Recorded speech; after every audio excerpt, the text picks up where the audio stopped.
Ultimate Pool USA presents the Ultimate Pool USA League Grand Finals. You and your team climb the leaderboards for a shot of winning the $100,000 first prize. Survive the heart-pounding formats of match and shot clocks.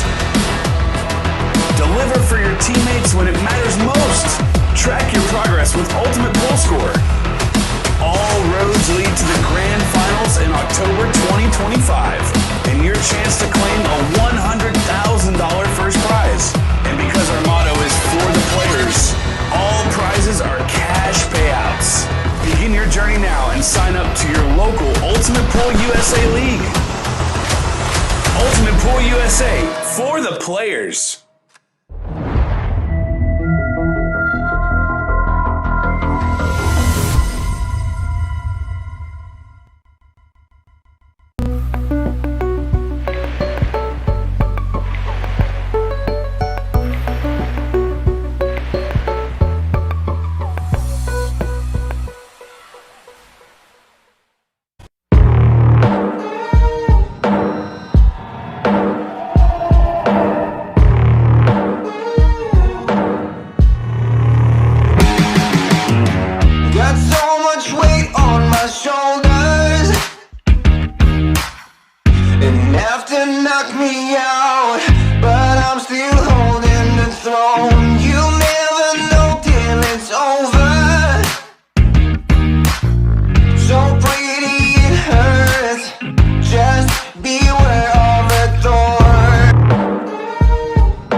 Ultimate Pool USA presents the Ultimate Pool USA League Grand Finals. You and your team climb the leaderboards for a shot of winning the $100,000 first prize. Survive the heart-pounding formats of match and shot clocks. Deliver for your teammates when it matters most. Track your progress with Ultimate Pool Score. All roads lead to the Grand Finals in October 2025, and your chance to claim a $100,000 first prize. And because our motto is for the players, all prizes are cash payouts. Begin your journey now and sign up to your local Ultimate Pool USA League. Ultimate Pool USA, for the players.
All right, ladies and gentlemen, boys and girls, welcome back.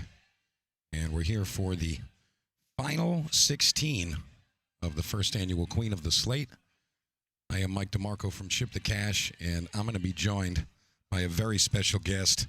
It's none other than Sutton Death. What's going on, guys? Steve, my man, Steve Sutton. What's up?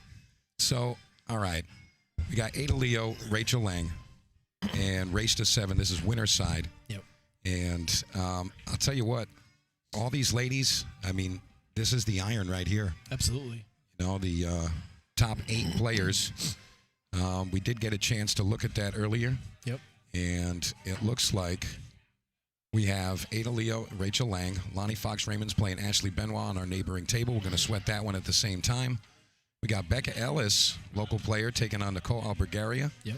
And Bonnie Saratelli taking on Deborah Wyman. So those are your final 8 undefeated players. Not a bad turnout there. Not a bad turnout at all. Not bad at all. So, folks that are listening in, don't forget to follow all of the pages that we're broadcasting from. We got Ship to Cash via Facebook, Forest City Billiards via Facebook, and also on YouTube, we got LFR Live. That's Lonnie Fox Raymond's page. So make sure you guys all go like and share and all that stuff. Subscribe, do whatever you got to do to support Pool. And don't forget, I know if you hit the share button, it tells me. So please do it. All right, here we go. Opening break. Let's see what 8 is looking like today. Narrowly missing the cue ball on the side. Mm-hmm. So, Steve, you've played on this table before. Many a times you've done well at Forest City Billiards. You've played a lot of their Fargo Rate series and all that stuff. What is the equipment like here? You know, like all the pockets 4.5 inches and everything's pretty consistent. What can you tell us about the equipment? I mean, I will say that it's actually a tight 4.5. I'm not going to lie. I did play on the Maine Open on this table. The rails are pretty lively. They do bounce pretty fast. It's a pretty fast table. It's great equipment. Like I said, Tyson Trepanier is the owner, and he does a great job here taking care of the equipment. And, yeah, he really does. And, you know, I mentioned that yesterday. A lot of folks recognize that. And sometimes, you know, efforts go unnoticed or, you know, however you want to say it. You know, like it's kind of preaching to the choir sometimes. But Tyson's doing his stuff and people are noticing. So, yeah, he definitely is. So, Rachel, nice back cut on the 1 ball. She fires the 2 ball in, but scratches. Losing the cue ball there. A little tough. Yeah, when I saw she was going to be on the stream, I was definitely wanted to jump into commentary with you because she did commentary for me when I played my last match here in the Maine Open. Yeah, we switched positions. Yep. So yeah, Rachel was sitting right there in your seat. That was a dogfight to say the least. I knew it was going to be. Anytime I play her, played Ashley, it was a dogfight to say the least. Yeah, it was definitely a tough one. That one went hill, I believe, right? Yeah, it definitely did. Yep. Yeah, that's a tough one. And on our neighboring table there, it looks like Lonnie Fox Raymond won rack 1 in their winner's side race to 7. And Ada Leo trying to figure out what to do with this 4 ball. She overrolled a little bit here. Yeah, I'm not too familiar with her. I know she came from Florida. I know she played in the Florida Open, or the Predator Pro Billiards Series in Florida. So she did some traveling. Same thing like Emily Duddy, did a lot of traveling. And makes for a long weekend for sure. A little tricky here. Cue ball on the back rail. Will Ailey's in the chat. What's going on, Will? Rachel's a great person. Sass on the table. Absolutely. Rachel's a beast on the table. She's a heck of a player. She's been playing since 14 years old. Sponsored by Peace Hour. Yeah, I noticed Beach Hour definitely supporting a lot of the ladies. I mean, they support pool in general, but definitely a lot of support for the ladies. And, you know, they don't do it halfway. They show a lot of support there. Yeah, I believe so. Peace Hour sponsors Rachel, sponsors Ashley, sponsors Miss Ella T, 7 years old, was actually here playing in the tournament. Yeah, she was bringing around her little step stool. And her little stool. Up. Yeah, and I mean, she was winning matches, man. She's awesome. She won 1 match. I'm not sure if she won. She definitely won 1, though. I mean, it was late in the day yesterday. I thought she had won at least more than 1, but I mean, either way. Yeah, and she was exhausted. Yeah. By the time she was done. I can imagine. I mean, 7 years old, and she's just turning 7 too. She just turned 7. Yeah. Like the 8th of this month. Yeah, pretty cool stuff right there. Ada played a pretty good save here, so Rachel's looking to kick in one rail behind the 6. Behind the 4. Yeah, it looks like she might be able to swerve around the backside of the 6. I don't know if that's the route she's going to take. If not, she looks like she can maybe hit 2 rails or shorten it up between the 5 and the 8. Looks like she can get behind this 6 ball. Yeah, she's looking to see if she can. Yeah, I think she's going to jack up and swerve a little. Yeah, just like this. Shooting down on the right side of the ball. Just missed it. Didn't have enough to bite there. So ball in hand for Ada Leo. A little back and forth in this first match. We've had ball in hand twice. And honestly, Steve, I mean, I'm sure you can understand this perspective. But having your first match, it's early in the day, you know, those types of vibes. Sometimes you kind of just have to, like, wipe off the sleep and wipe off the night before and kind of get back into that rhythm. And I think that's really what we're seeing right now. I've definitely been there, not going to lie. Yeah, it's definitely a common thing in pool for sure. Yeah. So right now, she's going to float this one up. She's going to be playing the 5 to the left side pocket here. I mean, especially with big fields, like the Maine Open had over 100 players. I mean, it ended late during the day and then started early the next morning. I mean, it was a grind to say the least. Yeah, you got that right. And honestly, that's kind of what these ladies are built for. You know, like they are not new at playing long hours and, you know, grinding out and, you know, trying to just see what their bodies can handle, if you know what I mean. It's just, you know, I mean, Ada, Ashley, and Emily Duddy, all 3 of them were down in Florida playing in the WPA Women's 9-Ball Worlds. Yep. And, you know, they got knocked out a little bit early. They're like, hey, you know what? Let's keep going. We got another ticket, another bullet in the chamber. We're going up to Maine. They caught a flight up to Boston, and then a couple of them hopped a bus, and a couple of them had a friend pick them up. And now they're here and continuing. So pretty good stuff. So Rachel's a little funny here.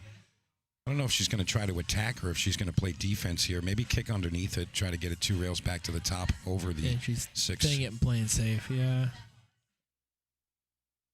I didn't mind that shot. I just would have probably hit a little bit harder. Probably get the cue ball up more towards the top rail. Yeah.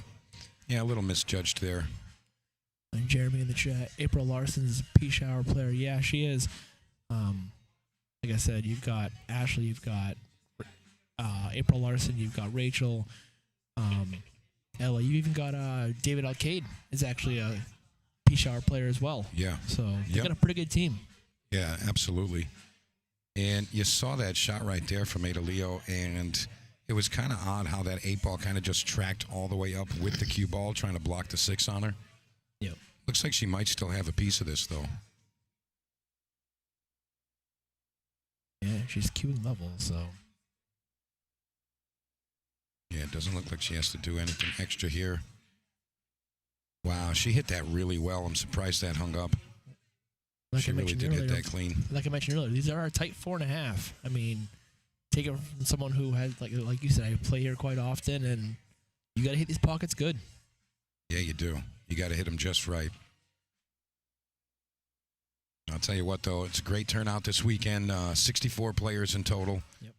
And honestly, I can see this event getting a lot more popular. You know, anytime you do something new, you kind of just have to, like, see how it goes sometimes, and not sure what the people are like behind it in some cases.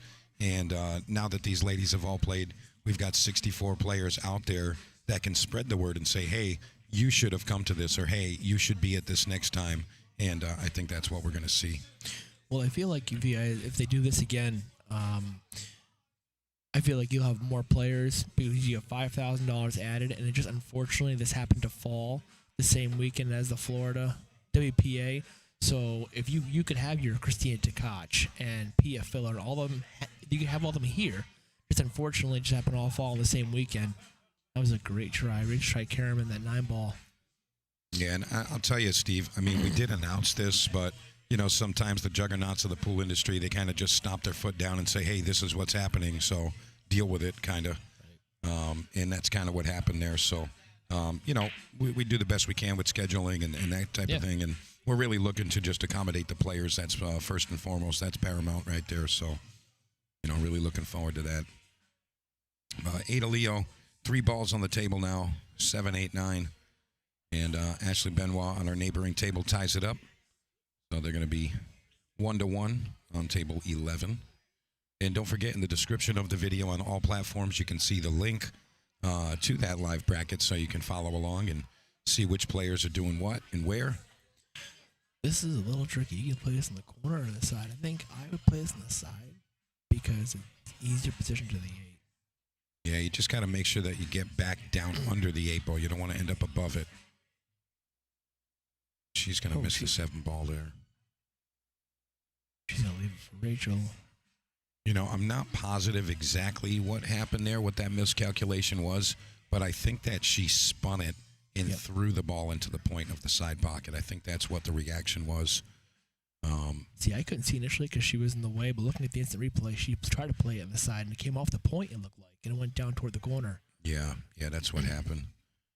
Nonetheless, Rachel Lang opened 3 balls here, and this is kind of like, just what the doctor ordered. If you're in your first match of the day, you got to hang in 7 ball, 8, 9 are open, and, you kind of get to use your pool brain and say, hey, just don't do anything dumb. Just, get down to business, get it to happen.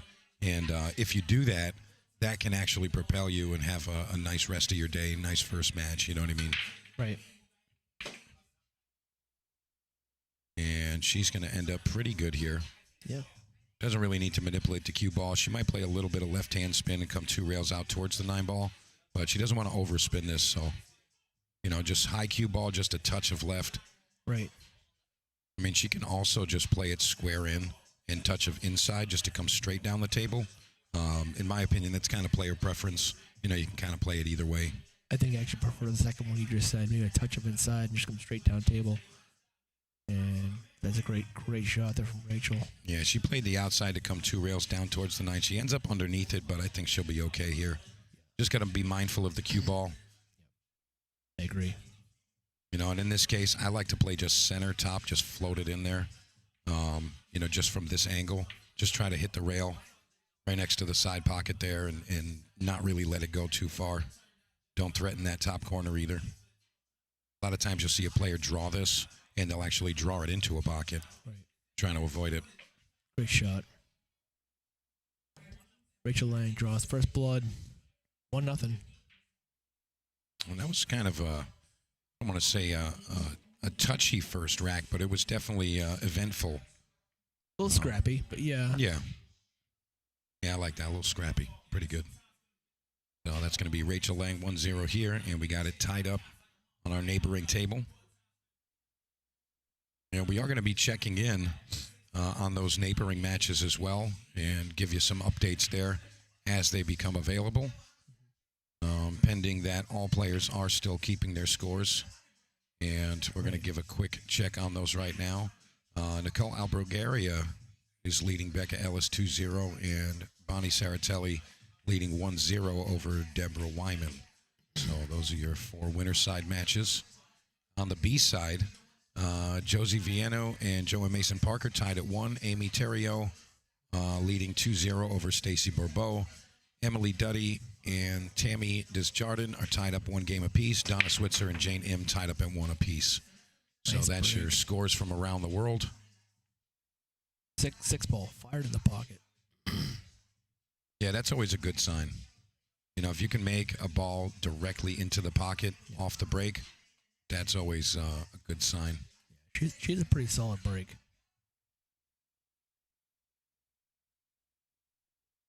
Sean Denny, yes, I will see you at the Derby. Don't forget, guys, I'm going to be over at Derby. It's my first time. I'm going to be with Omega Mike in the Action Room. And needless to say, I am really excited about that experience. And, I'm really looking to just deliver exactly what Mike's looking for. And, really for the players, just make sure everybody's getting what they want. Good, clean action, nice atmosphere there. And I'll tell you, if you've been to the Derby before and you've experienced the Action Room, I would really appreciate it if you guys gave me some direction and some suggestions on things that you may want or may not want when you get there. So, hit my personal, just go to Mike DeMarco, send me a message, be like, hey, last year at Derby it was like this. I would really like to see this. any of those things.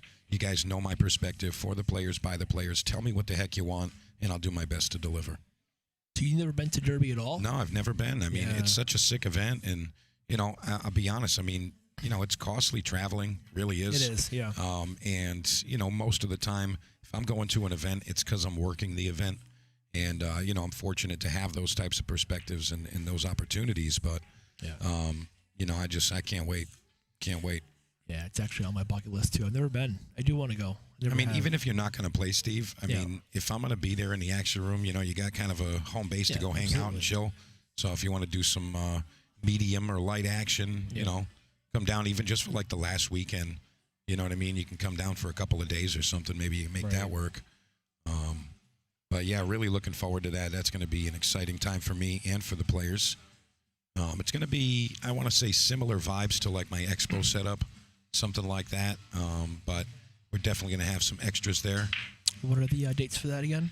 So the event technically starts on January 23rd, and that is a Friday, and it will end on February 1st, which is a Sunday.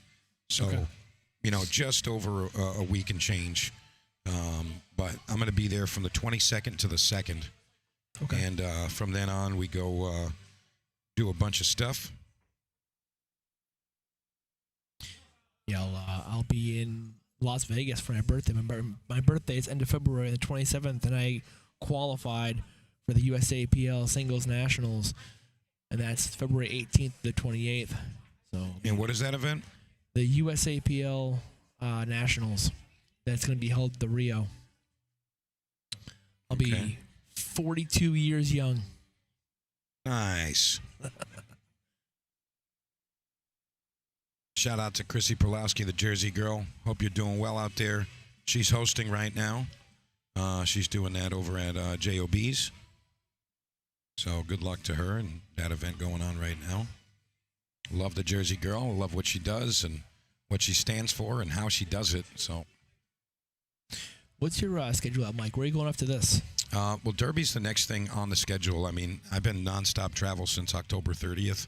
Yeah. I had 2 weeks before that open, and before that I was around a little bit. But look at the holidays coming up and stuff. So I mean, yeah, I mean, honestly, it's not going to stop though, because as soon as I finish here, and I do go back to Rhode Island, and I'm off the road for a couple of weeks, I actually have a lot of like due diligence to do on the back end.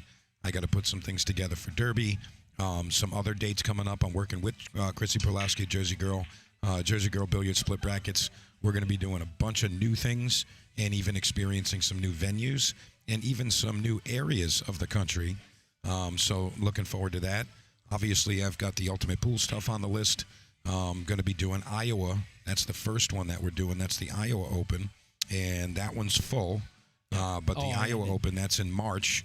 That's the 13th through the 15th, Des Moines, Iowa. That filled quick, too. Yeah, they I saw actually. Steve Wyatt post something about that. That filled quick. Well, yeah, they filled up in like an hour or so, and then they extended the field to allow more players to sign up because they felt bad, and it filled up in 4 minutes. Yeah.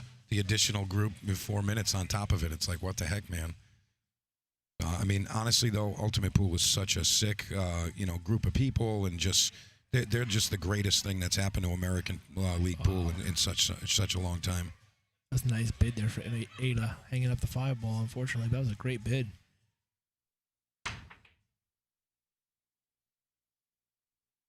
See, Benoit jumping on the other table, doesn't make it, but made contact.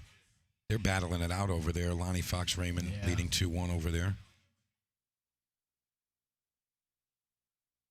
And folks, just so you know, I do have the chat up for the Facebook Ship the Cash and also the LFR Live on YouTube. So if you guys do have questions or you want to tell me, hey, stop saying that and do this instead, tell me what to do. Just go ahead and say what you want to say. But I'm not going to listen unless you've shared the stream, okay? So that's the arrangement. Dave Morgan in the chat, what's going on, man? And you're right, I do stand corrected. I forgot the Nationals were at the Rio. They are no longer. They are actually held at the Westgate. The Westgate's holding a lot of pool lately between APA, USAPL, the U.S. Amateurs were being held in Florida. They got moved to the Westgate. So the Westgate's doing a lot. here we go. So Rachel Lang looking to. I think she'll play it safe here. I think she's going to bank this because it's kind of a two-way. Yeah. I don't know. She looks like she's cutting it. Yeah, I should play the safe. She went all safe. I feel like you could have played that in a two-way. You could have. You know, like basically the same type of shot there, and she's either got the 7 underneath the 8-9 or, you know, just straight in. But the in thing any I liked case, about that, though, is I liked that when she played the safe, she more worried about the object ball than the cue ball. And that's a shot where you really are really more focused on the object ball landing on the middle of the short rail there. She did a good job with that. Ada going to return to safety. yeah, great speed there from Ada Leo. That was really nice. Yeah, Sean Denny, I'm going to see you out there, brother. I'm going to see you out there. I know I was talking with Kyle about maybe getting involved with you boys out there, but now apparently I can't. So I guess that worked out good and bad there. But regardless, I wish you guys luck. Hope you guys have a good show out there. Maybe we can swap out at some point. Kick there. Nice contact there, but where's the cue ball going to end up? No, should be okay. I mean, she left Ada with a steep cut, but I mean, she made good contact there with the 7. Yeah, this one, you got to cut this one to the top right and just natural straight back down the table. It is thin, but yeah, I do agree. That's the shot. Dave Morgan in the chat. BACAPL and CSI plus Pro. Yeah, I did see that. The Pro events at the Westgate also in February. It's all the same time. It's all still going on.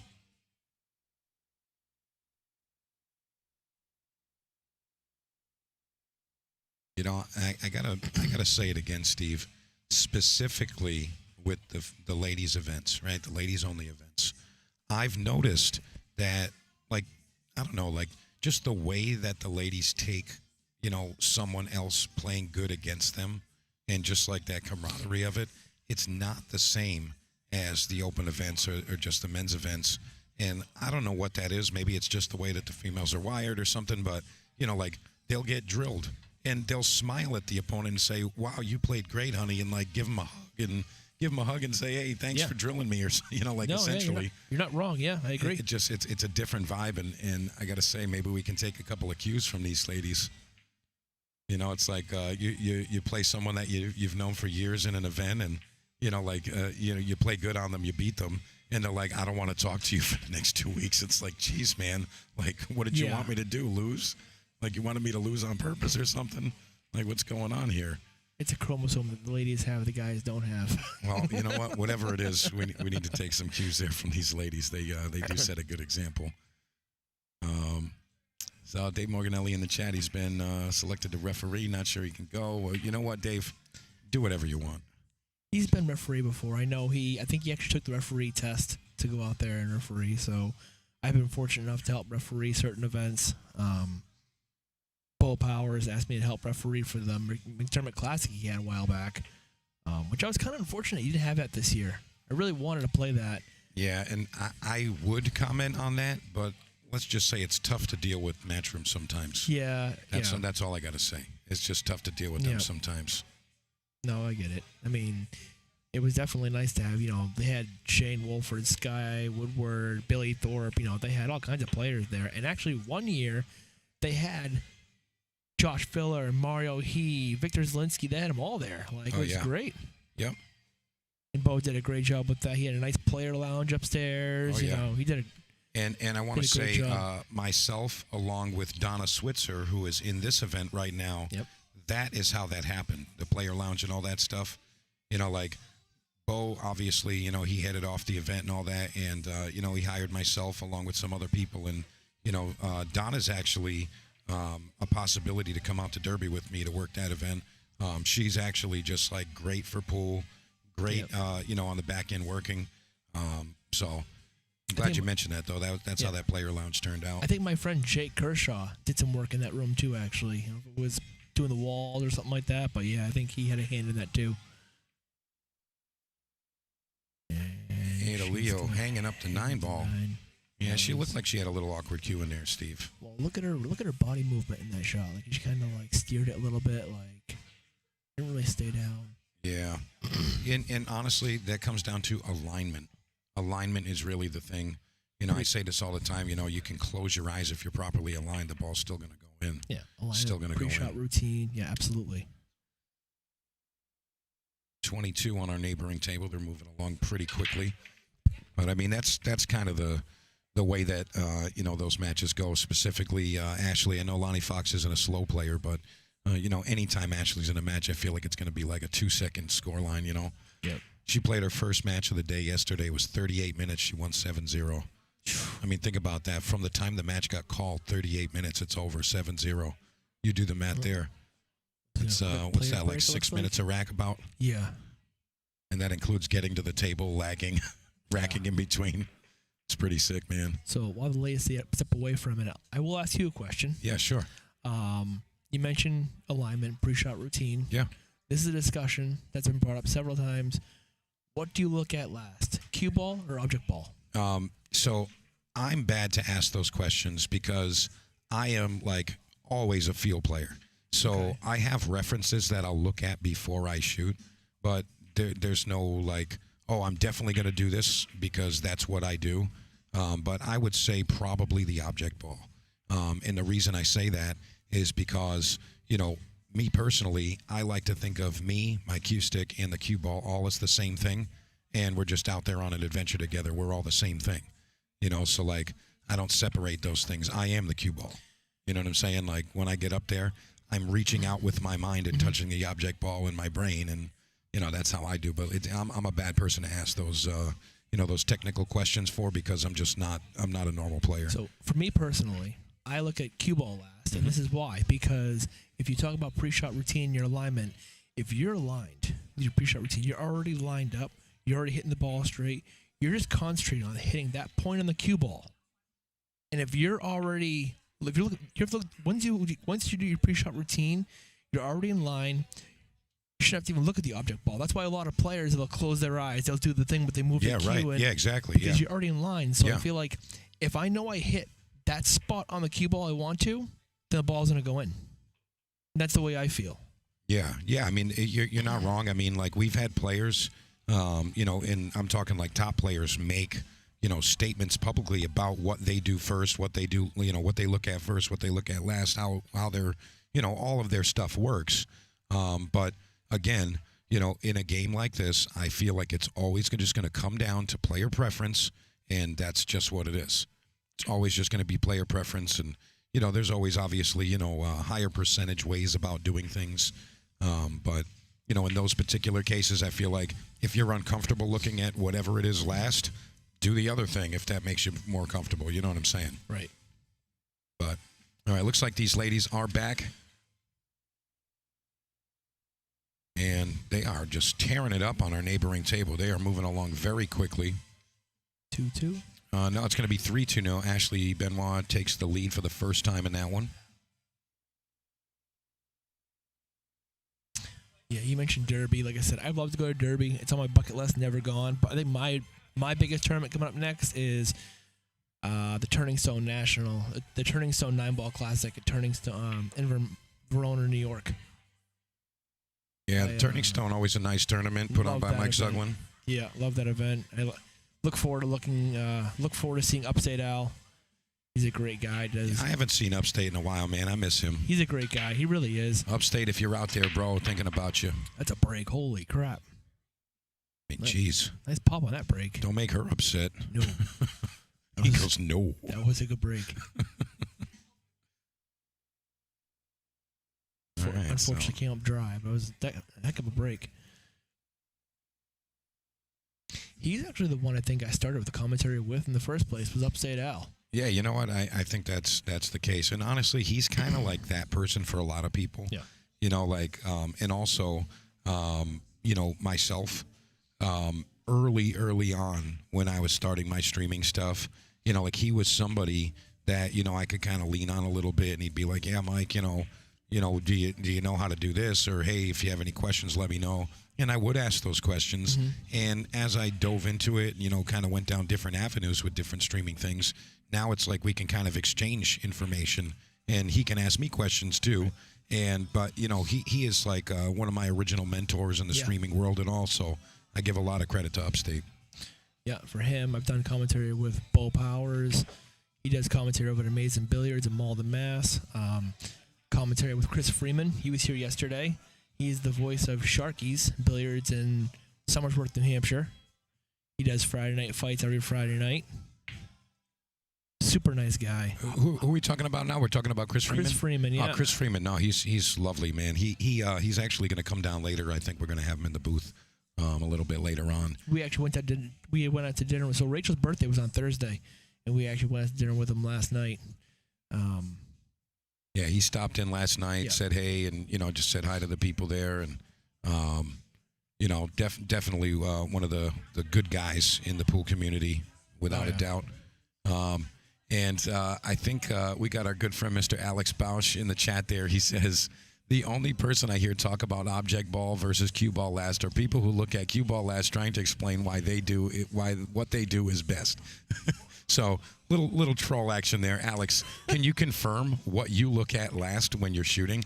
And Yeah, it doesn't I mean- matter what it is. Just go ahead and confirm it for me. I'll be honest with you, man. I love Alex. He's a great guy. He's a great player. If he's got something else, I will by all means. My ears are open, because Alex Bosch almost beat Jason Shaw at Turning Stone. I mean, Alex Bosch is a heck of a player. So I And respect they don't that call him guy. the monster for no reason. I respect him and his game 100%. I was there at Turning Stone when it was race to 9. Jason Shaw was up 8-4, and Alex Bosch ran a 4-pack to go hill, and he ended up pushing. Jason Shaw gave it back. Alex missed, and Shaw ran out. And I mean, it was that close. But And I'll be honest with you, Steve. It's no secret anymore. Alex Bausch is a killer on the he's table. a killer, absolutely. Yeah, absolute monster on there. Tyler Hollowell, how you doing, sir? Erica Testa's in there. Yeah. Glad to see you this weekend. Rachel breaks the rack fantastic. She absolutely does. She's got a hammer for a break. Lee Mango's in the chat. I love it. Upside Alley. Yeah, he's a great guy. I wanted to give a shout to Jose Concepcion for your donation. Jose, thank you very much. I did get that yesterday. He's a great guy. Yeah. It's kind of like, dead airwaves, and then Jose shining light coming right through. Happy holidays to the family and all that stuff. Thank you so much, Jose. Get it, got it, good. Yeah, that's right. I don't know if you know that, but the get it, got it good, the got it is G-O-D. G-O-D, right? Yeah. Yeah. He's a very religious person. Yeah, he gave me a really cool trinket a couple years back. It was really sick. It's and like I'm not like super religious, like I don't want to go down that tunnel, whatever. But he gave me this really cool trinket. It's like a chain necklace, right? And on it, it has like a little metal book. It's a metal book with like a couple of like phrases in there, like the Word of God, whatever. And I just thought that was like the coolest thing ever. That's pretty You know what I'm cool. saying? That like you actually open the little book and it's metal, and like it was just like a cool trinket. Interesting. And I keep it at my station at Snookers right next to where I work. And, it's kind of like having my buddy with me the whole time. So it was a really cool thing there. Oh, Alex responded. Oh, there we go. All that. Yeah, it says Seymour. So Yeah, Alex, I'm in that same book right there. I'm on the same page there. He says object ball last on 95% of shots. Jumps jacked up certain situations. Cue ball last. Like Dave said, both work. Just funny observation on when the convo gets brought up. well, I've seen Jason Shaw talk about it. Like I've seen a lot of, like you said, top level players talk about cue ball last, object ball last, and I'm just trying to get people's feedback. Yeah, I mean, I say it's always just player preference, but there's always like hey, this is the higher percentage way to go about it. Yep. But like if I'm throwing a dart, I'm not going to look at the dart when I'm throwing it. You know what I'm saying? Correct. Or like when I throw a baseball, I'm not looking at the ball when I release it. I'm looking at the target that I'm hitting, and me and whatever I'm using happens to be the same thing in my mind. That's just my perspective. But again, True. I'm the worst person to ask. Talk to Alex about it. You guys can debate it. I'm sure I'll see Alex at Turning Stone. We can have a conversation about it. Yeah, I think we're going to see Alex in the top group over there. Yeah, I think he's due for a really big finish. I agree. Yeah, he's been tearing it up for quite a while. So Alex, we wish you luck out there in Turning Stone. One person I'm surprised who's never won Turning Stone is Jeremy Sosi. Has never won a Turning Stone. Yeah, he's also He's been got in the second 3 times. Yeah, right. That's what I was going to say. He's been second 3 times. It's like, what the heck, man? But I mean, tournaments like that are just so tough to win, man. Oh yeah. Well, like I said, you've got people. You've got SVB was there a couple times. You've got Earl Strickland, Dennis Hatch. You know, I mean, if you look at the Jason players, Shaw is the guy right now, though. Yeah, Jason Shaw, if he's in the field, it's like, all right, it's Jason Shaw and everybody else, and he's probably going to make it there. So people said they should name it the Jason Shore Turning Stone Classic.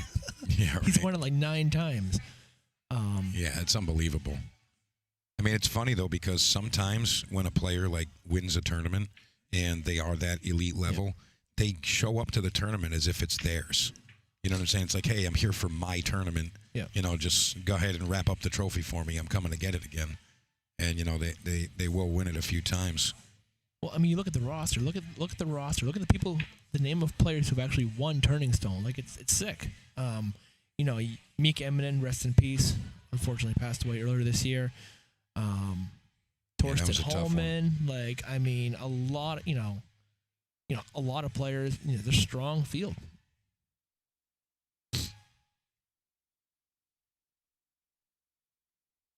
Ada looking to. Yeah, big stretch here. Yep. Make the 9 here. She's not going to get it to happen. And, you know, I got to say this about this match right now. There's been multiple situations where Ada is like, okay, she's going to win right now, and just misses the 8, misses the 9, something where it's like the last shot or two, and she just gives it right back over to Rachel. And I want to say twice it was on the 9 ball. Yeah. Ben LaFountain, Jason Shaw, one of the best in the world, says cue ball last, has the video on it. Well, I don't feel so bad if Jason Shaw is agreeing with me. Yeah, Ben, I actually was referring to that video earlier, and I also, there's actually the same type of video with Efren Reyes out there. Yeah. Talking about, you know, what he looks at last and all that stuff. But honestly, again, player preference. Yeah. Player preference. It's what it is. I think I saw a video a long time ago. Rodney Morris was giving his input about it. I have a DVD. He actually talks about it. So, but whatever works. Yeah, whatever works. That's all. Yep. Hey, Jose, I see that you're in there, bro. I don't know if you heard me earlier, but thank you very much. I appreciate you donating, bro. And Ben LaFontaine, thank you also. Actually, I think that might have been Kobe. I think Kobe sent that in. Oh, Kobe was here yesterday, actually. Yeah. Playing some action. Just going to double check. I was here. No, that was Ben. Ben, thank you very much. Appreciate it, brother. I was here all day yesterday playing some action matches. Yeah, we had some men supporting the event, and some of them came with their ladies that were competing, and the Gabriel tables definitely saw some action yesterday. Yeah. Definitely saw that. Beautiful tables, 4 1/4 inch. Those are some nice tables. There's that break again. This time she makes the wing ball. Yeah, she took a little bit off of it, and sometimes that's, you know, the recipe for success on the break. Sometimes you need to take a little bit off. She made the wing ball, and she's had a shot. I mean, I think she can see the 1 ball straight in. And the 3 balls there into the pocket. So I just want to take a quick second to note that our neighboring table is double time our feature table here. So they've played 6 games. We've played 3 games. And we started almost exactly the same second. Mm-hmm. So I see some comments here. I just want to make sure I'm tending to our chatters here. Says, this is Kaylee Sullivan. How you doing, honey? Rooting for some great matches today. Thank you for the stream. Tough start for Ada. Hoping she can show some fight to come back. Yeah. I mean, it's still really early. It's still really early. I mean, 3-0. I mean, we're still racing a 7. There's still plenty of time there. Oh, yeah. Yeah, there's enough meat on the match here still. Yeah, Erica, good point also. You're coming down to Forest City Billiards. They do have a snooker table here. They do have a 6x12 snooker table, and not a lot of pool rooms have snooker tables anymore. But Tyson has one. I think there's still one at Amazing Billiards in Malden. In that back room. I'm not sure. Don't quote me on it, but I know for a fact there's one here at Forest City Billiards. What's going on? Mike Chandramate in the chat. Yeah, that's right. It's my friend Sutton Death. Yeah, we love that. We're trying to get Steve to do his own Sutton Death, but I'm not sure if he's ready yet. I mean, you know, that works out great as it is. You know what, Steve? Go ahead, hit it. Sutton Death. That's pretty good. Everybody soundbite that one. Use that. Justin Brilliant in the chat. Justin was he plays my APA division. Oh, yeah, Justin. How are we not going to have Steve comment on this one? Come on. Yeah, 100%. Got to have it. Yeah, you guys spend a lot of time together, I think, right? I mean, yeah. So, and I mean, watching her play, like you can kind of like tell like where she's at too. I mean, like when you see her hitting the ball, like you can say, oh, she's feeling good, or oh, she's still a little tight, whatever it is. You know what I mean? I mean, she's been playing well for quite a while. We've actually been pretty good friends since probably around Turning Stone last year. Like August or the January? Probably the January one. Okay. So it's been about a year. I do. So she's shooting with a brand new cue that P Shower made special for her. So she is the Rhinestone. That's her nickname. And you look at her cue, you can see it shimmering. It's kind of like got glitter in it, and they made it just for her. It's a really nice cue. Yeah, I remember her talking about that. I didn't know that was a thing, but she's got like the whole gig set up. You know what I mean? She's been waiting for that cue since I want to say July or August, and they finally finished it, and she was super excited. So she ended up playing in the Frank Maietti 5,000 added PA event before this one. Yep. And unfortunately, her cue literally got to her house the day after she left. Oh, boy. So she couldn't even use it. No, I mean... She goes, I can't even use my cue now to get back home. You know, something I wanted to note about Rachel, and maybe you can elaborate on this, Steve. I don't know if you guys have talked about it, but when she gets down on the ball, she's way down on the ball. You know what I mean? Yeah. She's like right on the cue. And, you know, maybe that's just like how she sights it, whatever. But I feel like that's helpful, you know, to be able to see the shot clearly. I don't know if you guys ever talked about that, but she's like way down on the shot. A lot of players, like most players, like probably 85-90% of players are a little stood up, you know, when they get down. Well, she is also sponsored. If you see on her shoulder right there, she's sponsored by Team, I get this wrong, Team Pool Straight Eye, I think it is. Okay. And maybe they've worked with her with that. I don't know. Okay. Yeah, I know there's like a whole rabbit hole to go down talking about, you know, which eye is your dominant eye and how to place it over the cue and all that other jazz. So, I mean, she's been playing pool since she's been 14 years old. So, I mean, she's been playing for a long time.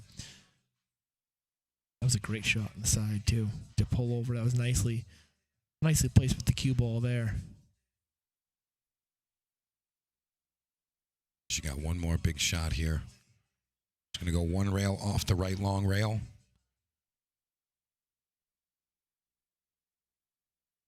Yeah, you don't really need, you know, a big stroke here. You just go right through it. A little bit of right-hand spin. Just a little.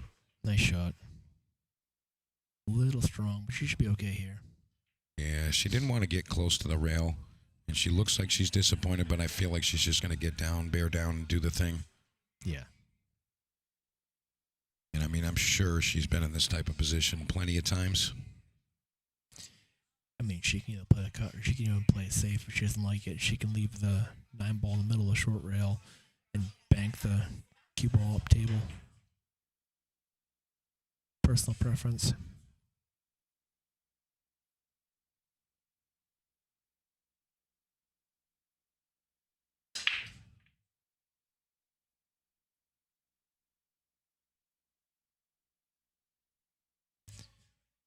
Definitely taking some time on it.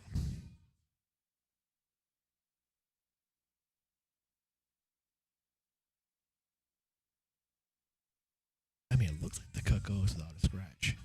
She might be afraid of cutting in the corner and scratching on the side, but yeah, I mean, you can just kind of, you know, spin it in a little bit and send the cue ball to the left long rail, but right now I think she's just waiting for Ashley to play that shot there. How about that combination from Ashley Benoit to go up 4-3? Not terrible. Not terrible. Let's see what she wants to do here. See the courtesy there, Ashley going the other route. She's like, go ahead, Rachel's already in the sight. Go ahead and shoot it. She's looking to cut in the corner. She's eyeing the corner here.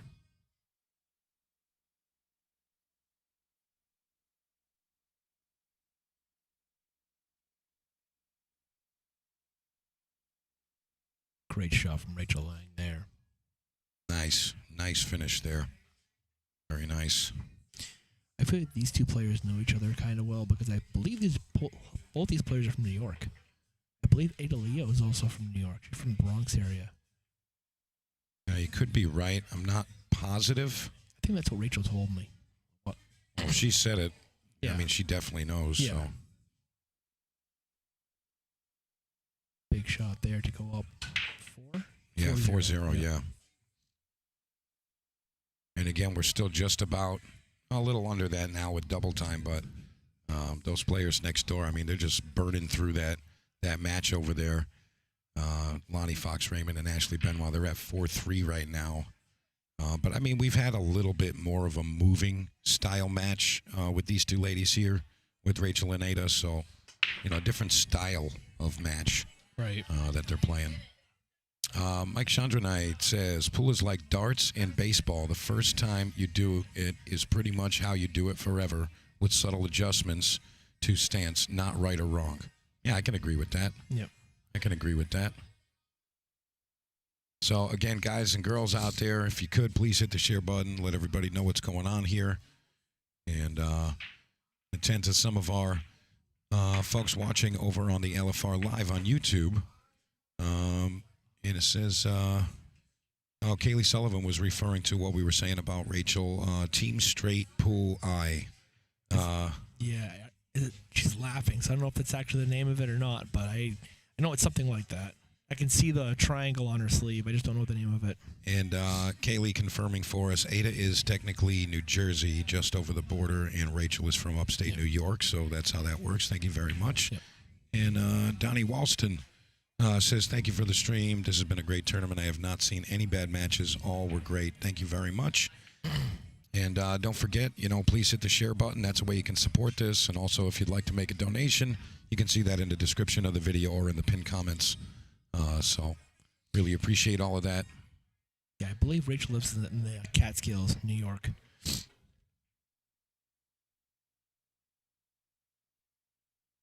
is a little bit tricky here. The four ball really doesn't have a pocket here with the 5 there.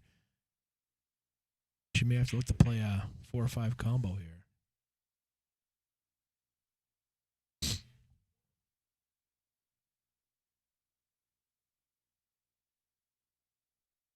What do you think, Steve? How do you play this? Play it off the back of the 5? Do you play safe and bank it, or? I was just gonna say that. I think you could play this off the back of the 5. Go 4 ball into the rail, into the back of the 5. She was banking it cross corner, and she made a great shot. And she makes the 9. Wow. You know what? That's okay. I'm not even a little upset about that. Like Ada's been kind of getting the bad end of the stick a little bit in some of those late couple of shots, on the 8 or the 9. So, little good fortune. Yeah, that's just fine. Little hand gesture, I apologize. Yeah. I didn't play that shot, and yeah, showing some respect. That's okay. Yep. And that's another thing I wanted to mention about these ladies. I mean, especially these front 4 ladies that we have here. They've been in that high level competition for quite a while now. And they know how to act like professionals. They really do. You just kind of do what you got to do. Just get it done. Absolutely. We're going to get to see what Ada's break looks like now. And I think she was the opening breaker, I believe. Or did Rachel win the lag? I don't remember, but I believe Rachel won the lag, actually. I'm not sure. Don't quote me on that.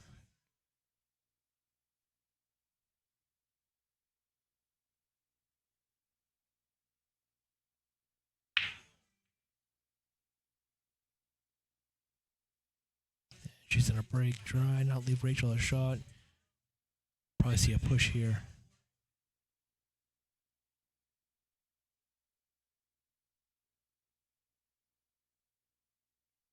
Steve Booth from onepocket.org. Thank you very much. I appreciate your donation, brother.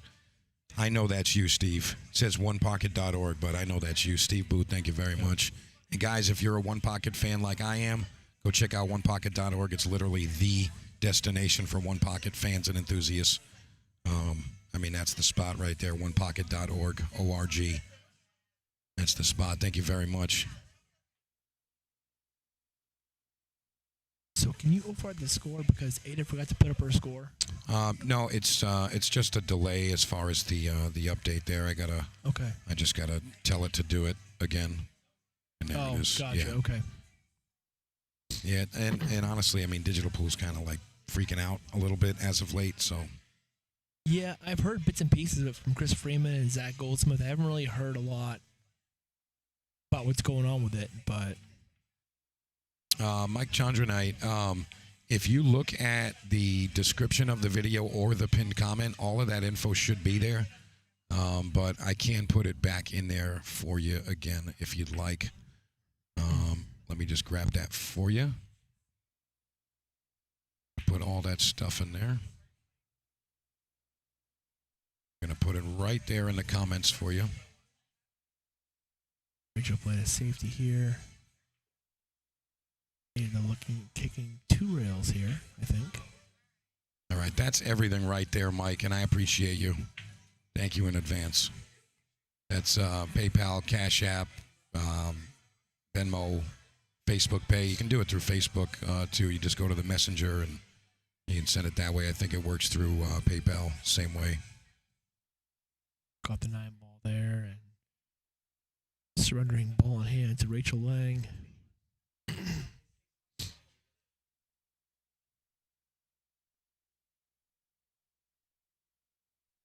They're having a dogfight next door. I think it's 4-4 over there. I think right it now. is 4-4 right now. And I mean, they both respect each other's games, and I mean, they've really just been going back and forth. 4-4. What a match that is over there. Of course, talking about Lonnie Fox Raymond and Ashley Benoit, two very notable players. I'll tell you right now, Rachel might be looking for a 3-foul rule here. If she can pin her under the 9 like that, she may have the 1 rail. Yeah, this is going to be a blind kick. Yeah. I don't think she can get to that left long rail to hit the 1 that way. I think she's going to have to lean over and go bottom short rail, left long rail, 2 rails into it. I mean, that's the way I see it anyways. I don't know if you see another option there, Steve. No, I like that option. You talking about the short rail, long rail? Yeah, 2 rail? Yeah, shoot into the, from this perspective here, left short rail there, and then the top long rail there. Right. Go right into the face of the 1 ball. And ideally, I mean, you could 1 rail it off that short rail and kick it right in the side, but... yeah, it's tough.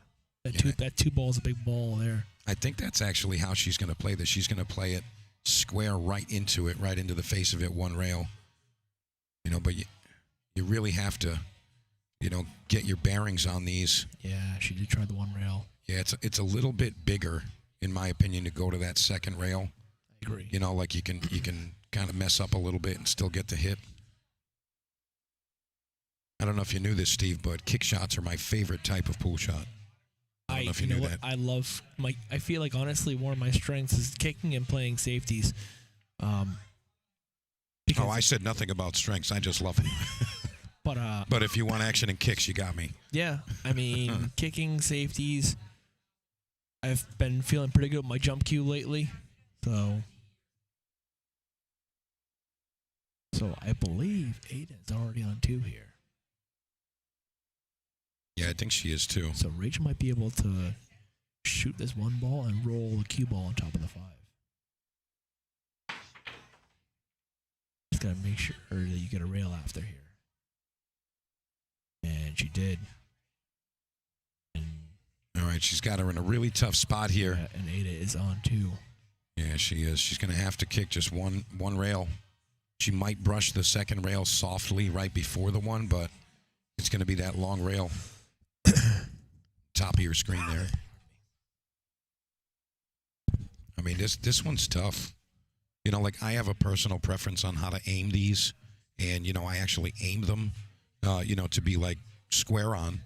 Then I actually come back a hair to aim short, and then I play just a little running English and allow it to open, and it usually hits it right in the face. That's my thought process when I'm setting up for a kick shot like this. I aim it square on, then I come back a little so like I would miss it short. Yep. And then I play that running English, and it, it's just enough. I have that, whatever you want to call it, muscle memory stacked in there, whatever. got the hit. Wow. Great hit. Yeah, nice job. Hey, Josh Steele, my man. Josh Steele, what's up, man? Josh Steele, he is the best in the country He's a good dude. at installing pool and billiards equipment, supplies, and all of that stuff. Josh, put your link in there so they can follow you and all that jazz. Put the link to your store or whatever. I think he's got a Christmas Eve tournament going on or something. Yep. What do you got coming up there, Josh? I saw you post something small at the shop. I think it was like a 16-player group or something like that. Where is this? This is at Josh's shop. Oh, okay. Josh, put the info in there. I know. Like Chandra Knight says, I kick the same way, going for a sure hit opposed to make or additional save. Yeah, that's how I do it. Aim it square so it looks like it's exactly how it's supposed to be. Go just a touch early and counteract it with that running English. It usually goes square in the face. Usually it's just right. You're talking about the neighboring table. Looks like Lonnie Fox is using a keelwood shaft. Yeah, that might be the case. Yeah. You see. Yeah, it is a keelwood. You see him here and there.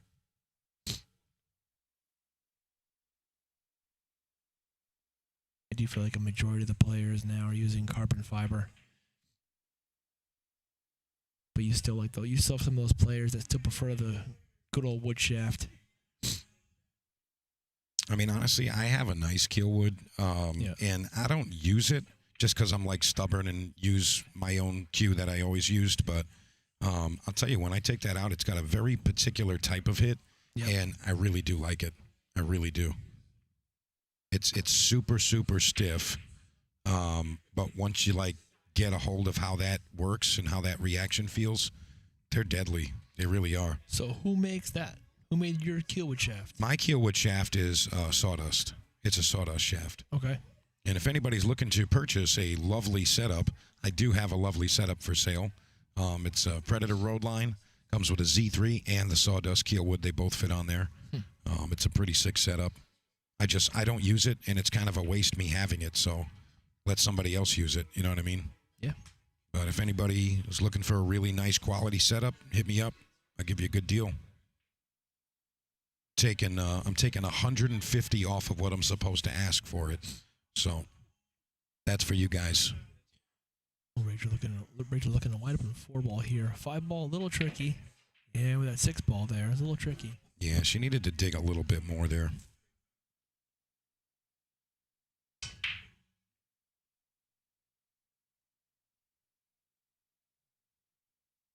Saying goodbye to my good friend, Miss Stacy Bourbeau. Thank you very much. Great run in the tournament. Great run in the tournament for Stacy. She's always a contender. We know that. Always, always, always. I think she played Amy Theriault. That's who she just played. Amy Theriault, yes. Yeah, and Sandusky, Ohio. She plays great. Yeah, she's a tough player. She really is. She drew Joanne Mason Parker in the first round on the stream table. Yeah. And beat her. I mean. Yeah, that was tough. Yeah. That was tough. So to be fair, Rachel already knew how Amy played, and she was one person that she actually wanted to play in the player auction. She's like, honestly, no one's gonna know who that is. I'm gonna try to steal it for like $20. Wait, who's talking about Rachel who now? Lang talked about Amy Theriault and said like Theriault. Sorry, yeah, I Theriault. learned that yesterday myself. I apologize, Theriault. He's like, no one's gonna know who she is, and I'm gonna try to steal her for like $20, and that didn't work out so well. Why? What did she end up going for? I don't remember exactly. Like 100 or 2? Yeah, maybe. Somebody's like, hey, why is Rachel bidding? Quick, bid more. Well, I mean, I think it was, so she wasn't going to bid more, but she backed off because the person that was bidding on her, she realized, was someone that came with her and realized that the person wasn't going to back off. So she just. Yeah, no, I get you. Yeah, that happens sometimes. Yeah, so. Happens like that sometimes. I know she went over 100, I know that. But no, because I think she won like a national or something like that, or national title, or playing something. I'm not sure, but she's definitely a beast. She plays well. Yeah, honestly, I've been impressed by a lot of the ladies this weekend. Yeah. I mean, you know, and that's kind of like one of the passions I have about pool and all. I like learning about new players that I didn't know about, where they're from, what their story is, what games they like, how they shoot, you know, all of that stuff. All of that stuff. Yep. Really do love it. All right, our neighboring match looks like that one is 5-4 now. Lonnie Fox Raymond, I believe she took the lead there. I know you guys are mentioning that, but they are keeping score there, and it says 4-4 right now. But I know that they're on top of that stuff. Yeah, someone missed bad eyesight. Yep, says Lonnie's up 5-4. Well, if you've got bad eyesight, maybe we can double check with the players, but Rachel made a good shot on the 6th ball. She got pretty good here on the 7. She probably try to draw back and play the 8 in the side. Great stroke. Great stroke there. She even on the right side of the 8 ball to shoot the 8 in the side and roll down for the 9. Mike Burke, thank you very much. Appreciate it. It was a great stroke from Rachel there. This will put her up 5-1.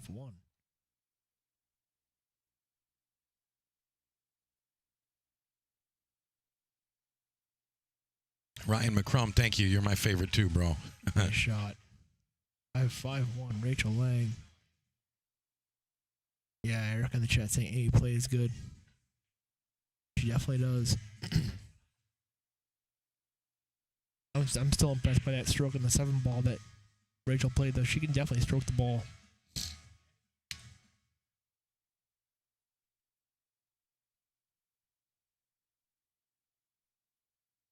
So is that a Wirecast thing you have to keep manually uploading? No, that's a digital pool error. Okay. Yeah, no, that isn't supposed to do that. It's supposed to be automatic. I mean, it's all on a browser. Yep. And it's just not feeding it. Okay. So doesn't matter. Gotcha. It's irrelevant. Irrelevant.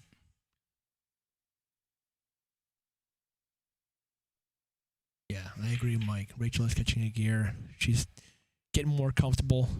Yeah, we were talking about that, just like first match of the day. Sometimes you kind of just got to wipe the sleep off of your stroke and, just get back to being comfortable. And, yep. I think that goes for all pool players, not just these ladies. That's kind of just everyone. That's just how it goes. Yeah, I agree.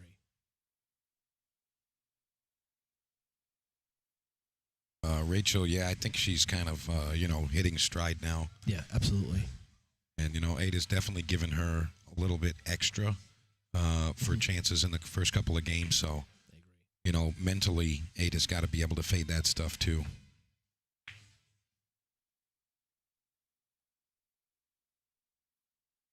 And she's going to bank that one way down table. And she's going to leave a kick on it. She found cover, though. I mean... Yeah, she's going to leave a kick on it. The scary thing about this kick is, Mike, how often do you see this kick and it's scratch in the corner? If you hit any part of the backside of this one ball, the cue ball is gone. She really has to be conscious of the cue ball here. Yeah, and from that type of line, that type of angle down, yeah, you definitely got to dig. I would be playing some left English here. No, she hit the top side of it. She did that pretty good. She's going to leave, the whole ball to work with, but not really an open shot. I don't think Rachel's a crazy person to try to fire a bank or back cut this or something. No. She could bank this, but there's really no reward with the 7 ball right in the way of the 2 ball. So, I mean, I really look for her to play it safe here. Yeah, I think you bank it and try to just stall on the 5, or you can thin it towards the 5, send the cue ball back down table. Behind the 5. She might make it behind the 4. Yeah, that's why those balls are there. They're backups. Yeah, it works. Yeah, that one didn't work. Just try that one. Yep.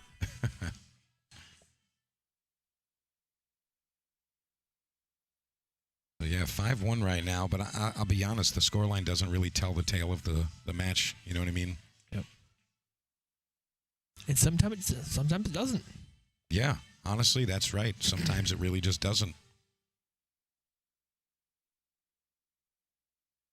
No, she's Q level. Maybe she can see this. Oh, she kicked at it. Okay. And Wouldn't walk at the rail. Okay.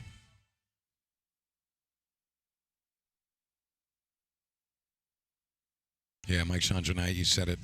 Pool players get comfortable at the crack of noon, not dawn. Yeah.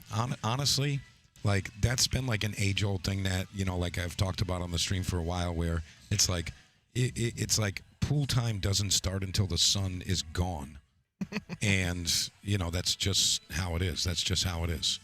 Tell that to APA players where they start at like 9 a.m. Yeah, right. I mean, it's insane. It's tough when you go out to Vegas and play APA Nationals. Like you finish at like 11 o'clock at night to be back for like 8 a.m. Like it's crazy. Yeah, no, it really is. Really is. It's definitely a grind. Yeah, I mean, we even talked about having a tournament thing where it's like, yeah, we start at 7 p.m., play till 5 a.m., then quit, wait till the sun goes away again, and then continue. That was the idea of it anyways, but Yep. That's why rooms like this, Forest City Billiards, these are like the best rooms to play pool in because there's no freaking windows, dude. Like, you Yeah, don't know you're what right. time it is. And those are always my favorite places to play pool. Anywhere that there's no windows, you just keep playing. You have no concept of time, which is why I love there's no freaking Yeah. clocks on the wall. Yeah. Like, don't tell me what time it is. Let's just keep playing until I fall over and I can't play anymore. There you go. Yeah. That's the best. Funny mention that though. You are right. There are no windows in this place. 'Cause Yeah. It's kind of in a basement. So yeah. it is. Yeah, it is. The only light you see is like from the door up by the stairs. That's about it. Yeah, and honestly, like, And you I can't might- even see that. I might recommend it. Hey, Tyson, I got an idea. So, those window things you got up there? Let's tin them up so we can't see the sun. Can we do that, please? I mean, and you guys, please let me know. Dawn Luz, she says, sign me up for that event. I think she wants to do the nighttime only tournament. I think we got to try that. Yeah. And to be fair, you know what room might be actually ideal for that? Straight shooters. I think straight shooters might be the ideal place to do that over in Fall River, Massachusetts. I feel like Joey could accommodate something like that. That's Joey Aruda, right? Yeah, Joey Ruda, yeah. I haven't been there in quite some time, actually. Well, that's your problem, Steve, and you need to fix that. I live too far away from that place. That's not why. a thing. That's not a thing. I These mean- girls last minute made it here from Florida. Come on. Yeah. Stop it. Stop it. It's going to be like Sutton. Nah, forget it. Forget it. Just forget it. Sutton. No, I can't make it. It's too far. I'm out of gas money. Yeah. No, that's the move, Steve. I mean, come on.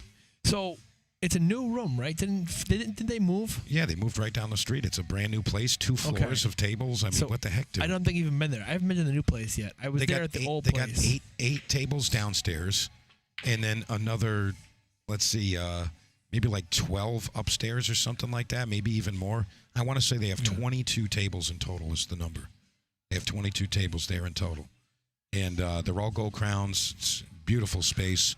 And you don't feel like, I actually, let me say that backwards. I feel very comfortable in that room. You feel like you can just kind of like hang and be cool.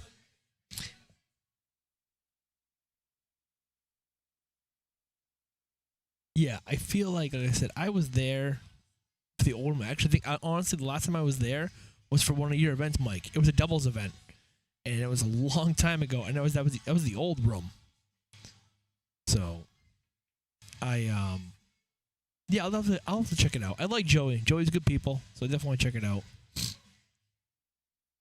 Mike Burke in the chat, he says, some of my favorite nights of pool back in the day, before kids, playing all night long with Ron Michaud, Joni Tenzin, and Dharma when he had the place in New Hampshire. Yeah. So he's referring to the Grand China Billiards Grand China, in yep. Salem, New Hampshire. What a great room that was. Yeah, there you go, Jose. Tell him. Tell him. What did he say? He says, come on, Steve Sutton. I take a lift to go to straight shooters, and you drive. Really? Too far? Really? Come on, dude. Yeah, we're gonna hit you with that. It's Sutton. Forget about it. I can't make it. I'm sorry, I can't make it. My it's just too far. Come on, Steve. What are we doing here? Freaking Steve Sutton. Get in the car and drive, dude. Yeah, Justin, we wouldn't have accepted it. We stand on things here. We wouldn't have accepted it. Sorry.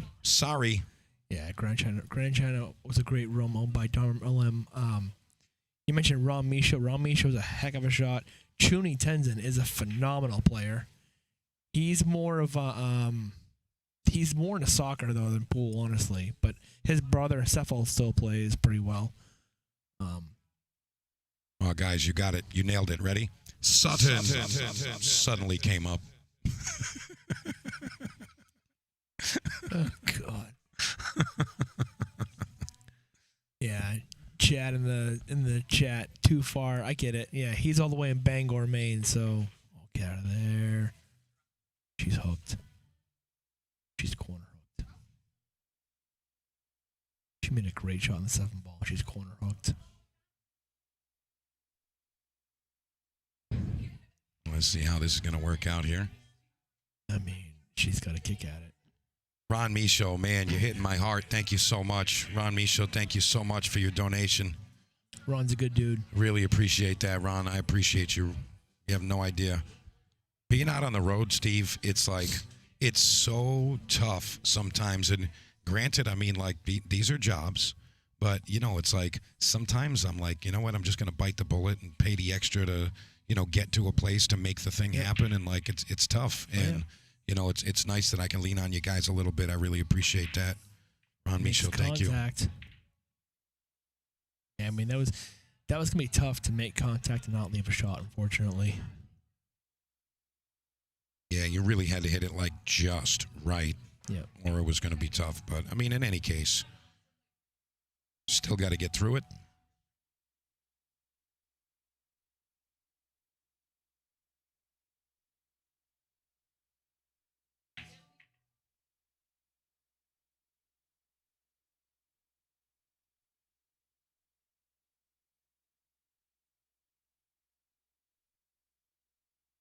All right. 8 is definitely going to be bearing down here. And don't be surprised if she climbs right back into the comfortable position and gets a little closer in this score line. Erica, you liking that stuff? Jesus. Yeah, Steve, I mean, you know we love you, bro. We got to bust on you a little bit. Sorry. Mike in the chat. Chuni and Ron Tenzin Ron told me to play pool. Yeah, I mean, those definitely two guys. Definitely to learn some stuff from. Ron is a roundy player, so he knows the cushions very well. He plays that out of Manchester, New Hampshire. And Chuni is just an absolute beast. All right, Ada Leo nails it. 5-2 now. Climbing right back in there just a little bit. Friends, apologies in advance. I got to grab a drink real quick because I'm dying and I got a half a sip of coffee. Steve, I'm going to leave you alone for a second, okay? Fair enough. So I'll be right back. Treat Steve well, please. Thank you. Hey, Ron, I saw your comment there. Thank you very much, bro. I really appreciate that. Thank you very much. Yeah, thanks. Thanks, Ron. Less of Steve, more of you. Yeah, it's great. You're just jealous because we beat you guys in the Masters tournament, that's all.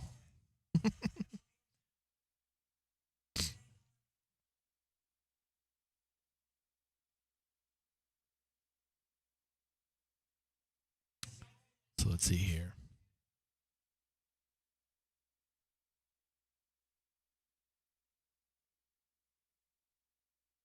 Made it to the break.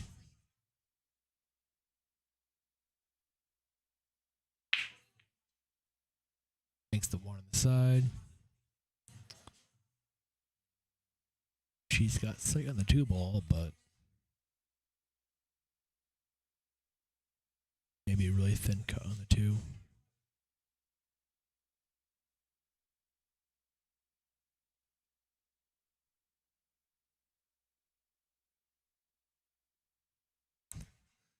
Played good one time, huh? Just one time, Ron. I do have to tell you, that's the first time I've ever played Todd Mudgett, ever. I definitely felt pretty good in that match, but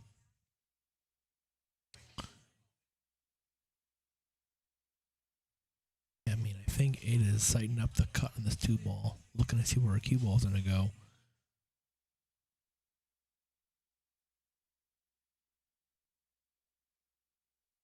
Then cut on the 2, makes a 2.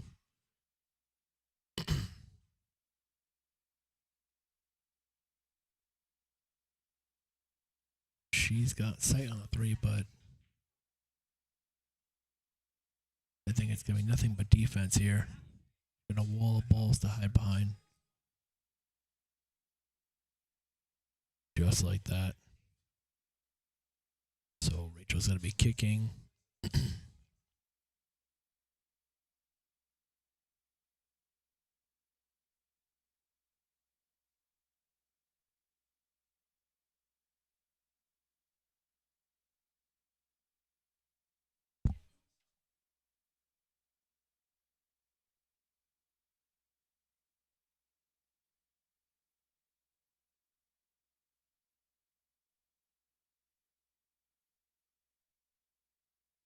She's going to show some courtesy to Lonnie Fox, the neighboring table.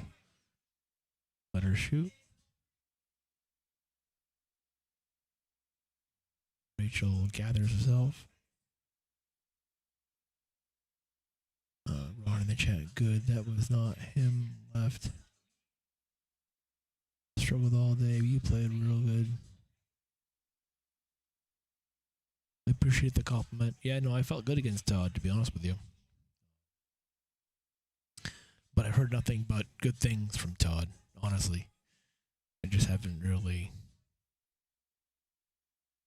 ever had the privilege.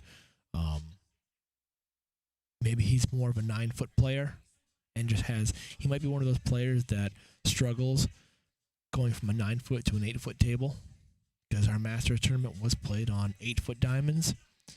So, and that is the room that I play out of. So I was pretty comfortable with it. Mike Bork in the chat, really enjoying this tournament. I'm always rooting for my friends, but I'm also playing against them in the same tournament.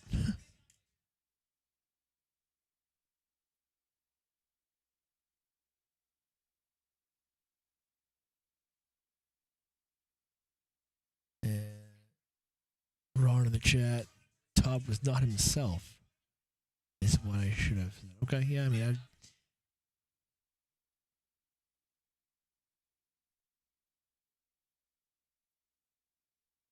no, but I mean, honestly, I've heard Todd shoots really well.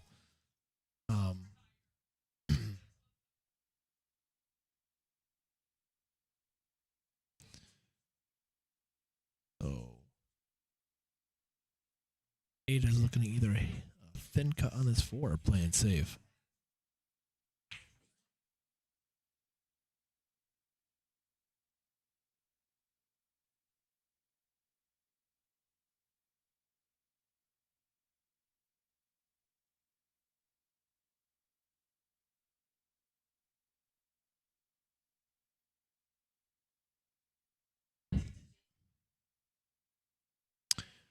Don Love's in the chat. Steve, do you know how deep the auction is paying? I do have the payouts right next to me. The players' auction's paying out top 4. So 4th place gets $560, 3rd place gets $700, 2nd place gets $1,250, and 1st place gets $2,500.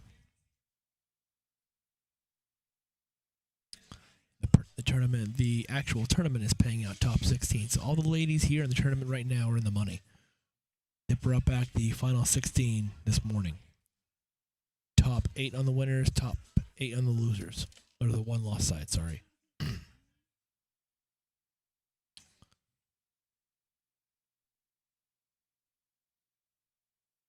Nice shot there from Rachel.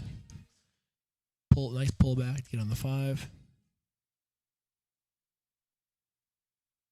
She's a little straight here, which can make getting on the 6th ball a little complicated.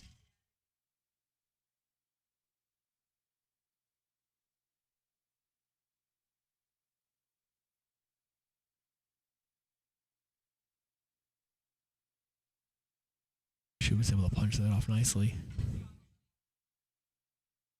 Just roll the 6 ball in here. She should get anywhere in the middle of the table for the 7. This would get her to the hill if she gets out. All right, I'm back with you. Great stroke, great line. Steve, you taking care of these friends. Absolutely. Taking care of everybody. Mike in the chat, Ashley and Lonnie are grinding. Yeah, no, they definitely are. Dawn, the auction top 4. Yeah, I already went over that. I already told her what they were. You know what? Fine. You're a little late to the party. I already talked about that. I don't sound like that. Suddenly came up. It's my new favorite. Yeah, I'm sure it is. It's like, hey, Steve, there's a big tournament going on. Nah, can't make it. Too busy. Too busy. I was going to tie my shoes all day. Yeah. Oh, what a nice stroke there. Great stroke on that one. Rachel with a comfortable 9 ball. And then that right get there on the hill. shows she's definitely finding her zone. Definitely getting comfortable. Yeah, for sure. Because sometimes you just roll that ball in, or, she fired that in with a great stroke. To the hill she goes.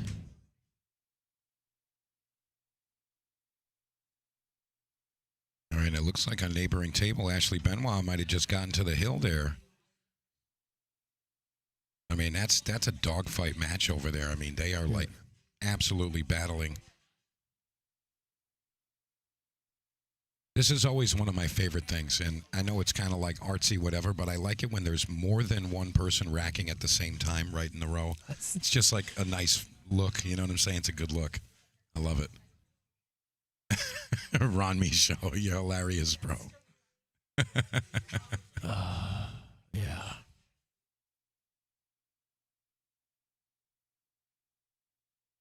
Yeah, I'm sure you like that, Justin.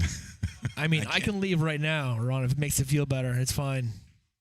I'm taking my ball and I'm going home. Yep, damn right. Have fun later.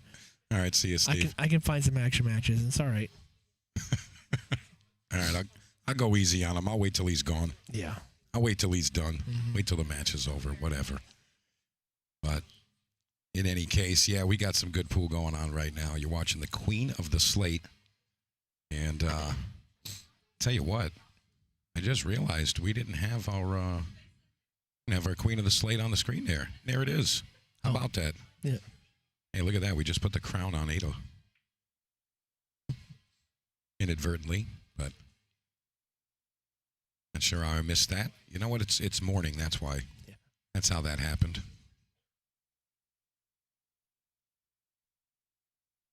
Yeah, there are a lot of good matches going on right now, and again, if you guys are anywhere close by, come watch in person. It's free to watch. Yeah, absolutely.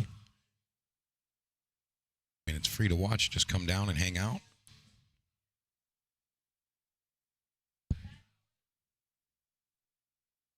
There's plenty of tables in here. You can always play it in here if you want. There's a snooker table. There's Gabriel tables. There's all kinds of stuff you can do here. Yeah, and Steve said you can get played. Steve said anybody can get it. Sure. He doesn't care what your rating is, what game you want to play. Steve said, let's go. I think I heard Billy Thorpe is on his way here. Let's go. Yeah, I mean, $8 max, but anybody can get played. No, but seriously, though, I mean, there's plenty of good tables to play on. And honestly, those Gabriel tables play really good. They I like play those. Phenomenal. So you can come down here and play Sudden Death. Cliff Dubé did those tables, did a great job with them. Yeah, Ron, of course. Of course. Yeah, we love that. We love that. We love Steve. Bo Powers says, I'll be right there. Yeah, let's go. Let's go. Good luck. Get up here, Bo. Justin says, take your stick of death with you. Love that. Love that. So, and Rachel Lang's still sitting on the hill right now, 6'2". She's put a great safety on that one. Yeah, she's been having a solid opening match for day 2 here. No, you can say she's definitely getting more comfortable. She's getting the cue ball speed down better. She played a great safety there. Like I said, the true testament that she was getting comfortable was that 8-ball last rack. She pounded it in the corner with a draw. Got great on the 9-ball. Yeah, that was a nice stroke she had there. Steve Booth, I just got your message, bro. I'm going to look into that. He's talking about some new short rack one pocket with 11 balls. I like that stuff. Always liked the idea of a faster one pocket rack. Just trying to get that game and the moving aspect of it into the spotlight and more accessible, I guess is what I'm really trying to say. So I'll dive into that. Ada went to the air and just missed the one. So Rachel's going to have ball in hand here. And Ashley's 2 balls from moving on, it looks like. Yep. Just got to stay focused here. No body movement. Which I will say, I've already looked at the bracket. The winner of these 2 matches play each other in the next round. And guess where that's going to be? Probably table right 14? No, it's probably going to be right here. Probably going to be right here.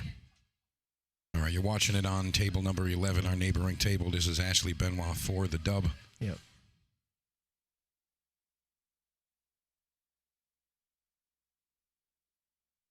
Down it goes. Nailed it. Great match to both of those ladies. Lonnie Fox Raymond still going to be moving on in the tournament. And who knows? Maybe we'll even get her back to commentate a little bit with me. Yep. Tim Cornelio, how you doing, sir? I hope you're doing well out there, thinking about you. The problem with the rack here is going to be that 5-ball. I don't believe it passes by the 7-ball, so she may be looking to a 5-7 combo. Yeah, Steve Booth, I'm down, bro. I'm definitely down. I would love to do that. We really just we need to talk about how the break works. 11 balls. There's going to be that one odd ball on the bottom there if that's how we're racking. But I've explored, short rack one pocket before, playing with like 9 balls or 10 balls or something, whatever. But I'm definitely down. And obviously, if you want to get involved, I want you there. Definitely want you there. So Steve Booth is actually a hell of a photographer also. Yes, he is. So he does photography also, other than playing one pocket. And Rachel's going to swing at that, and she might get some love out of this. Well, yes and no. Yeah, Ada's probably going to put her in a tough spot here. She can just bag the 4 out and stick it right on the 5-ball. Yeah. I mean, that's the shot here every day of the week. That's the shot you play here. Right. I agree. That's the shot here 100% of the time. She didn't play it as tight on the 5-ball as I would have liked, but, it's still blocking. Sometimes you got to kind of balance those things, like getting particular with the cue ball versus it's definitely going to be hooked here. Right.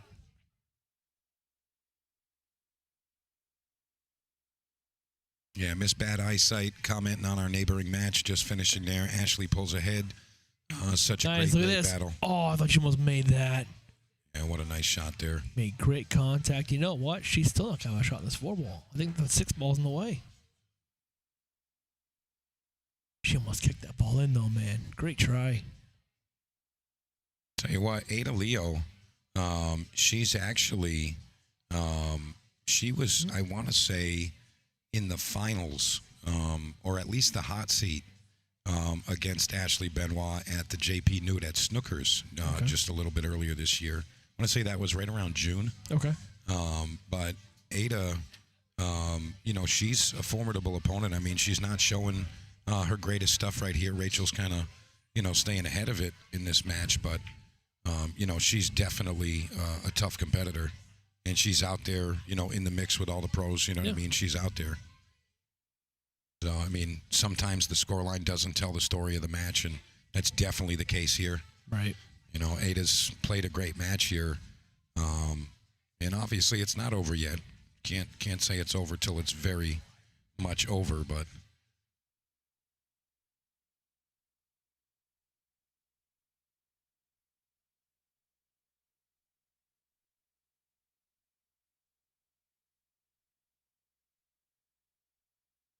Ada floats that 4 in very nicely. There was a pocket. I don't know if the 6-ball was in the way or not.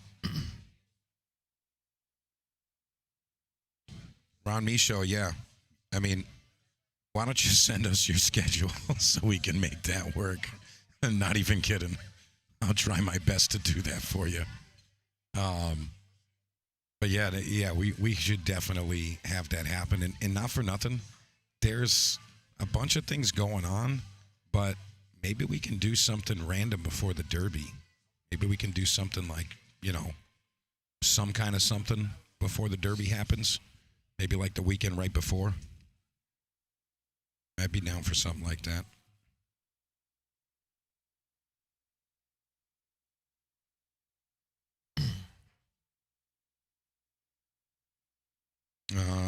Maurice Cormier says the link to the bracket is not any good. It's not working. Okay.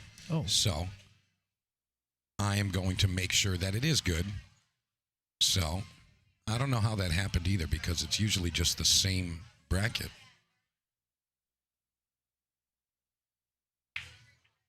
Shot there. We can do all kinds of stuff here. We can do all the things. I think she doesn't have enough angle on it where she can just roll the 7-ball in. Accept a shot on the 8. Nothing fancy with the cue ball to roll it in.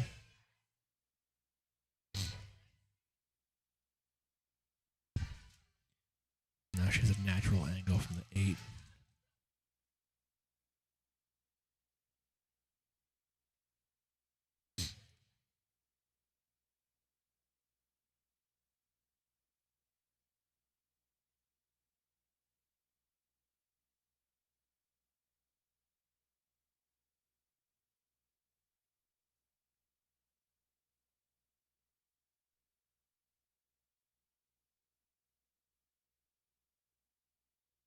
Oh, I see what happened there. I know why the link isn't good because when I copy and pasted it, it kind of abbreviated some of the verbiage there, but I'm going to fix that for you guys literally right this second. Nice shot there from 8. I guess she got good on the 9-ball here. To peg one more back.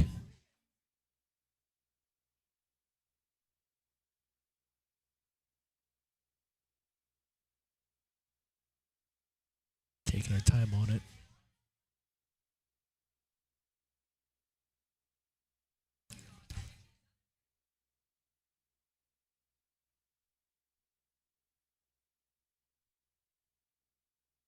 She puts it down. I believe that's going to be 6-3.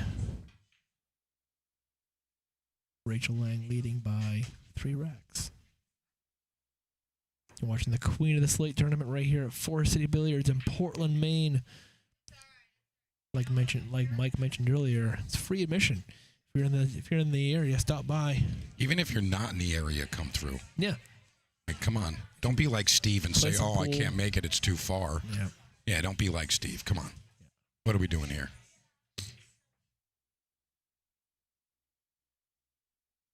I just double check that link works.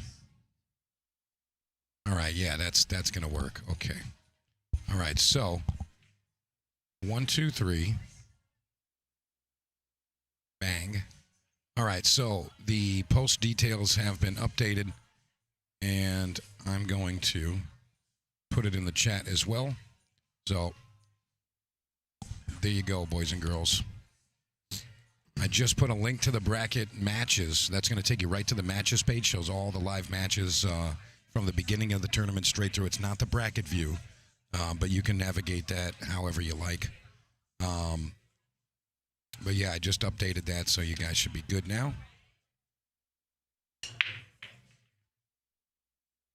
Hopefully that works for you. We don't ever like it when you can't see what you want to see. Yep. And we hate errors.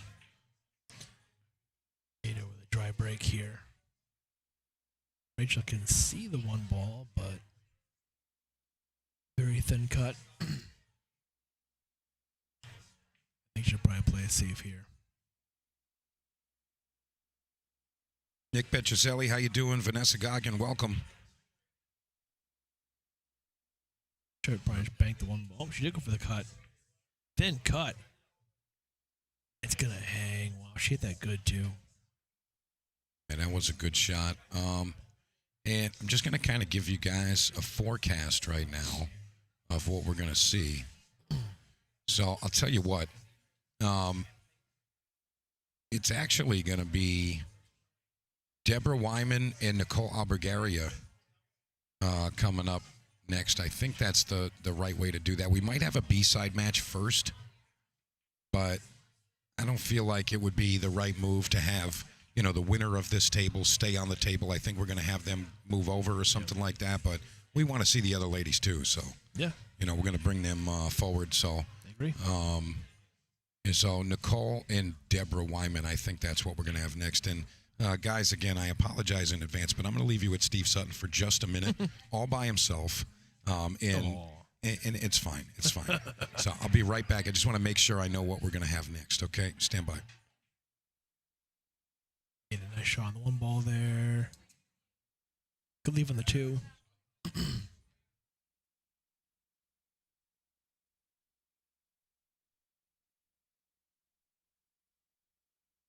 She's got to put a decent stroke here from get from the 2 to the 3.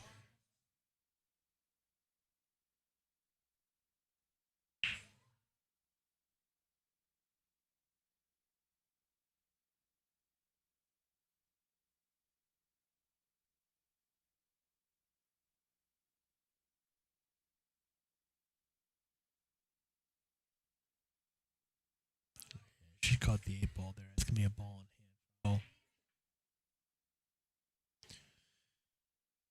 So Rachel's got a ball in hand here on the 2 ball.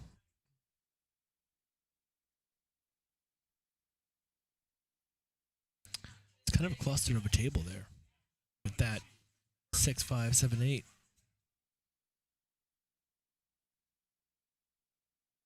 All right, boys and girls, I know exactly what's going to happen. So, for your viewing pleasure, we're going to have Steve Sutton go out there and show you guys how to break 9-ball for about 40 minutes, and then we're going to continue the tournament. What do you guys think? Okay. Steve's like, I hate you, dude. I hate you. I can't help it sometimes. I'm sorry. No, so the next match we're going to have is going to be Becca Ellis. It's going to be a B-side match. We're going to be B-side match is going to be Becca Ellis and the winner of Joanne Mason Parker and Josie Viano. And right now it's 6-3 to Joanne. And I got to shout out Josie. I mean, she's putting up a heck of a fight there. Yeah. I mean, she made it final 16. That's pretty tough. Yeah, that's pretty tough right there. But that's what we're going to get next. And then after that, we're going to have our 2 final winner side matches on 10 and 11 right here, so we can watch both of them again. So that's the forecast. And we're going to see a great match in just a second. So following this one again, it's going to be Becca Ellis and either Joanne Mason Parker or Josie Viano. So that's what we're getting next. And I'm excited about that. Yeah, I agree.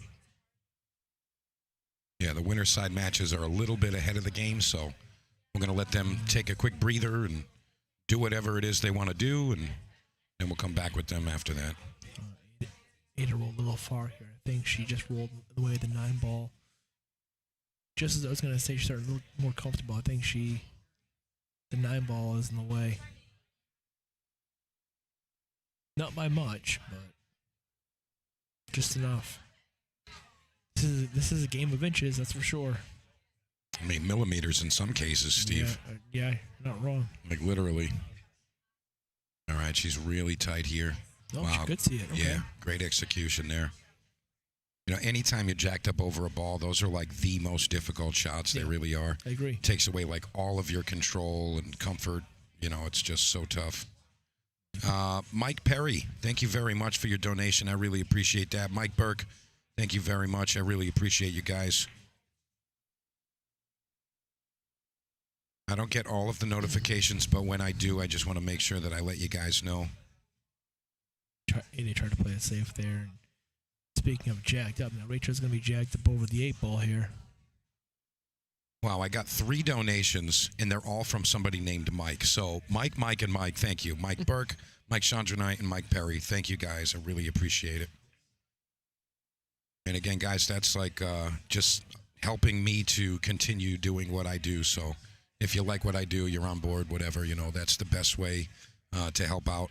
It's like it's gas money. It's like just covering things like so I don't die on the road, like literally. And on occasion things break and I have to like just dig in my pocket and buy a bunch of equipment. And, I'm not making millions doing this, boys and girls, believe me when I tell you, but doesn't mean I'm going to stop. I got to lean on you guys a little bit sometimes. And, very soon, we're right around the corner. I think we're going to be in a little bit better of a position. Steve, guess what's happening in the very near future, like meaning the next few weeks? I'm very close to saying, hey, guess what? I'm going to hire a person, an actual human. How about that? Okay. There's a lot of things that I'm not doing that I could be doing, but I just don't have the time. And I'm going to see if I can enlist some assistance. So, anyone you can speak, anyone you have in mind, you might be able to I have speak people of? in mind, but I can't mention their names just yet because I don't want to, Okay. hey, this has happened and you said this and it didn't happen. So, but more than likely it's a female because there's a couple of them on the list and they've actually shown interest in doing those things. So, Okay. going to see how that works. Steve's going through his mind. Who is it? Who is it? Who's it going to be? I have a couple people in mind. Yeah. It's not that one because she can't do it. I know that the first person in your mind, it's not that one. No, you don't. You don't know who I'm thinking of. I know exactly who no, you're you thinking do of. not. Do you want to make a wager? Sure. Okay. Bet. When this stream is over and this match ends, Okay. we're going to go over there and we're going to bet, and I guarantee you I know who you're thinking of. He's probably going to, like, pull out some random thing like, oh, it's not, like, Jennifer Beretta or something. Like, he's just going to, like, pull out some random name. No, I know who you're thinking of, and she can't do it. She doesn't have time either. I'm sure. Yeah. Hey, Leo, she missed that same kind of shot earlier. I mean, she's going to leave it a little tricky for Rachel, but yeah, she's having a tough first round. And again, I mean, it's, kind of part of it when you start the second day, especially. Yeah. Had a long first day. She traveled a bunch yesterday too, Oh, yeah, and absolutely. a couple days before. But, no excuses. She's got to figure it out and just get back on that horse and try to ride it on to victory. You mentioned the three of them between Emily, Ada, and Emily. Yeah. Emily, Ada, and Ashley. Right. All three of them traveled from Florida. So. But only two of them had to drive a bus up here. Yeah. One of them had some crazy person go drive and pick them up. Yeah. Who the heck would do that? At 11 o'clock at night. Yeah, who the hell would do that? Yeah. Mike Burke says, when you said it's a female, Steve got sad. Well, I don't know if Steve wanted the position. I mean, he's got to tie his shoes every 3 days. Yeah. All that stuff. Oh. Not really the reaction she was looking for there, Steve. I mean, it is thin, but I think it's definitely cuttable. Yeah, she's going to make this. If you look at it from the opposite side here, I mean, she's making this yeah, 1,000. It's hard to see from the angle. 1,000 times over she's making this. If she doesn't make this, somebody tackled her mid-stroke. Yeah. Miss Bad Eyesight. I missed your comment when I left earlier. She says, "Don't touch anything, Steve." Someone must have tackled her stroke. Oh my goodness! What did we just see? I mean, I knew it was. She didn't. Yeah, she didn't cut it enough. No, you know what I think happened there? I think she played a little right spin on it, and it squirt the cue ball to hit it too fat. Yeah. I think that's what happened. That's kind of the only way that happens. Rachel with a golden opportunity here. Great stroke on the 7.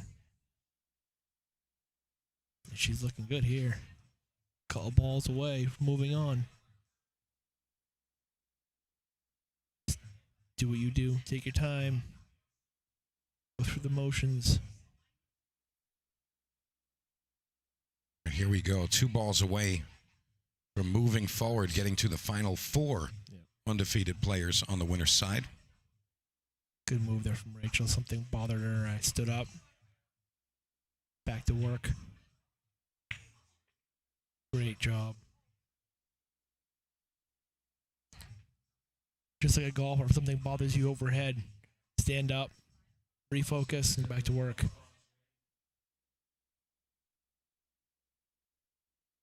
Rachel really bearing down here. Oh yeah, it's 9-ball. All right, for the win. Oh no, she's missed the 9. She's missed the 9. Did. You know, she was stretched out over the table a bit. Yeah. You know, that was probably a big factor there. You got to make sure that, you know, you have your footing and you're very comfortable there. But Adalia was going to gladly accept this 9-ball here. Yeah. Got to make it. Oh, yeah. Absolutely have to make this. I mean, for the viewers at home, I think they're rooting for Ada here. Just want to see a couple of games here. She nails it. Very nice. Very nice indeed. 6-4. Rachel Lang still leading as we go into rack number 11. And if you guys are just joining us, you are watching the first annual Queen of the Slate. It's the Open Women's 9-ball event. 5,000 guaranteed added and 100% payback of all of those entry fees. What a sick concept, folks. All the money goes to the players. How about that, Steve? Yeah, it's nice. Pretty sick. We got to thank Tyson Trepania for that. And, of course, all of the event sponsors. Want to shout out my friends at Ultimate Pool. And how about that grand finals? Over 1 million live viewers. Yeah. So sick, those numbers. And the next event, we're going to be at the Iowa Open in Des Moines. That's the Rack Billiard Club. And that event is full. All of the events are full. You can get on a wait list if you'd like. But we also have the Women's Open and the Junior Open the same week. So that's where we're heading. How many players is that? All of them, actually. No, I mean, like when you sort of sold out, so you don't know what the bracket is? It's just under 200. 256? It's just no, I think it's just under 200. I think it's like a 192, 190, okay. Something like that. I'm not sure the exact numbers, but all of them. Yeah, all of them. Come on, Steve. You know I'm going to be slapstick with you. I mean, come on. You're with the Ultimate Pool USA. You should know, right? Yeah. You know, I should know. You know what I do know? I know that Ultimate Pool is just rocking and rolling and doing awesome stuff. So that's what I do know. But I can actually find out for you. It is going to move that magic rack off the table.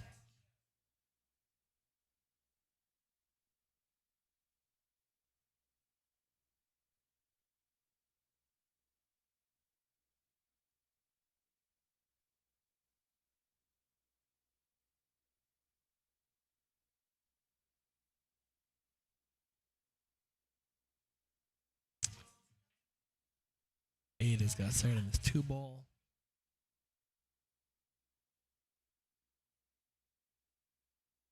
Don't believe the 3-ball has a pocket. I believe the 6-ball is blocking the 3. Oh, I'm sorry. All right, so the main event for Ultimate Pool, 256 players. Okay, so I was right. Okay. And that's not the total number of players either, because there's also the women's and the juniors that are full. Okay. So that's another big group of players there, but okay. Unbelievable stuff right there. 256 player field. I mean, honestly, players, out, yeah, the players can't get enough. They really can't. Yeah. All right, Steve, what do you think? Is Ada going to kind of tear back and make this a hill? We're going to see that? It's possible. Wouldn't put it past her, that's for sure.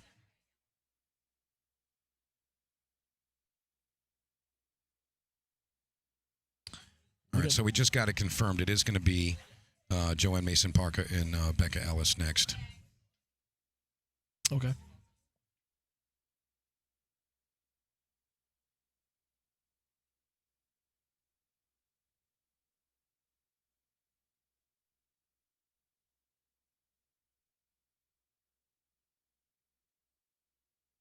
I'm looking to play it safe, and it might leak here.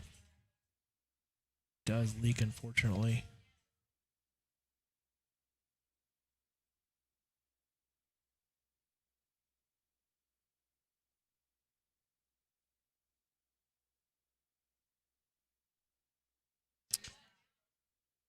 It is looking at cutting this 3-ball and going back and forth here and playing the 4-ball into the top right.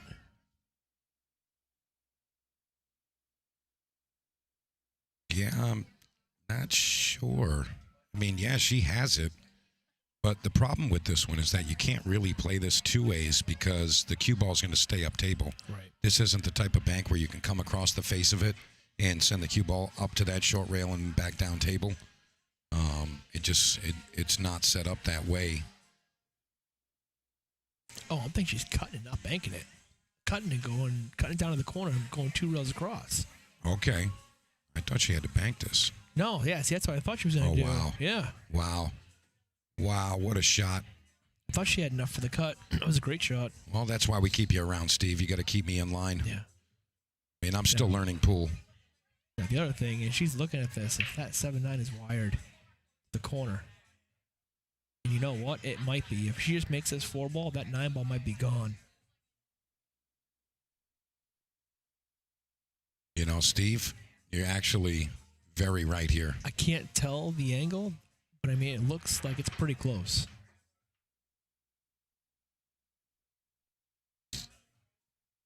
Mark Lamberti, how you doing, sir? He says good luck to both from New York. Yeah, we had someone mention that Ada's technically living in New Jersey, but she spends a lot of time in New York, so.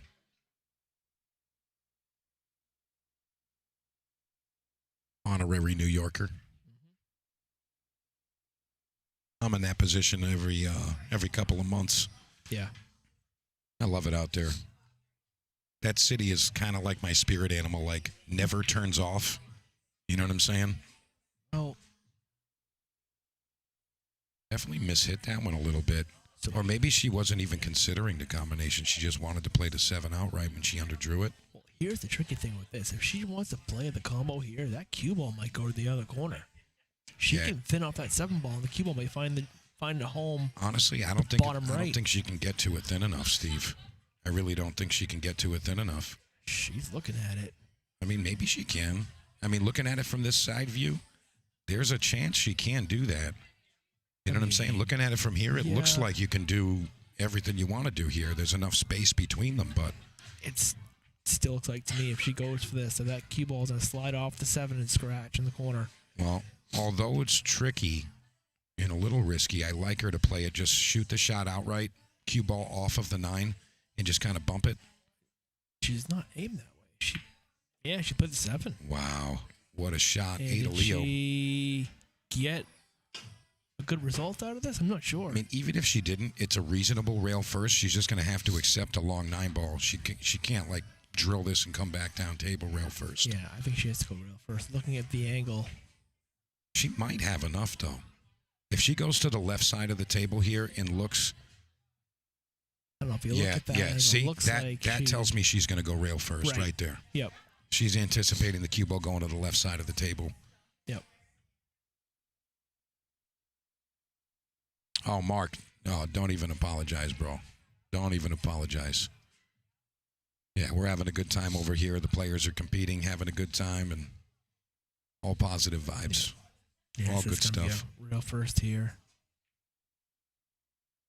Yeah, don't forget, right when we're done here with this one, I'm going to take just a short break, and we're going to come back with Joanne Mason-Parker and Becca Ellis. So, be a good match. Yeah, that's another good match. You got home team. Oh, wow. You can see the whole thing. Wow. What a shot. I think she can see the whole ball. I feel like Ada's kind of like, you know what, I'm sick of this. You know what? Like, she's really picked up the last couple of racks, not going to lie. Yeah, I mean, her life is in danger. You know what I'm saying? Like, when you're backed in a corner, sometimes that's when it comes out. Yeah. I mean, sometimes it's just what you need. Especially this last couple of racks. She's really shown some things here. Yeah. Ada Leo, folks.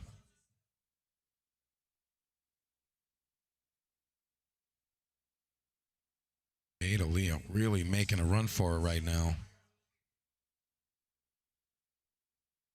All right, to extend her tournament life, 6-4 down. Can Ada Leo close this rack out? Makes it. Look out, cue ball. Oh, she's got it. She's good. Wow. Living on the edge, 6-5 now. I mean, you say tournament life. This is an A-side match. Yeah, so the winner of this match. But even so, her life is on the line. I agree. You don't want to lose one of your lives there. You're right. I agree. Then everything is off the table. All bets are off. You can't comfortably shoot in some situations because you know that you're going to die if you mess it up. Yep. You know, so All right, it looks like Rachel and Ada are going to take a quick second. Yep. And with that, we're going to take a quick word from our sponsors and friends. And we're going to come back with the conclusion of Rachel Lang and Ada Leo. So, guys, stand by. We'll be right back.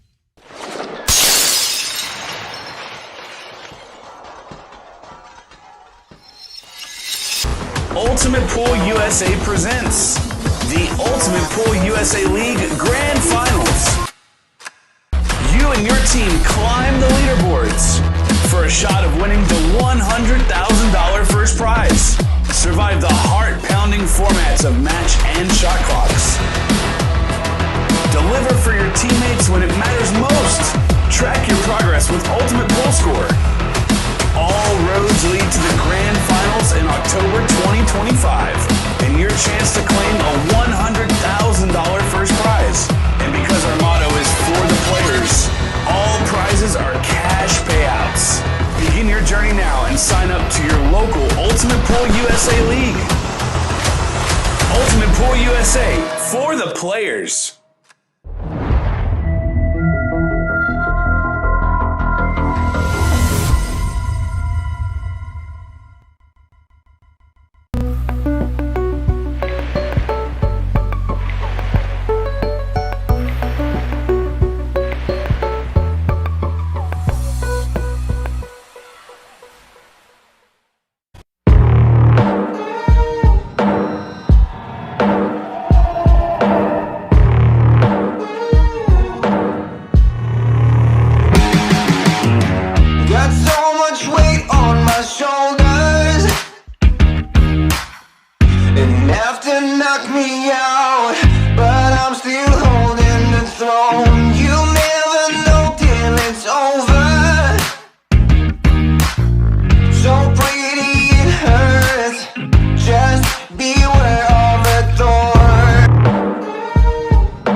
All right, it looks like these ladies are about to begin their final descent into whatever this is. 6-5 right now. Ada Leo breaking. And we got our buddy back, Steve Sutton. He's back. It's Sutton. Suddenly came up. Yep. All of a sudden, I'm back. All of a sudden. All right, here we go. Ada Leo. And she's going to break dry and... Oh, nope. Four ball had a chance at the buzzer, but doesn't fall. So I have a feeling we might see some moving right off the rip here, Steve.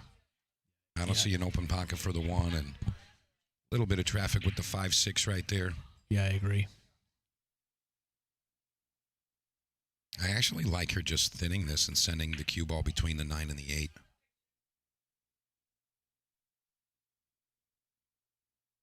She's going to go the other way. opposite way, and that's okay. But Steve, yeah, I know. does Ada swing? Does he swing at this 9 right now? She's looking. She is looking. I would love to see a hill rack. That's my favorite rack, Steve. I don't know if you knew that. Oh, I know. That's my favorite one, and the reason being is because there is no tomorrow after it. She did. You know, like you have to do it. Yep. She swung at it. Yeah, she did. She tried the combo. I mean, I thought the carom laid a little better than the combo did, but either way, I mean, she was swinging.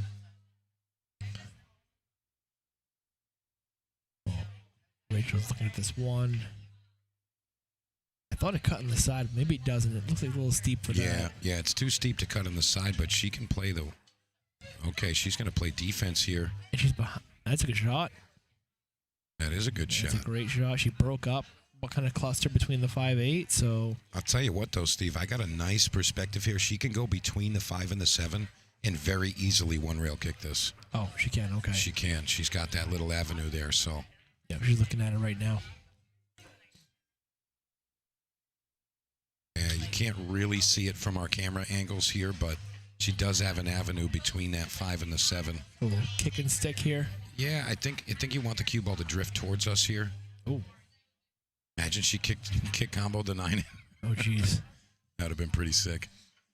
Eric in the chat says he's hoping for Hill. Me too, man. I just want to see that rack. Kenny Norris, how you doing, bro? Thank you. Oh, I know one person that doesn't want to see that rack. I can guarantee you that. Yeah, do you and No. Rachel? Yeah, I know. You and Rachel both don't want to see that.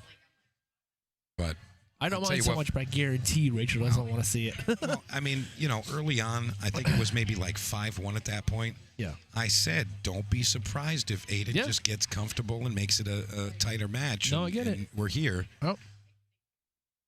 All right, one ball is down.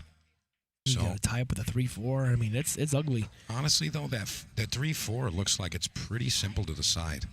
Okay. And I know that that's a tough shot, but, I don't know if you can see it from here, Steve, but I mean, I'm right in line with the 3-4 to the side pocket. Yep. And it looks like she can just float this 2 in and play the 3-4 combination.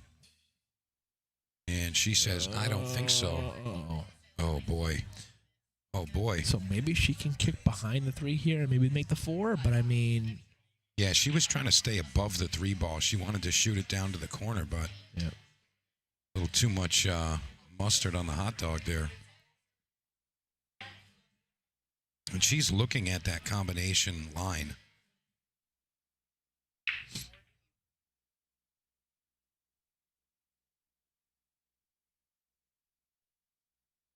All right, here we go. Yep. Kick combination. Wow. She came deadly close to that. That was really close. Either way, make great contact. A lot of distance here with the 3 ball. So close to making that.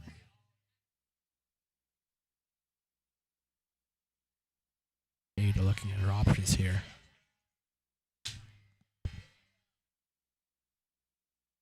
Little tricky. You can make the 3 ball in the corner, but you might lose the cue ball a little bit here.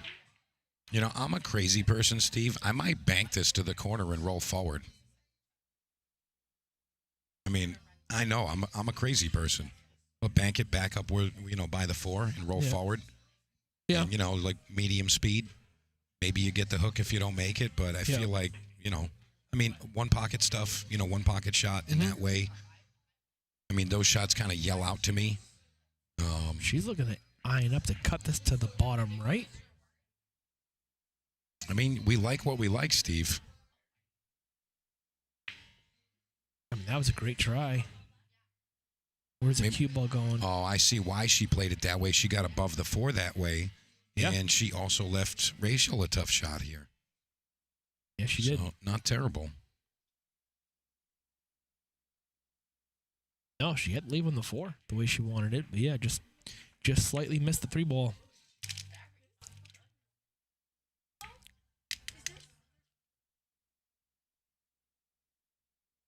All right, here we go. Rachel Lang. No dice on the 3-ball. But she's not. Well, Ada can see a piece of the 3. I don't think she has anything offensive here on the 3.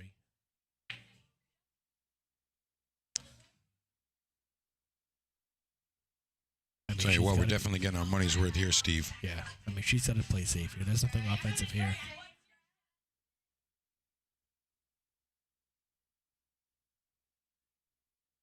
And Yeah, she just wanted the cue ball on that top rail, and she got there. she did. That was mostly cue ball there. I think she wanted the 3 to drift under the 4 maybe, but, you know, holding on to that cue ball, that was big.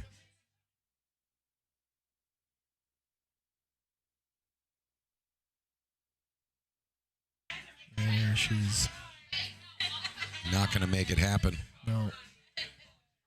A little bit of frustration there from Rachel. She just needs to get back to doing what she does, making balls. You see how that 3-ball is off that bottom rail quite a bit. So there's some space there. You can cut this comfortably. Yeah. I mean, it's a steep cut, but definitely makeable. I mean, you cut this ball and the cue ball is naturally going back up table. She'll have a shot on the 4-ball inside.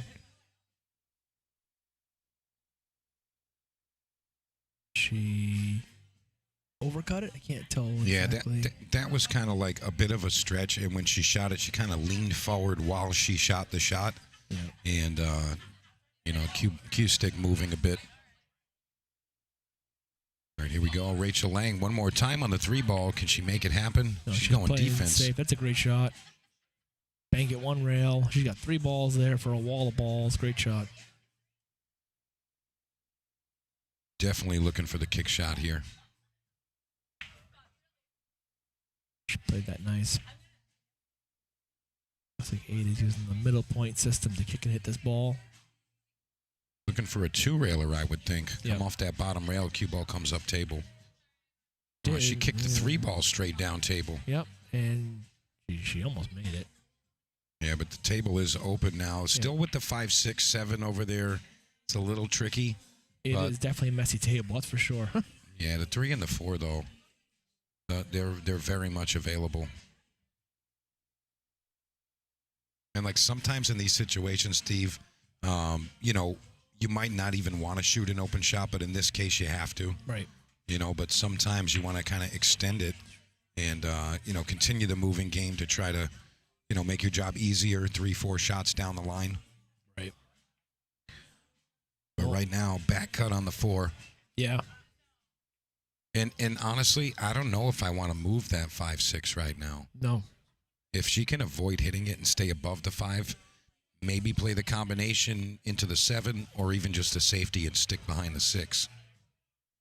I mean, in any case, you know, this is kind of like brass tacks, you know what I mean? If she doesn't win this game right here, then all bets are off. We have no idea what the result's going to be. Agree. You see Miss Emily Duddy warming up on the neighboring table. She's going to be getting started in just a minute. Oh, no. Yeah, I feel like the 5, 6 was definitely in her frame of mind. I think her pre-shot routine was just not normal right there. Yeah, as far as I know, I believe Emily Duddy is waiting for the loser of this match. I think Emily Duddy plays the loser of this match. I think you're right, Steve.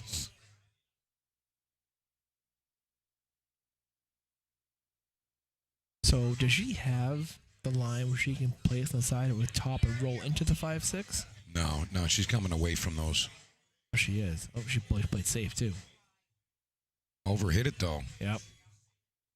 But again, with that 5, 6 the way it is, you know, that's really going to be the telltale of how this rack ends.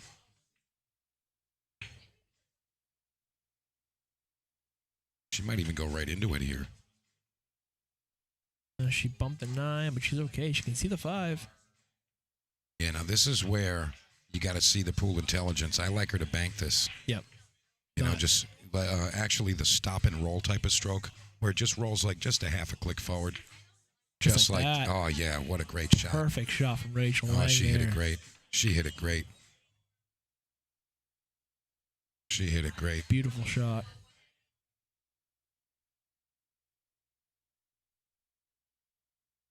Yeah, that was almost like a kind of like a forced follow through where you would get the cue ball to move just a little bit. Yeah, they call that the stop and roll. Yeah. It's almost a stop shot. Yeah. But then you just get that half a rotation. Yep. That's one of the hardest shots to master. I remember I learned that shot from Shorty like a million years ago when I was a pool player.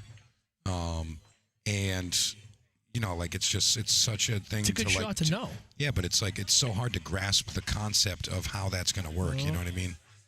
And you see the result there, Rachel getting ball in hand out of that exchange. It's one of those shots where you don't want to stop the ball and you don't want to roll it too far. You just want it to go a couple inches, and it's really an important shot to know, especially when it comes to cue ball control and playing position. Totally agree with that. So Rachel has everything she needs here. Yeah, I mean, honestly, this is where she's supposed to close it out. She's got to pocket this in the corner, float it towards the center of the table. You know, she actually wants to end up pretty straight on the 6 so that she can stop and play the 7 to the side. Correct. I mean, so far, so good.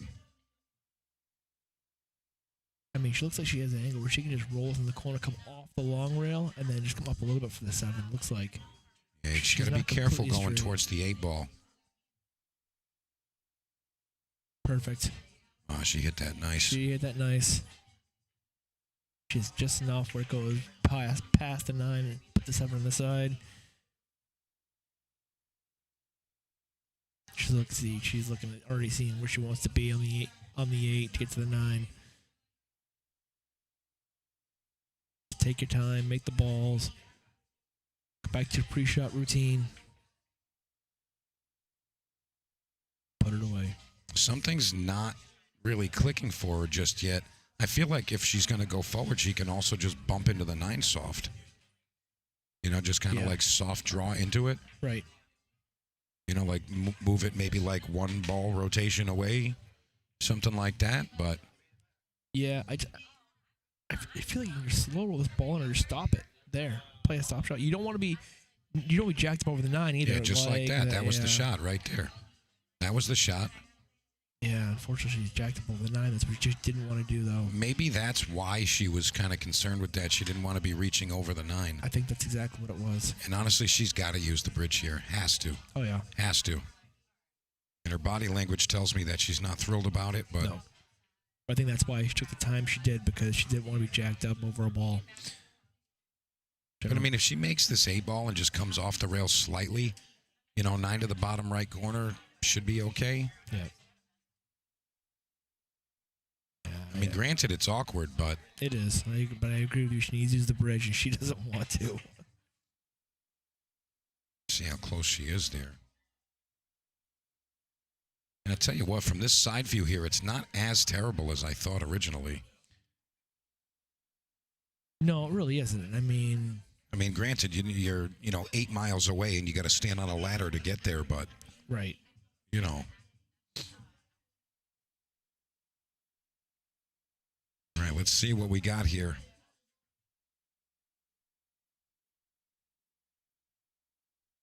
All right, Rachel Lang. Oh, no, she's missed the 8 with ball. speed, but that's okay. She didn't leave anything easy for Ada. No, she didn't leave anything easy, but the point here is that she left something. Correct. She's at the table. Correct. I agree. But I do like the speed she hit that with, because I'm afraid if she rolled that, she was going to miss and hang it. She had a shot on the 9 ball, so... Is she banking this? No, she's playing safe. She's going to leave Rachel Lang a bank for the win.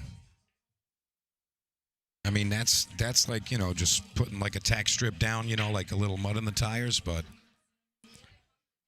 I wouldn't be surprised if she plays safe here, though. No, I don't think you can. You can thin the bottom side of the 8. Yeah, but if you're on the hill and it's a chance to win, you have to play the winning shot, Steve. You have to. Yeah. I mean, she looks like she's going to try to play safe, but why allow your opponent to get to the table? If it's 50-50, you go with the shot.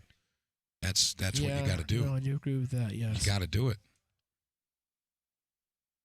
You know, and like you can actually play it kind of two-way also, where you stop the cue ball or even draw short, and if you play it on the long side, then it can two-rail underneath the 9, you know what I'm saying, or even just go way down table. Right. I feel like you have to shoot the offensive shot here. You know, what if you mess up the safety and then the girl makes it hill-hill? Right. Yep. How about let's just shoot the shot, and if you miss, same situation, but True. if you make it, hey, I won. It's over. You don't have to talk about it anymore. Does. Yeah. 100 miles an hour, firing. Oh, boy. Where's the cue ball? No way. Oh, my God. Oh, yeah. Oh, my God. I can't. Boys and girls. I can't. Steve, put your head down. Don't even look. Don't even look, dude.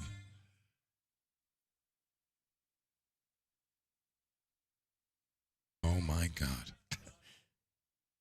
Fires the bank and the cue ball barely stays on the table. What are we seeing? You just got to stay down. Stay down. All right, for the win. Let's go, Rachel. Nice shot. All right. Rachel Lang gets it done. All right, boys and girls. Steve Sutton, thank you so much. Let me tell you Ship something. it. Yeah. Ship that 8-ball. Yeah. All right, we're going to be right back with Joanne Mason Parker and Becca Ellis. That's going to be a sick match right there. So don't go too far. Yeah. We're going to be right back with Dad. Steve Sutton, thank you again very much. Thanks, Mike. Appreciate Be it. right back, folks. Don't go too far.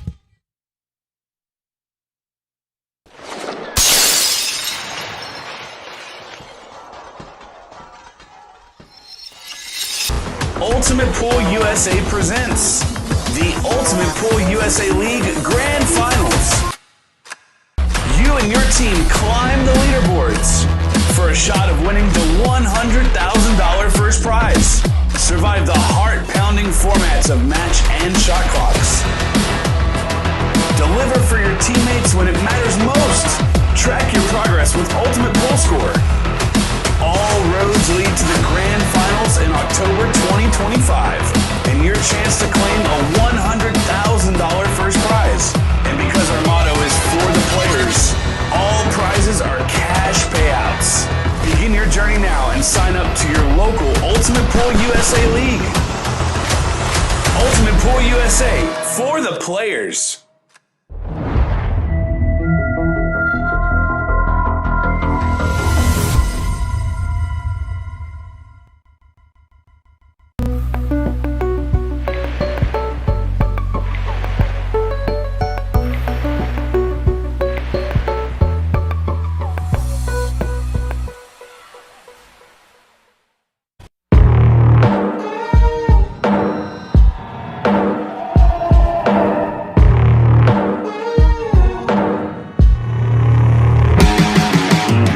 Got so much weight on my shoulders, enough to knock me out, but I'm still holding the throne. You never know till it's over, so pretty it hurts, just beware of the thorn.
right, folks. Sorry if you heard anything clicking and popping, getting on the sound there. Apologies in advance if that happens again. But we're back with Joanne Mason Parker and Becca Ellis. It's a B-side match. And Joanne's up 1-0.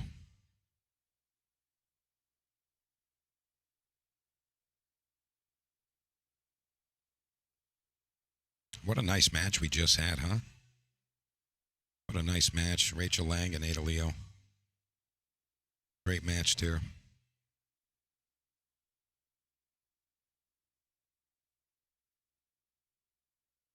And don't forget, guys, I do have the chat up for LFR Live via YouTube. And I also have it for the Ship the Cash Facebook. And I guess I could perhaps get us the Forest City Billiards chat, too. I could see if I can get over to that. Okay, yeah. Yeah, I got it. All right, so we got everything. So wherever you are, I am here.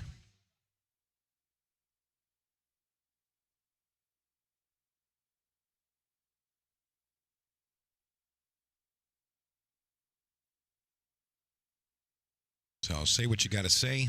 Do whatever. Questions and comments and all that jazz.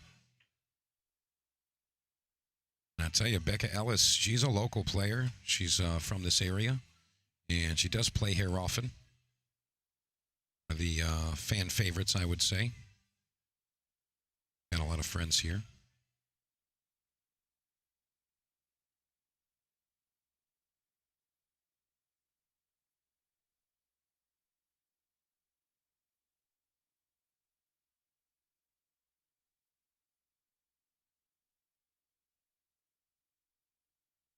I was mentioning yesterday, Becca Ellis was over on one of the neighboring tables before the event started.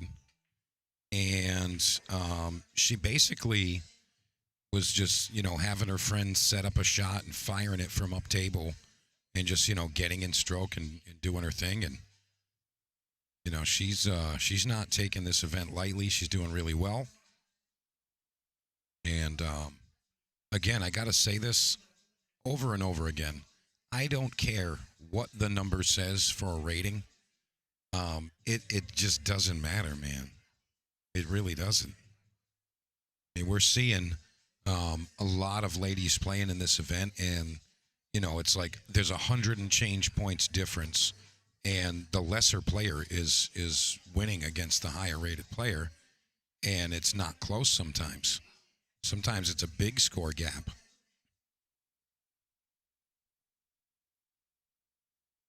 And I got to take a minute to mention both Emily Duddy and Joanne Mason Parker lost their first round match yesterday, tearing all the way through the B-side to arrive at our final 8. I mean, how strong is that from these ladies? How strong? Very strong.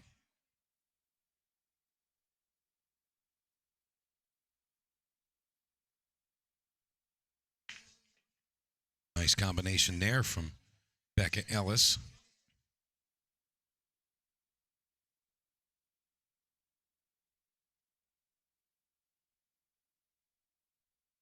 She's going to take a quick look around here.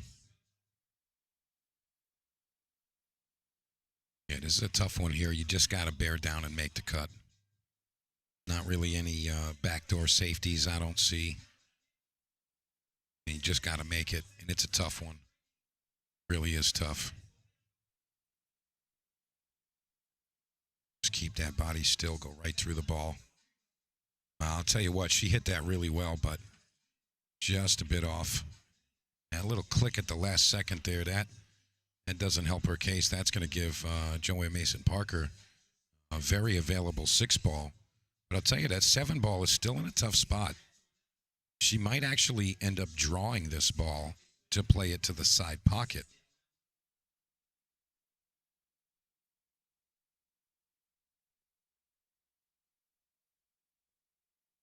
Alternatively, I mean, she can go forward, punch off the rail a bit.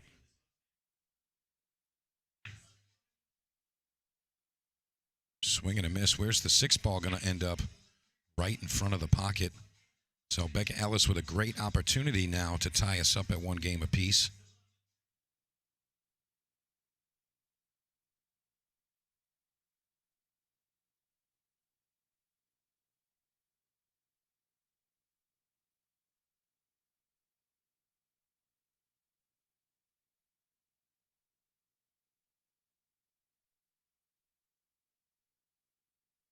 Got to get off this bottom rail here. She's okay.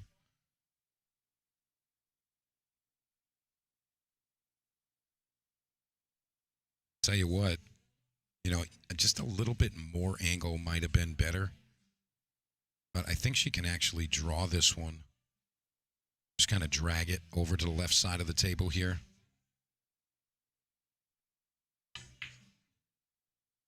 Oh, swing and a miss. So control goes right back to Joanne Mason Parker.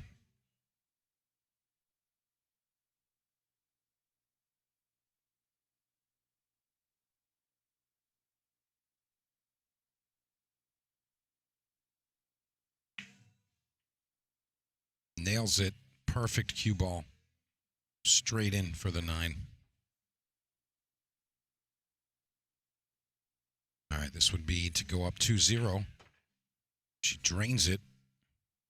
And I talked to Joanne yesterday, right after her first round loss. And, you know, we had, you know, speculation about, like, what was going on. Like, she just didn't look like herself.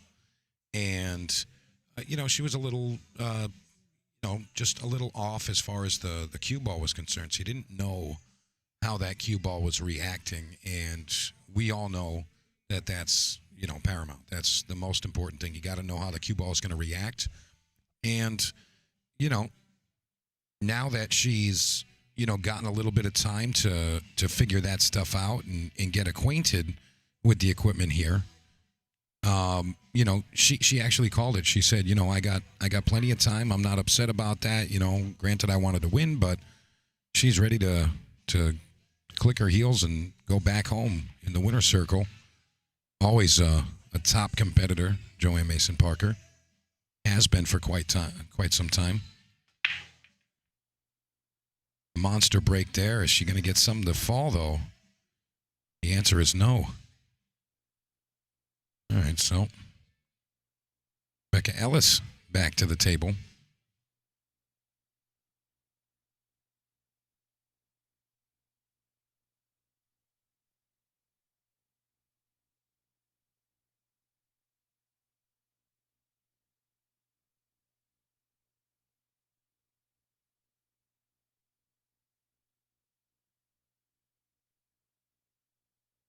She's just trying to explore her options here.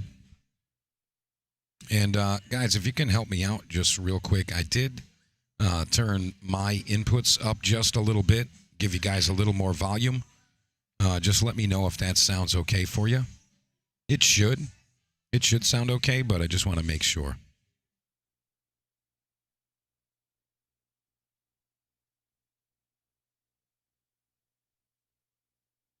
She overdraws that one, getting behind the 5. Not really ideal. I mean, she can still make this rail first. I actually like not making this and playing the cue ball to hit it rail first and go a little thin, like across the face of it, and sending the cue ball all the way around the rails and back down table. She's looking at it like she can still hit it, though. Yeah, I like defense from that position, and she ends up pretty good here. No, maybe she did leave a window. Yeah, it looks like she left the edge of it at least. I think we'll see Joanne navigate the cue ball back behind the 3. I think she's going to cut it on the right side of the ball. Put the cue ball back behind the 3. Not sure what she's thinking. Maybe she's going to bank it and go under the 9 with the cue. She swung at the 9 ball. I mean, she's smiling about it. She's like, I mean, can you blame me? It was right there. Why not? Why not? Why not take a swing? And Becca's smiling about it too.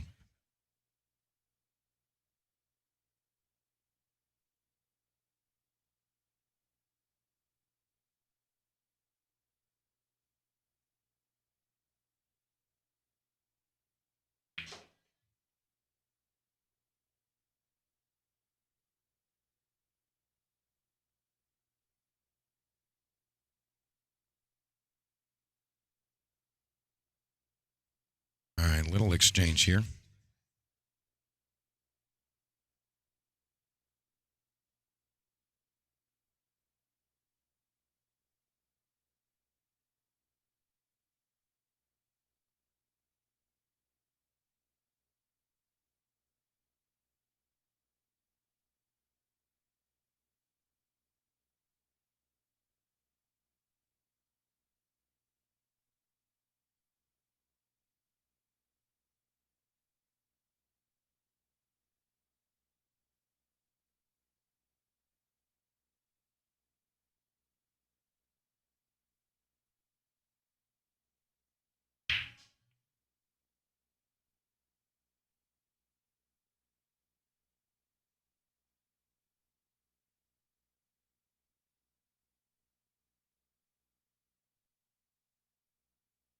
Becca trying to eye up a kick shot here.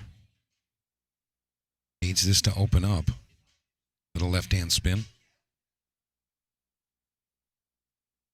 Doesn't allow it to open up all the way. That's going to be ball in hand. Joanne Mason Parker. Yeah, that's a devastating turn there. You know, she opened up the rack a little bit and also giving her opponent ball in hand here. That's a big one. That's a big one.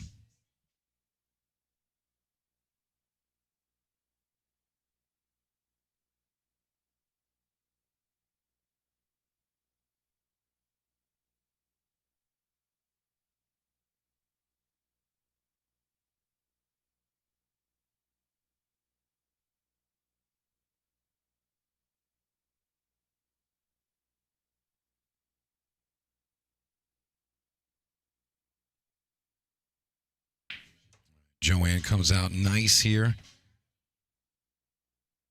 Not sure if the 5 passes the 6 to the side. It looks like it does. It looks like it does.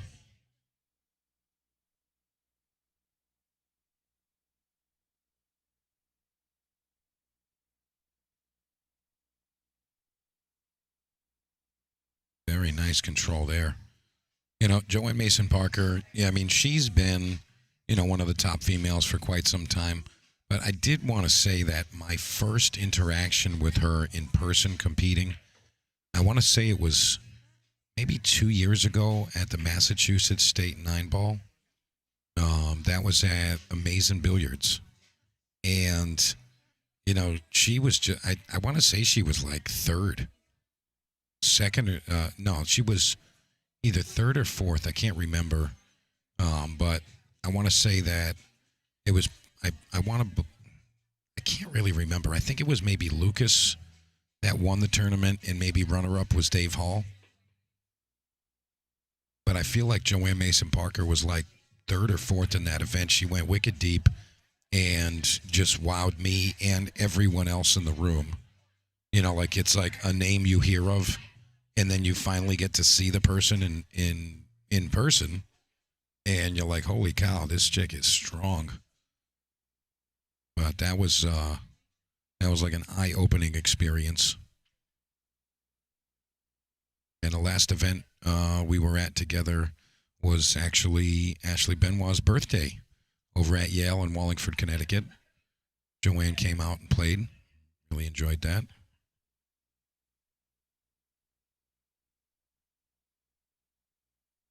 She did pretty well in that tournament, too. I forget the results there. I want to say Kevin Guimond won that, but Joanne went deep in that one, too.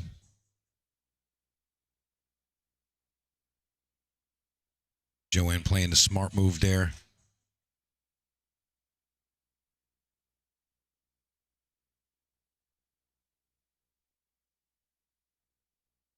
right, so just to give you a heads up on where we're at,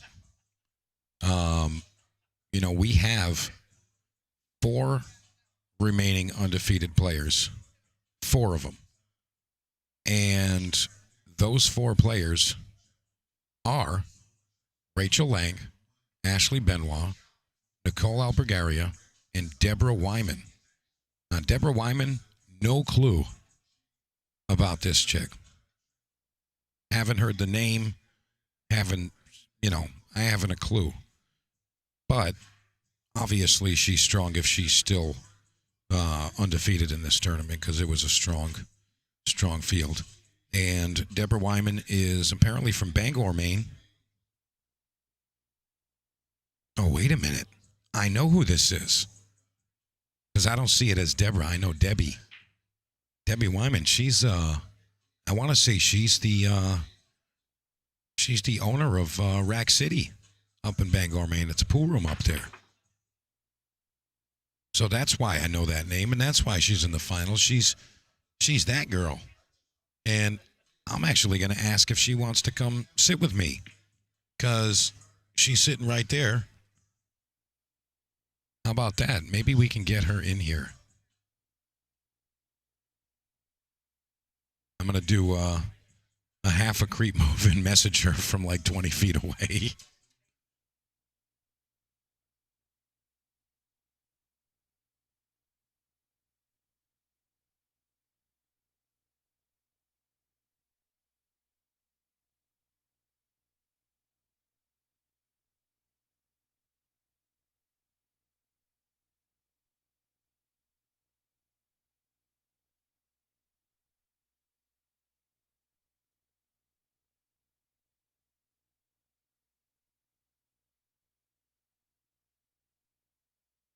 All right, she read the message. She's coming over. I think we might get her. All right, we're going to get her. We got her. We got her. I'm excited. I didn't think it was going to happen. I didn't know if she was going to join us or not, but she's going to join us. All right, here we go. We got her right here. Debbie, Deborah, what do you prefer? Deb. Deb. All right, it's Deb. Deb Wyman. So I'm looking at the names on there, and I'm like, I don't know a Deborah. And then I'm like, oh, it's that one. Yeah. Can you hear me breathing aggressively? Because it feels like you can. No, it's fine. You sound fine. Okay. It's fine. Okay. All right, so Deb Wyman, you are undefeated in this tournament right now. I am. And what can you tell us about your road to where you're at right now? Final 4 undefeated players. Yeah, I don't want to discredit any of the people I played, but I certainly got the roles in all my matches. So I got them all, essentially. I played some good players who I left absolutely terrible basically every time I shot. I mean, it's 9 balls. Sometimes those things happen, but I mean, you obviously have to shoot the balls in to win. You can't accidentally win all the games, so That's true. Give yourself a little bit of credit there. Yeah. I definitely had some good outs. I definitely had some early 9s that were helpful in my matches. But, I mean, all in all, I think I'm playing at a big, good level for myself. My game's come a long way. And I've played in a lot of women's tournaments that I was out in too. And I've had some that I won. So I'm hoping today is one of those ones I win. Yeah, most definitely. I mean, that's always going to be a thing. But, I mean, you're still kicking. You haven't lost any matches yet. Do you look at the bracket? Do you, pay attention to who you're going to play next and all that stuff? Or? I do. I look at who I'm going to play. I don't typically look at their record or any other information about them other than who they are.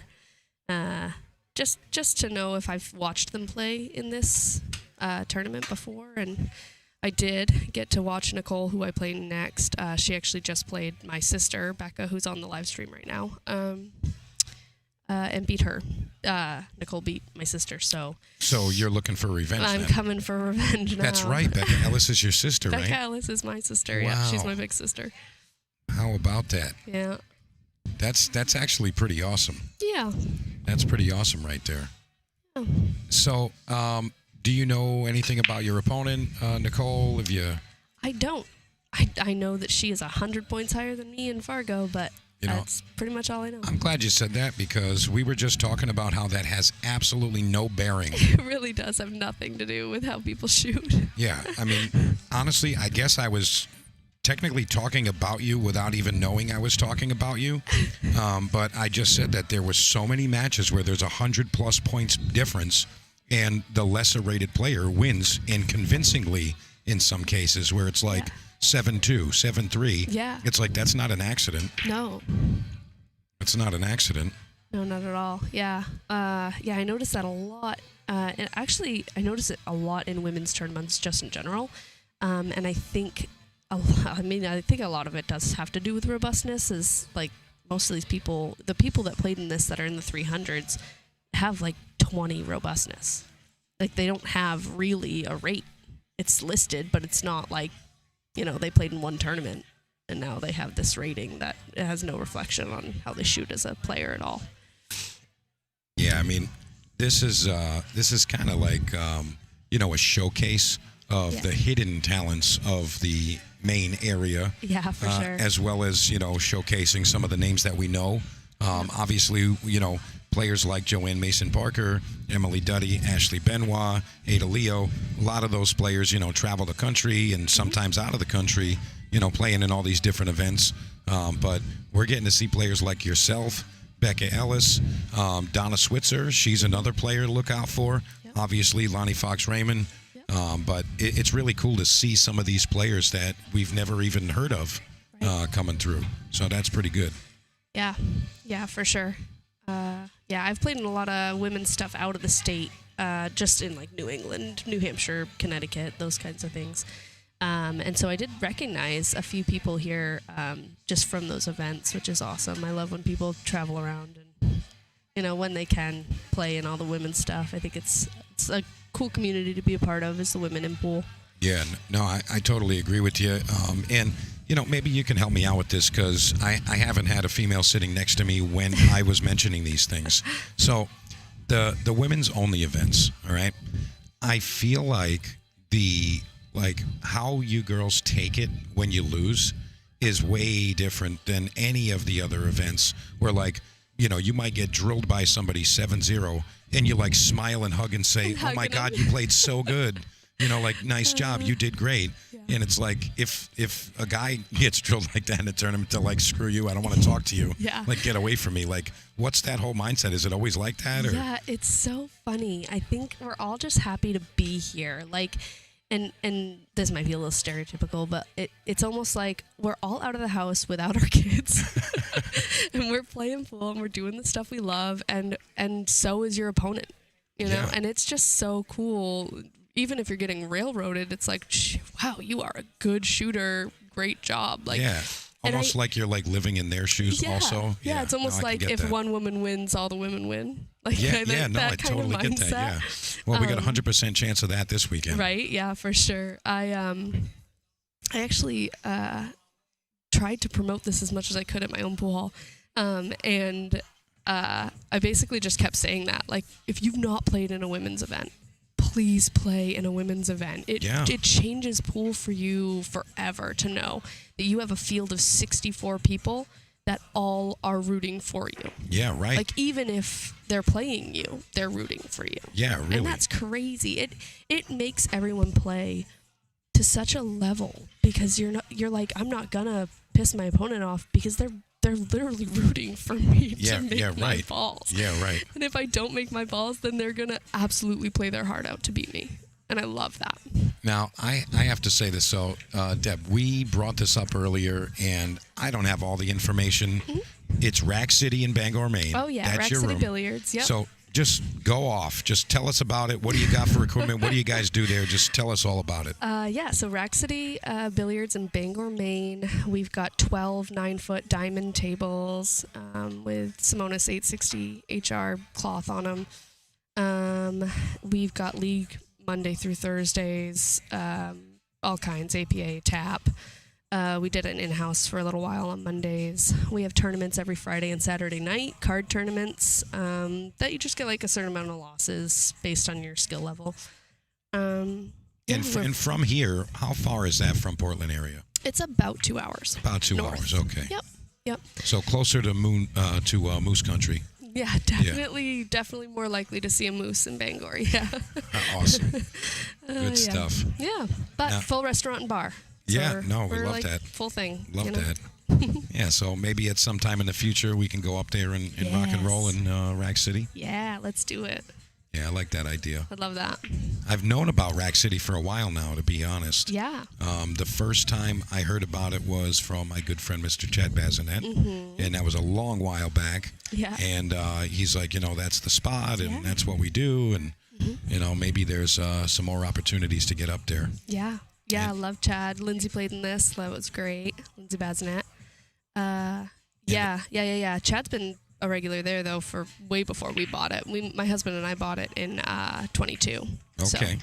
So we've had it for going on 4 years here in April. So and it's going really congratulations on your success up there. Hey, thanks. Now, the name escapes me right now, but someone actually reached out from that area, and they were asking me to come up with some pro pool players and do some lessons and exhibitions and all that stuff. And I think that's going to end up being a collective, where we can do an event at your room and maybe bring some players up there and do something like that. So I think that's kind of what the recipe is looking like. Yeah. So really looking forward to that. Yeah. Actually, Joanne Mason Parker, who's playing on the live stream right now, just said, "Deb, you own a pool hall? You're a woman-owned pool hall owner?" And I was like, "Yeah." She was like, "Oh my gosh, let me come up and do some lessons and stuff with the ladies." Totally. And I was like, "Wow, that would be great. It'd be super fun." Absolutely. So now it looks like we got 3-1. So Joanne's got your sister in a tough spot here. Yeah. But Becca seems like she's a resilient player. She doesn't get down really because the score says that. Yeah. She's just going to go out there and, like you said, happy to be here and just do what she's doing. So yeah, she's definitely one of the players that will absolutely give you a hug when you're done playing, but she will be very upset with herself. She beats herself up a lot more than she'd ever be mad at somebody else. But yeah, I think she can come back. I think that she has made a couple mistakes that she's still stewing on right now, sitting in her chair. But she's got it. I think she can get this one. Yeah, she's got a good mental, and we talked about it earlier also that yesterday before the tournament started, where we're not on the actual event tables. She was on one of the Gabriel tables on the side, and she had one of her lady friends, setting up a shot way down table, and she just firing it in one after another over and over. Do you know if she plays like that, where she'll train for an event, get prepared, and that kind of thing, or? I don't know if she does that. She plays out of here. She doesn't have a table at her house. So I think, as much training as she can do here, but I don't think she typically does. I think she's really just, she plays a lot of league. She plays tournaments. But I don't know how much training she's really giving herself. She's pretty busy in her regular life or personal life. She seems like that. Yeah. Yeah, she's somebody that's never sitting still for a second. Certainly not. Yeah. No. Yeah. Yeah, that's something we have in common. We don't typically stop for very long to do anything. You see Cassie Lamb in the chat. She says, "Keep rocking it, Ellis ladies." Yes, Cassie. Let's go. So she's got a nice opportunity here. Yeah, she does. Narrowly avoiding that 6 ball, but she does. Yeah, sometimes out there in the heat of the moment, things are just so intense. But it looks like Becca's handling that very well. Yep. And sometimes when you play, quote unquote name brand player, sometimes that can be taxing on the mental also. Yeah, for sure. But it doesn't seem like Becca's really thinking about that much. Yeah. I think it doesn't get in her head nearly as much as it would get in somebody else's. She doesn't give much weight to that, I don't think, at this point in time. Or at least she says she doesn't. Every time I talk about, I don't want to play so-and-so, oh, man, I hope I don't meet them in the bracket, she's always like, Deb, they're just a player. They miss. It's not like they're running 7 racks in a row. You will get opportunities to play pool. Yeah, you got to get that out of your mind and just play pool. Yeah. Just play pool. And I saw she kind of mishit that there. She wanted to stun it towards the 6. She did. She ended up drawing the ball. She did, yeah. And now she's kind of hooked behind the 7. So She is struggling with her tip right now. She's playing with like an 11-5, and it's just too small for her. She keeps overstroking or putting too much on it. So she's getting a lot of English with She that thinner is. shaft. Yeah. Yeah, that tiny shaft. What a great kick. Yeah. She needs this ball to slow down, though. Yeah, wicked. I've noticed that this whole weekend. My balls are absolutely going so far. It's not even that they're going fast. They're just continuously rolling. They roll so far past where you meant to leave them. I've just started slow rolling pretty much everything. Yeah, honestly, sometimes that's the ticket. Sometimes that's just it. You got to change. You just got to change up your strategy and like the approach to the equipment. A lot of times a player will try to force the table to, do what you want it to do. Like play the way I want you to play, and that's just not going to get you anywhere. It's just not going to work. Yeah.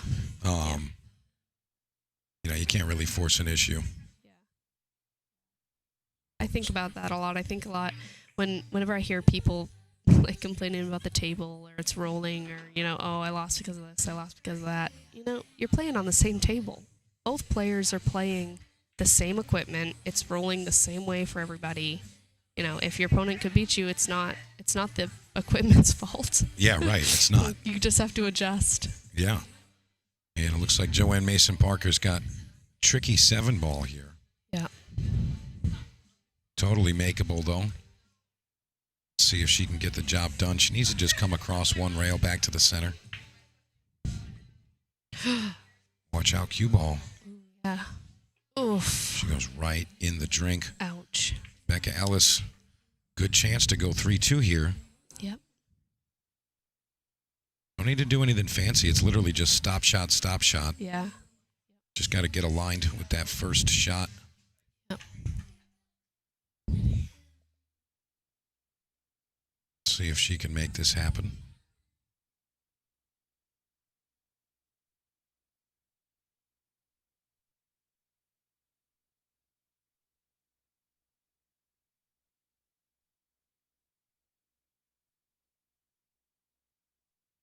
All right, she's made the 8 ball. Now squaring on the 9. Again, this is for 3-2.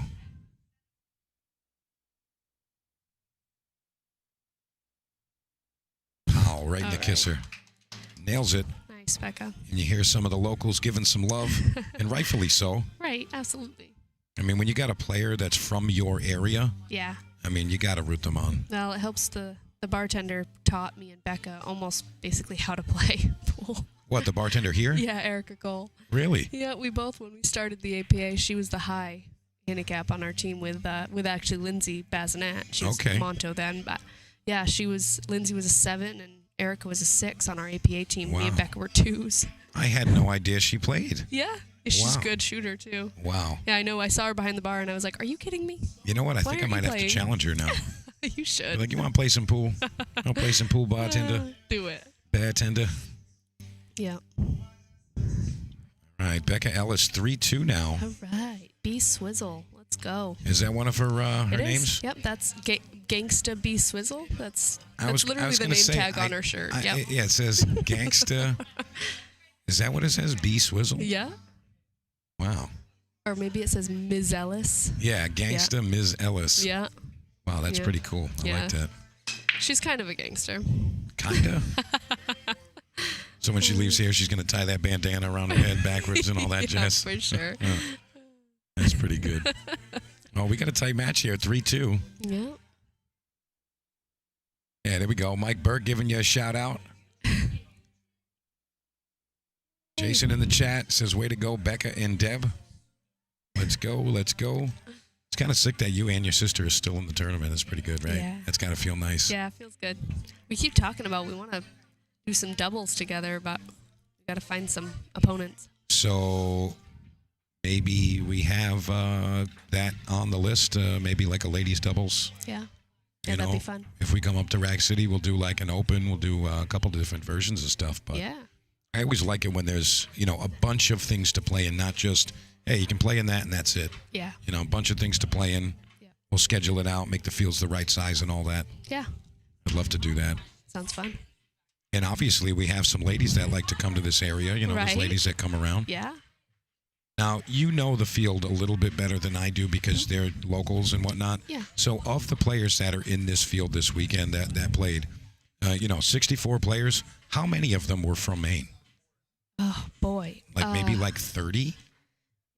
Like was it half? More than half? I think it was more than half. Yes. I didn't really look. There was at least half the field I didn't recognize. Like just didn't know their faces, so didn't know their names. But I think yes. I only had me and one other girl from Bangor up here though. A little sad about that. But yeah, yep. Natalie Gaddis came and played. She played. She's from Bangor. And what was the girl? She came and did a match with me. Gaston. What's her first name? I don't know. Oh yes. Janessa. Yep, Janessa Gaston. Yeah. Yep, she's from here, I think. Yep. From this hall. But yeah, I think there were a lot of Portland players here, like Portland ladies. Well, that's definitely playing. a good sign as far as Yeah, ladies for pool sure. is concerned. I think that Josie Vigneault came around on Thursday night, I heard, for their league here in Portland. Basically was like, what are you doing Saturday? Nothing? You're playing in this. Yeah, literally. And she just lost. She was top 16. She just got out. Yep. Yeah, Yep. Josie's a fighter. She had a hard match against Joanne Mason Parker here. Yeah. She fights hard. Yeah, I would say at least 20 of the players here were because Josie recruited them to come play. Yeah, like where were you going? Amazing. Where were you going this weekend? What could you possibly if they have said, to do that's not this? She's like, oh, you're coming here then. Yeah, exactly. She's literally like reaching in their pocket, grabbing the entry fees, putting it. Right. All right, I'll give you all the details. Yeah, here you go. Show up here Yeah, now. yeah, right, exactly. That's pretty good. I like that. Yeah. But yeah, nice turnout this weekend. I do think that next year we're going to see a larger field. Mm-hmm. We can accommodate up to a 128 for this tournament. Yeah. And I think that we're going to see numbers a lot closer to that. Yeah. Yeah, I hope so. I have quite a few shooters in Bangor that absolutely could have competed in this. And no problem. And they just, they couldn't make it or Yeah, whatever it was. I But, think a lot of them heard straight race and said, oh, God, I'm not good enough for that. and then they're going to It's see you 9-ball. undefeated Final Four, and you're going to Yeah. be like, I'm sorry, what was your excuse again? Yeah, for Yeah. sure. Yeah. So we're going to miss there. Where's this 4 going to end up? Doesn't really leave Becca anything nice here. Table's not being nice right now. No.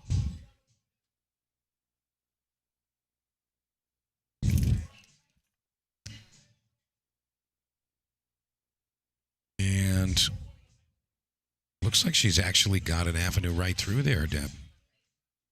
She's got a little window there, huh? Sure did. She had enough to hit it, but didn't get enough to Yeah. make it. I don't know if she tried to spin it in or not. I was going to say maybe a little left-hand spin would have helped there, Yeah. but I'll tell you, Joanne Mason Parker, she's entertaining playing the 4 and then the 5-9 combo to the side. Yeah, And it looks like a reasonable. it does. It looks comfortable. Yeah, she's totally playing this combination. I mean, I have a nice perspective here for the 5-9, and I'm almost in a line with that, and it looks like this is a pretty reasonable shot to take on.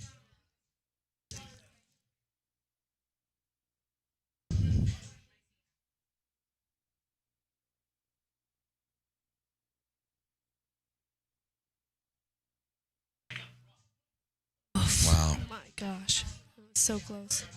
Did you jump in your seat? Is she gonna line it up? Oh, boy. Where's the cue? I can't see. Oh, it's just on the rail, and it looks like the 5-ball just barely can't make it over there. Oh no. That's got to be a little disheartening for Becca. I know. Really tough action here.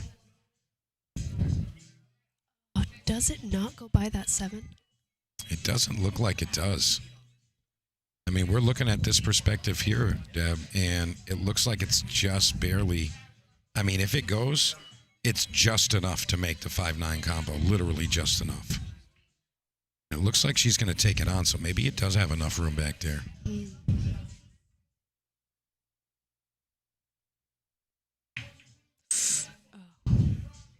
Yeah, that was always going to be a tough one. She didn't leave it, though, and that's something. Oh, she's got an open 5-ball here, but these are tricky. The long straight ones like this are tricky, especially when you got to hit them. Yeah. And it looks like she's going to take it on. She just wants to stop the cue ball there, maybe just soft draw. And that'll work. That'll get the job done. Yeah, that'll do. That'll work. She's going to be heading up table for the 7. Now, she doesn't have to play for the combination on the 9-ball. Just because it's there doesn't mean that's the right way to go. No, for sure, yeah. But she's got to avoid the side pocket because stunning this one, that line is going straight towards that side pocket. Yeah. It's going straight at it.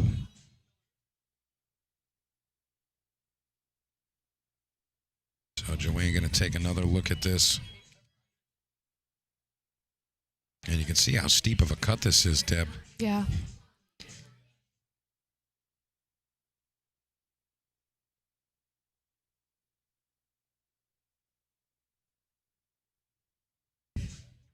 Yeah, I don't know. I know what I would do here. Guess I'd just try to play it forward enough to cut the 7, but I think she's afraid of drawing into the 8. So she might go forward and go zigzag behind the 7. Yep. Oh, yeah. Look at this. Great stroke. Yep, that was nice. Really nice speed control there. Joanne Mason Parker, very good cue ball. And we all know how important that is in the game. Yeah. Can't too much without the cue ball. Yeah, exactly. But, just, controlling that. I mean, making balls, a lot of players can do that, but, really just making your job easier. Yeah. Look at that. Wow, flirting with disaster there, Joanne. Yeah. Calm down. Yeah. Calm down, Queen. Right, 9-ball to the corner. That'll be 4-2 for Joanne Mason Parker. All right, she gets it done.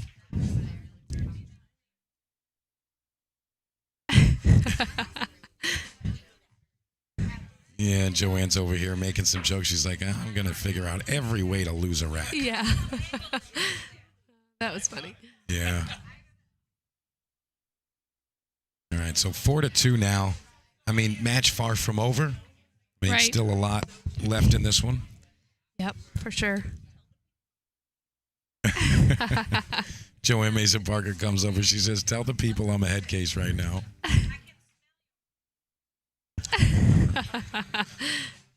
I'm sorry, her what? I'm not sure what she said there, Me but we're just neither. going to leave it at that. We don't want to smell anything. No, I don't know what we're talking about. We're just going to go back to pool here. Yeah. Can we back up the commentator desk or? Yeah.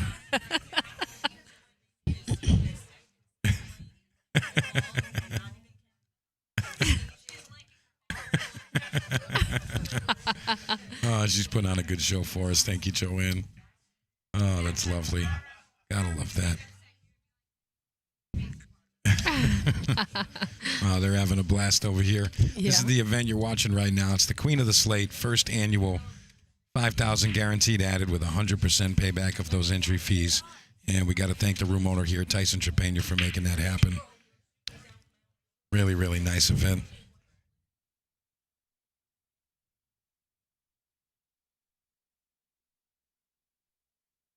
All right, here we go. This is rack 7. She's up 4-2. Look out, cue ball. Oof. I feel like she almost did that to herself with the setup for that. Yeah. She kind of conjured that. All right. All right, we're going to take just a short break, and Becca Ellis is going to come back and show us what she's got. We're going to take a quick word from our friends at Ultimate.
right, folks, I'm back with you.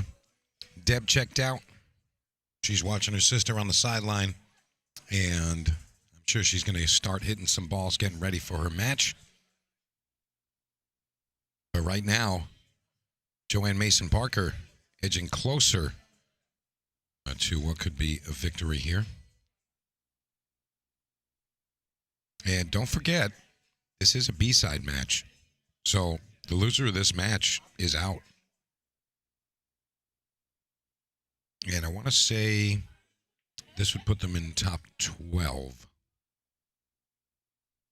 And I can actually confirm that in a moment. Just need to check out exactly what those score lines look like.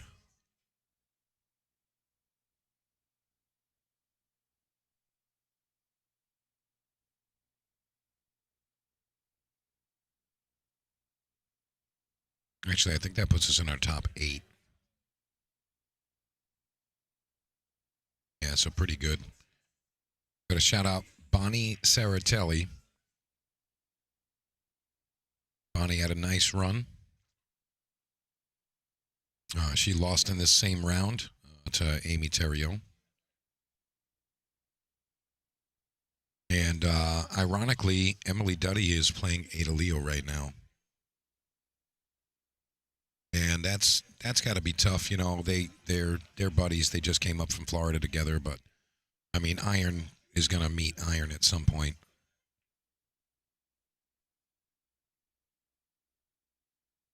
Good kick there, but she lost the cue ball. So, ball in hand now for Joanne Mason Parker.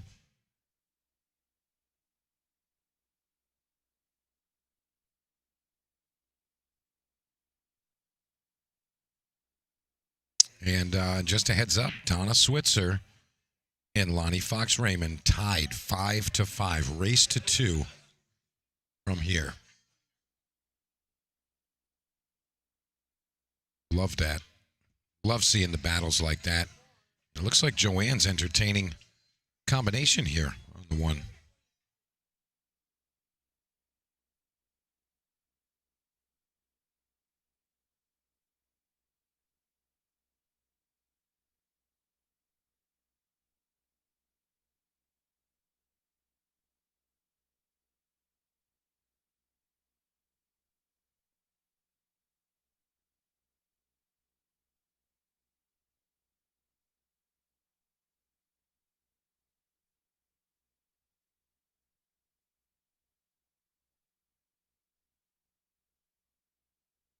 I see Lynn Tebow in the chat, rooting on Becca.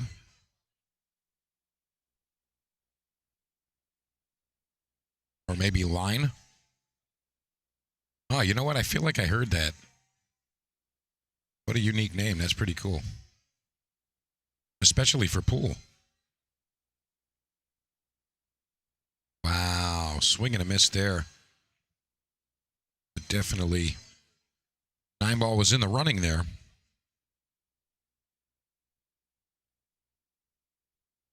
Nine-ball was in the running.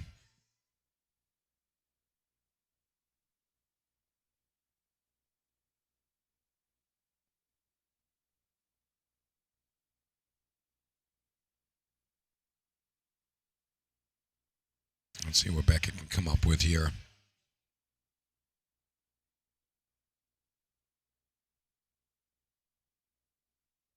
She was going all defense there. She needs to find some coverage. And I don't know if she got that. I don't know if she got that. Yeah, she might have. So it looks like, from this perspective, it looks like you got to go around the bottom side of the 5. But no, Joanne's going straight at it. She's jumping. I think she's looking to jump bank it to play safe.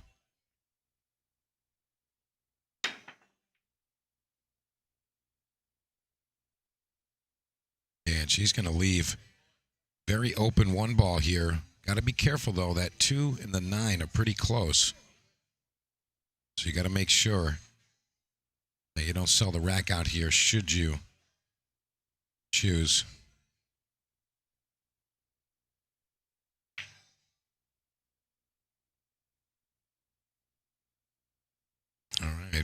Swing and a miss from Becca there. I would like to see Becca take the additional step in her pre-shot routine to go look at the line of the ball to the pocket. And that's just something that gives information to your brain. You know, it's not something where like, oh, you have to do that, but it's definitely helpful. Amy Lister says, go gangsta go. Rooting on Becca.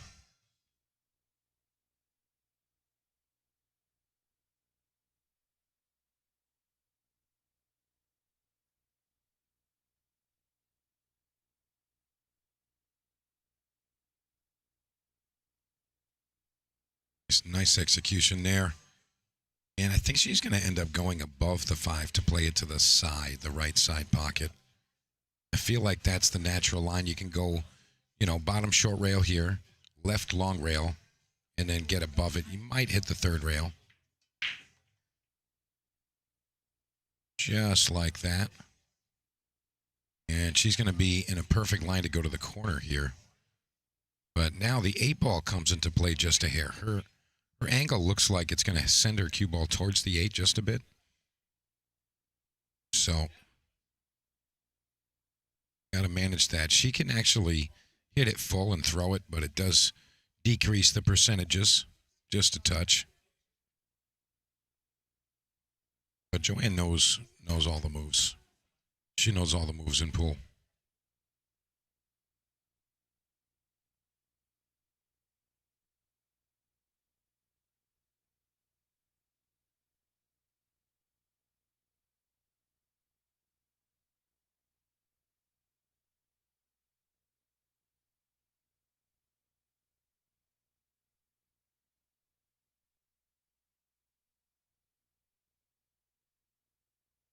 All right, now she's entertaining the side. You got to look out for the cue ball off the 8. Anytime you're running into traffic like that, things can get tricky.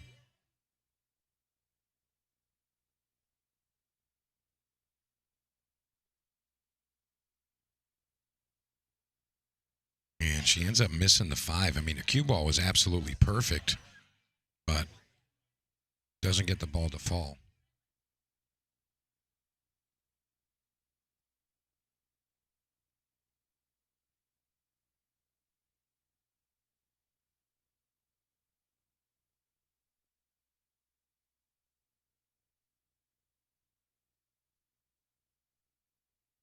All right, this is the opportunity that Becca really needed.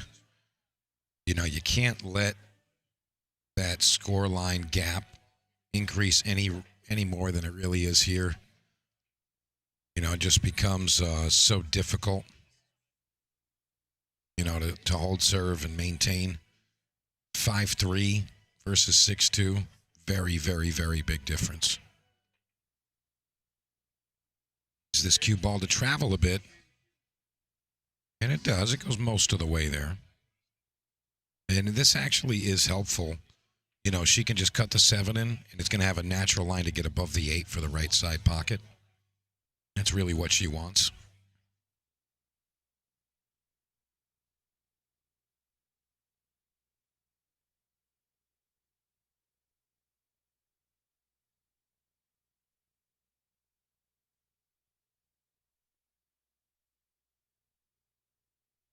Very nice. Just to get a decent line here, she played that very well. And again, don't need to get fancy with this one. Just roll it in, and you're going to play the 9 ball to the bottom left corner. Now she's going to go by the line of where the 9 is. Cue ball might end up a little close to this long rail.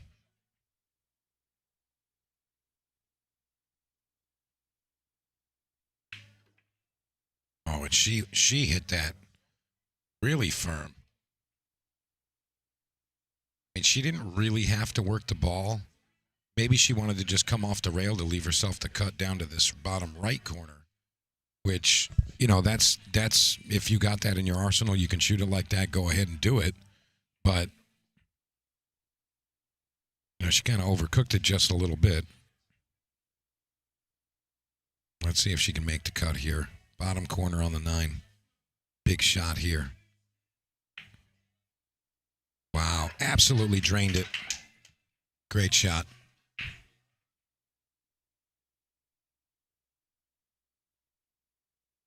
And as her sister had mentioned earlier, you know, we were asking about like how Becca takes the pressure, and I mean, very well, obviously. I mean, she's just out there doing her thing. She's not scared. She's not afraid of anything.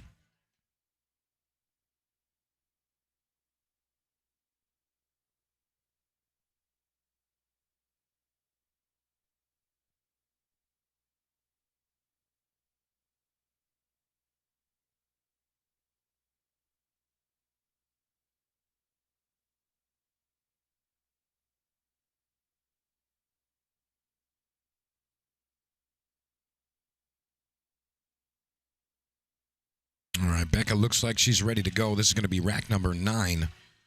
Score is 5-3. 5-3.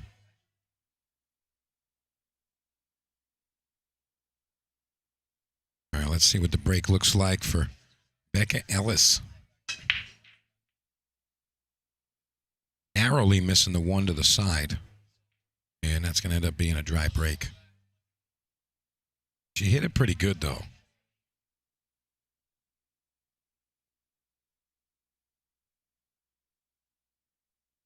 Jake Soares in the chat, he says, great out. Love to see the underdog putting in the work. Yeah, totally agree with you, bro. Hope you're doing well, Jake. It's been a little bit. I've been on the road way too much. I ain't been around.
All right, what are we thinking here, boys and girls?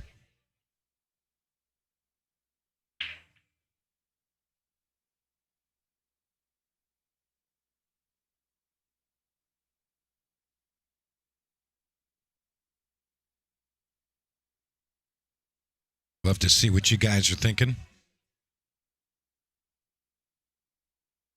If Becca can make this a 5-4 match, I think, you know, anything can happen there. And again, you guys got to go back to the rating conversation we were having. I mean, it really doesn't matter what the rating says. Literally doesn't matter. Literally doesn't matter. All right, so we're going to miss. She looks a little confused at the reaction. I think she actually, when she came through the ball, went back towards the center instead of giving it a little bit of left spin.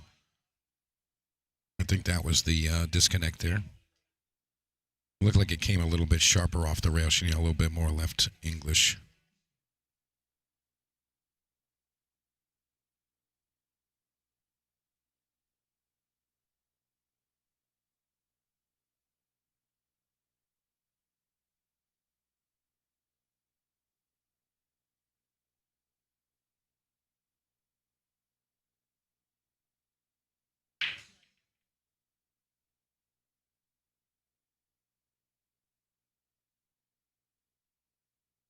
All right, Joanne Mason Parker, she's made her decision.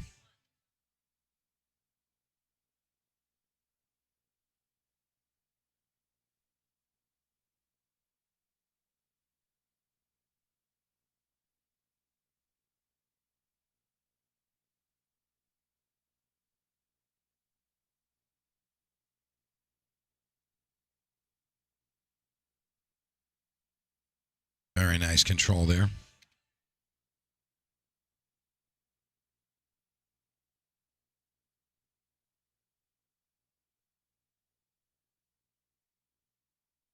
Little hesitation there. Not sure what she was thinking.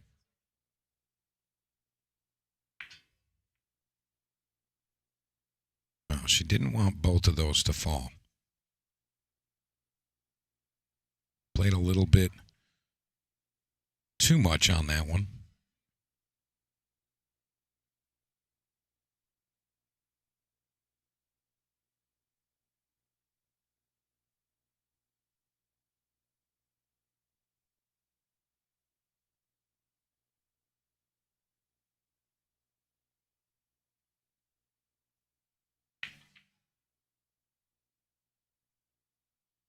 I think she was playing all defense there, sending the 4 towards that 6-8-9. But, I mean, the table's still open. Can still make something happen here. So Becca Ellis really needs another one of those fantastic outs of hers.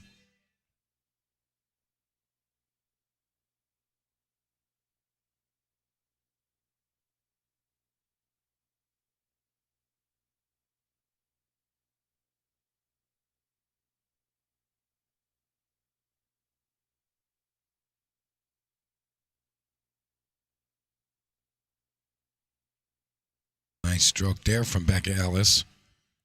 Drawing the ball back. And this is really the last big shot of the rack.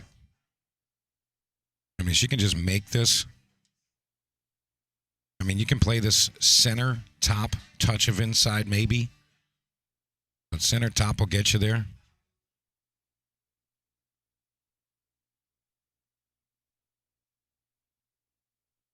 Just go right through it.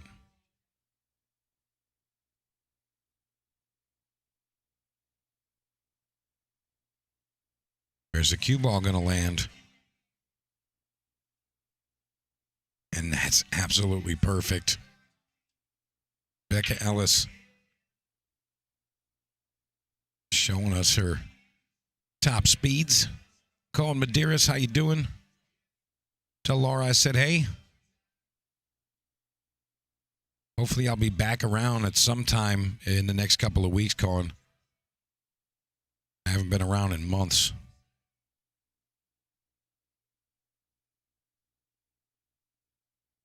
All right, Becca Ellis to make it 5-4. Little thin cut here on the 9-ball. Nothing she can't handle.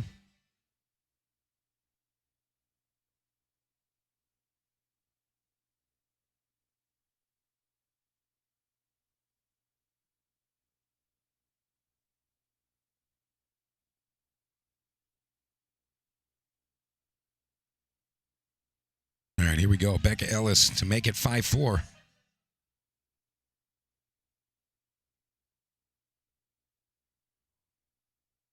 She misses the 9. That's brutal.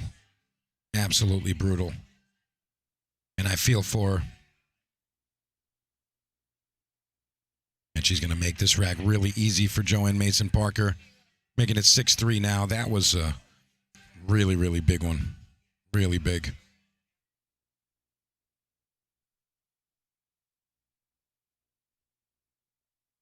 I miss you guys too, Colin.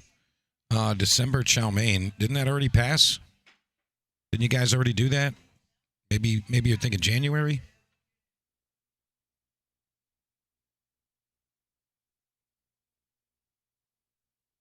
All right, there we go. Joanne Mason Parker getting herself on the hill. That makes it 6-3.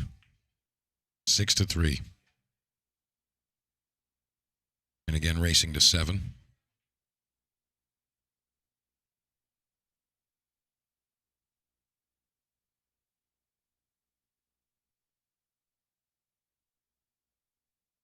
Yeah, Cohen, I think I might be.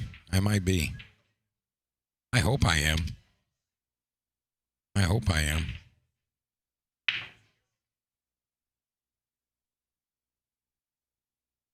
Big break from Joanne Mason Parker, but did she make a ball? Yeah, she did. I think she did. Maybe she didn't. No, she didn't make a ball. So another opportunity for Becca Ellis.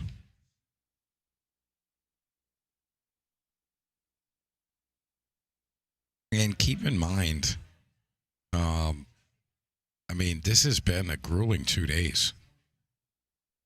Remember, this is day 2.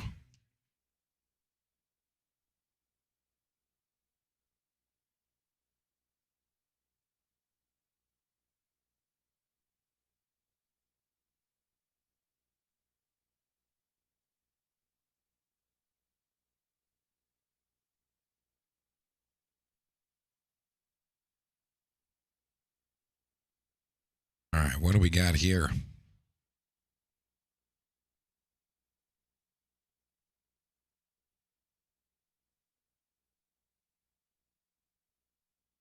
This is tough.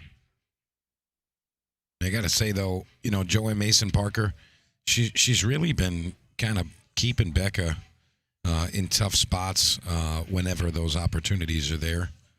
You know, so, I mean, Joanne really doing her job. Oh, no, that was a miscue. We had a miscue.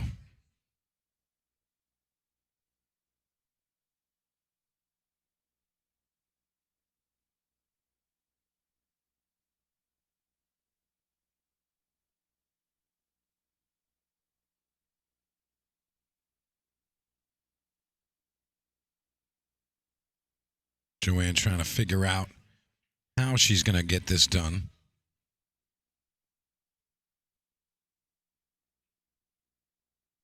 Looks like she's going to open with a combination.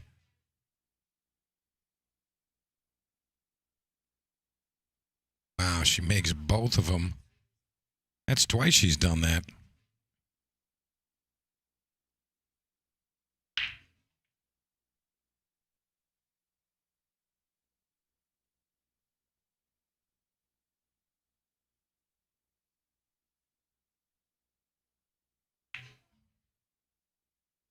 Look at the control. You can tell she's a lot more comfortable, a lot more confident today versus that first match we saw from Joanne yesterday. You know, that was not normal stuff from Joanne.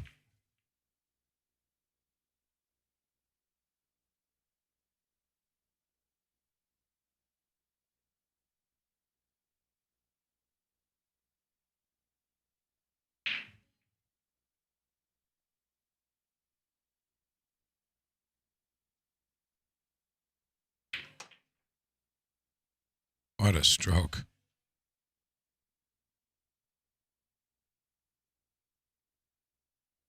Look at that shot. Unbelievable. This room should be applauding that shot.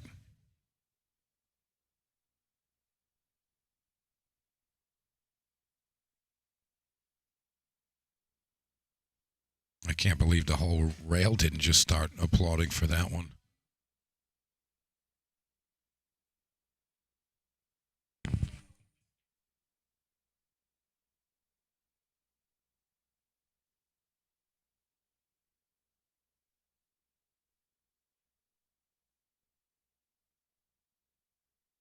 All right, this is looking like this might be sealing the deal.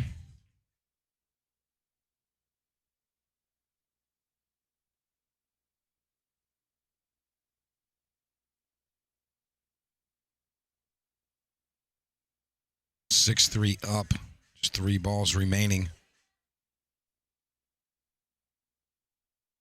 Joanne maintains a very nice line for the 8-9.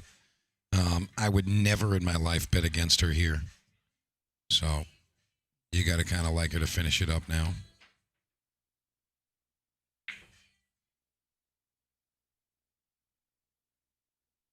9 ball to the side.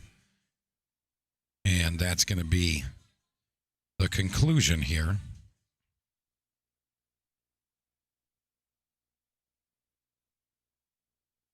And there you have it. Want to congratulate Becca Ellis.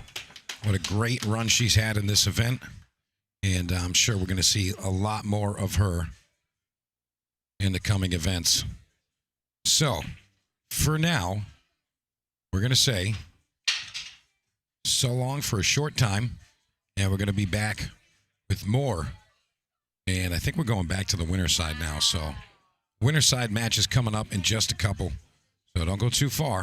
We'll be right back.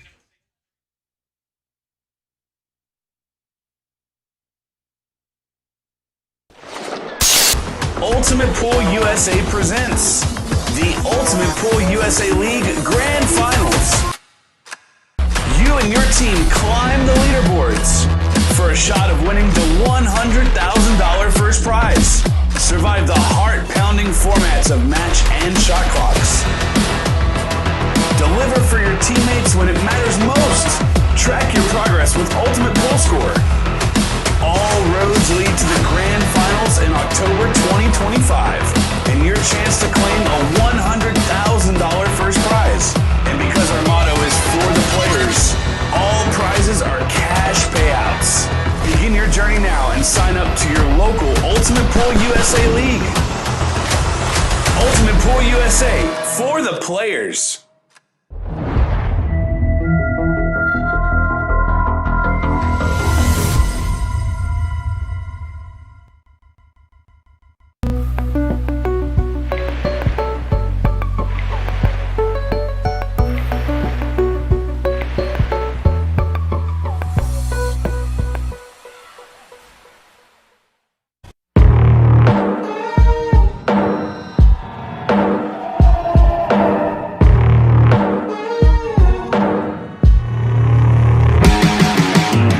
Got so much weight on my shoulders,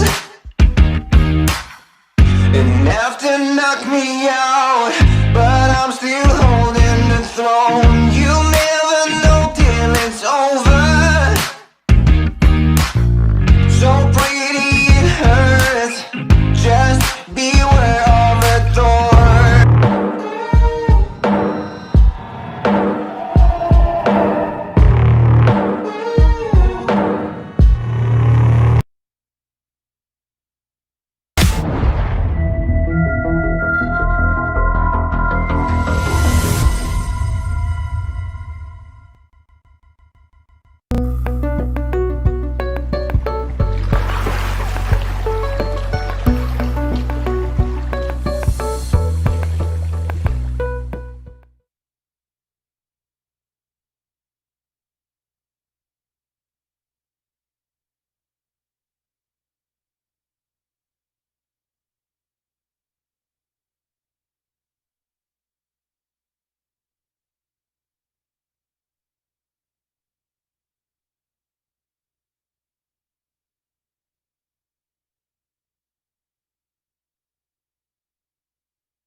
All right, I'm back with you. Looks like Deborah Wyman out to an early start, 1-0 here.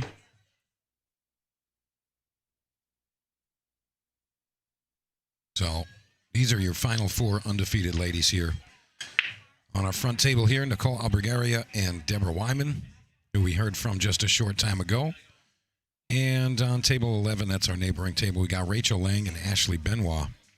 So those are your final four undefeated ladies.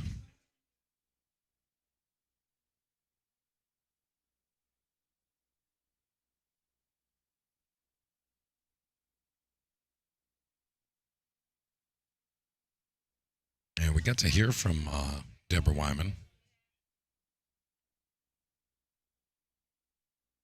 And she's the owner up at Rack City in Bangor. Her and her husband, I believe. Swinging a miss on the 3-ball. So Nicole Albergari, you're going to have a great opportunity here to move forward. Try to tie us up at one game apiece. And I'm looking at Donna Switzer right now. Donna, how did that last one go? Not the way you wanted to. That was double hill. No, you did great. You did great. I'm turning off the mic so I can hug her.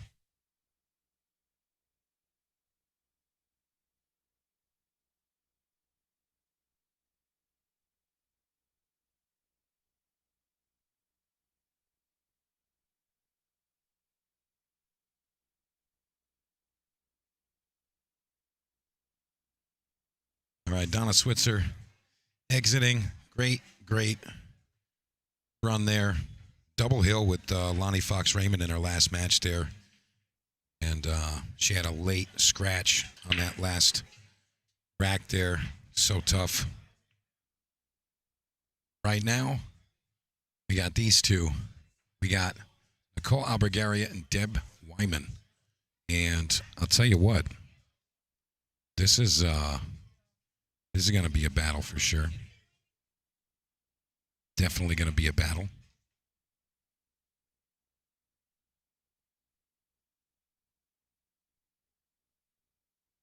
Nice speed there from Nicole. I think she ended up a little straight here. She can either draw this, bottom right-hand English, come back above the 9-ball, or she can just roll it forward and just shoot it up to the top corner. Either one of those gets it done.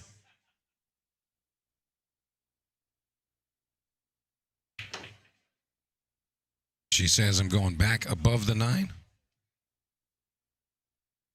Oh, no.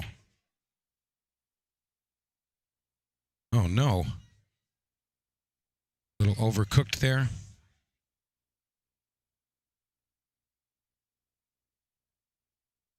A little overcooked there. She ends up drawing it off the rail into the side pocket. Deborah Wyman going to go up 2-0 now. And our winner's side race to 7.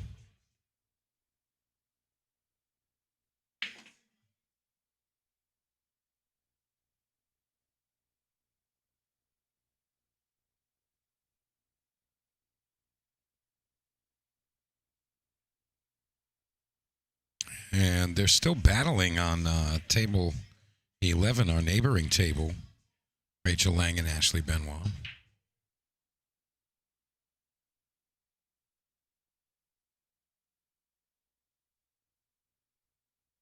No score just yet.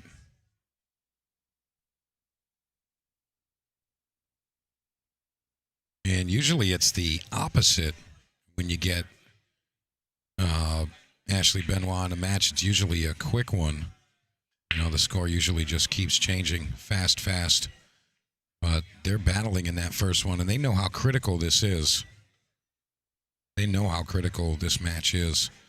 This Final Four setup here, the two winners are going to play each other. That's the hot seat. So big deal. Really big deal.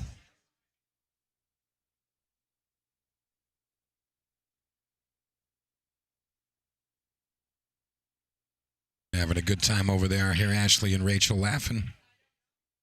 Having a good old time over there.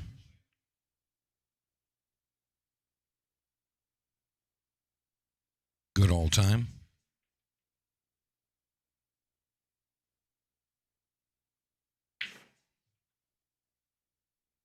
And it's the 3-ball again for Deb Wyman.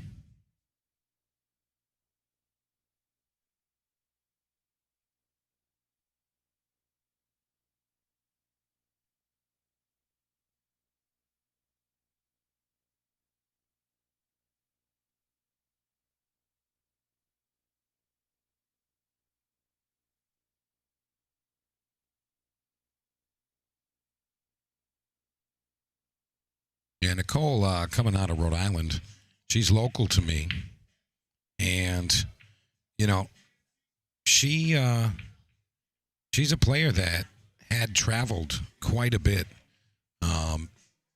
years ago as, a WPBA player. And she was really just, in the mix with everybody. And she knows very much so how to play a tournament properly and professionally.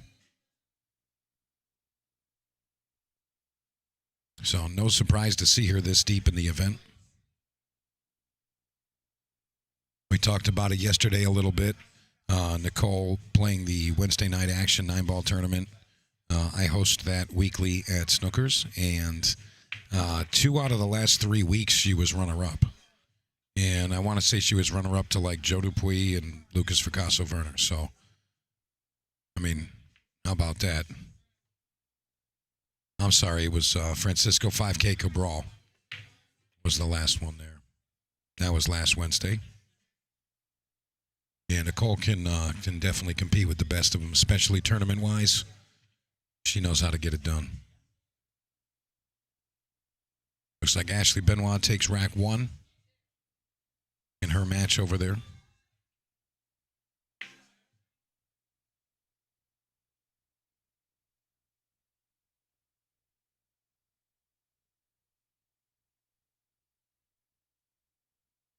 And Deborah Wyman looking like she's going to go up 3-0 here. And we keep talking about it. That rating number, irrelevant. Irrelevant. All right, let's hear it for these players. Root on your favorite players. Let them know that you're sweating the action and you want to see them do well. All right, 3-0 now, Deb Wyman. Unbelievable. She seems like she's just like super fearless, just having a great time out there. And honestly, that's sound advice. Just go out and have fun. It's kind of what you need.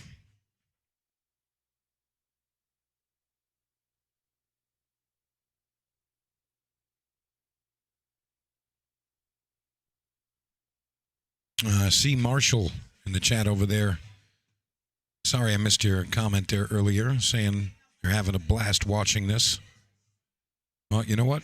I'm glad. If you're having a good time, so am I. If you're happy, I'm happy. All right, Deb Wyman to the break. She's got some power there. Doesn't look like she's going to pocket a ball, but definitely hit it with some power.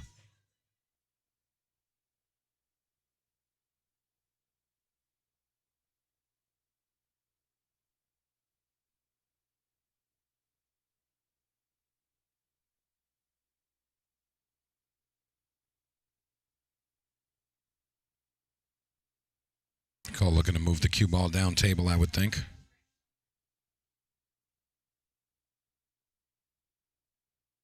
Very nice speed there, splitting the 1 ball with the 9. Full ball eclipse.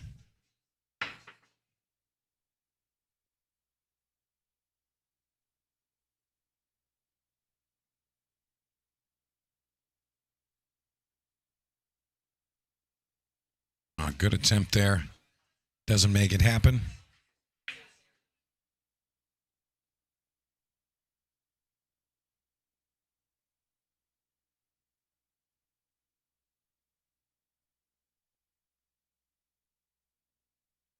So Nicole, now ball in hand. Couple of tricky positional shots right off the rip. Right between the 9 and the 4. And she's going to end up jacked up a bit on the 9 ball. Not really ideal. She still has the open shot. but it takes away some of the control with the cue ball.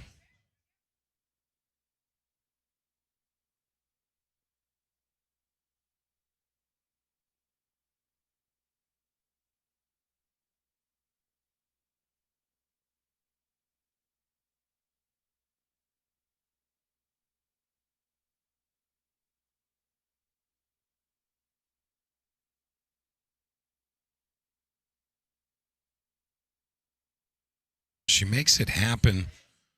The question now is, what does she have on this 3 ball? I mean, rail first for sure.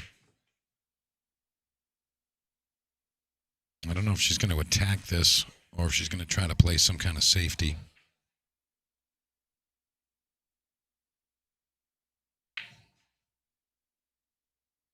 How about the 9 ball in the corner? Or how about the 9 ball hanging in the corner? Doesn't get closer to net. Boy, oh boy.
Tell you what, Deborah Wyman, definitely impressive.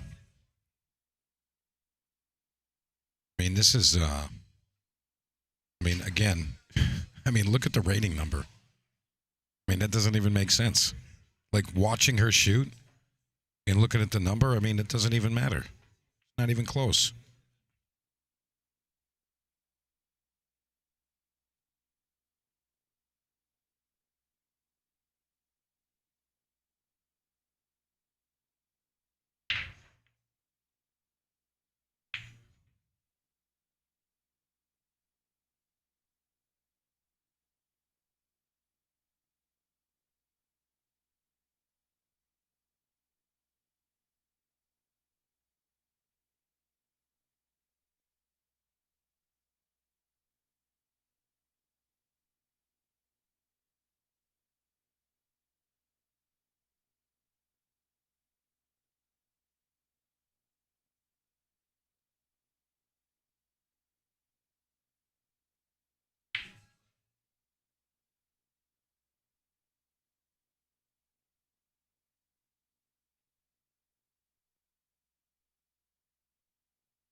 Oh, no. Swing and a miss on the 9 ball. But Deb's going to give Nicole added opportunity here. Tough stuff, man. When you're out there, it's just so tough sometimes. Just so tough sometimes to, maintain that mental composure. And Nicole's going to allow Ashley to fire that one in. That's going to be 2-0 on table 11 for Ashley. And fun little fact, both Rachel and Ashley, Peach Hour players.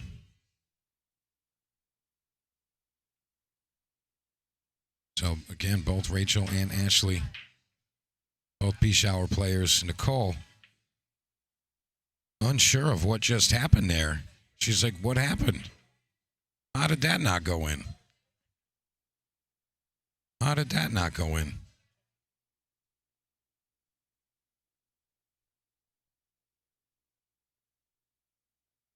Deb Wyman cleans it up.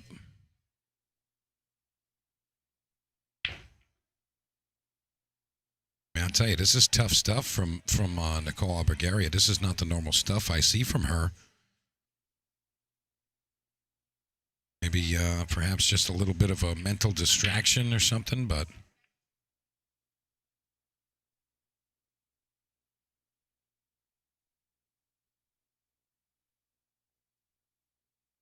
tell you what, though, I mean, Deborah Wyman, definitely impressive as far as just her approach to the game, just being like fearless the way she is. Unreal. 4-0 now. And again, just having a good time. That's such a key. Got to have a good time when you're out there. If you're like stressing every other shot and making things, heavier than they need to be, not going to work out. You got to be lighthearted about some of the stuff. It's okay to take the game seriously, but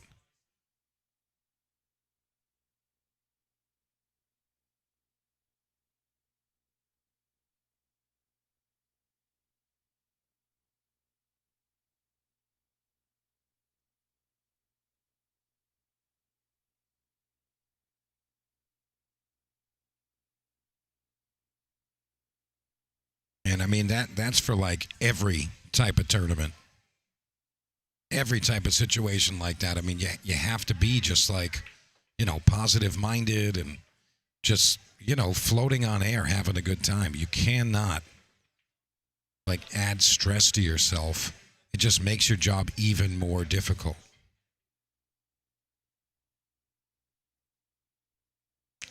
Hey, Pat, I don't want to hear it.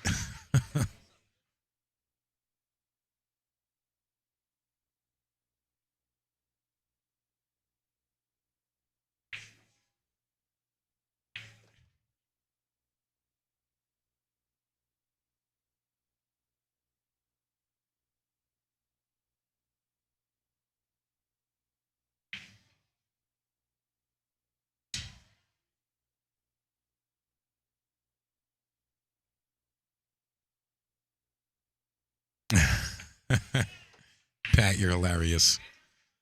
All right, here we go. Nicole Albergaria looking to draw this one under the 4.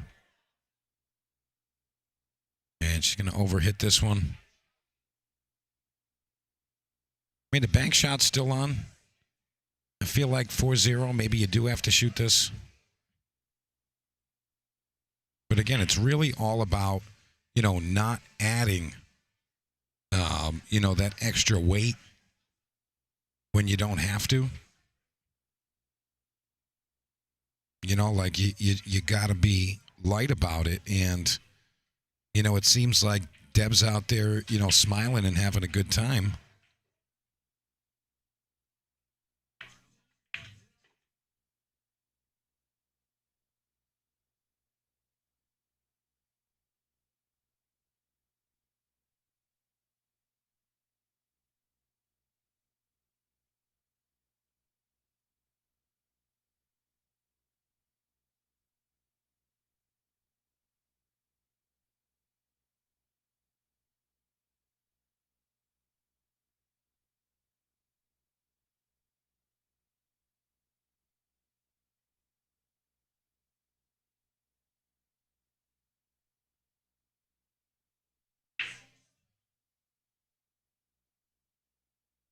All right, Nicole, bearing down here. 8-9 on the table. Got to get on the board here, Nicole. Got to get on the board here.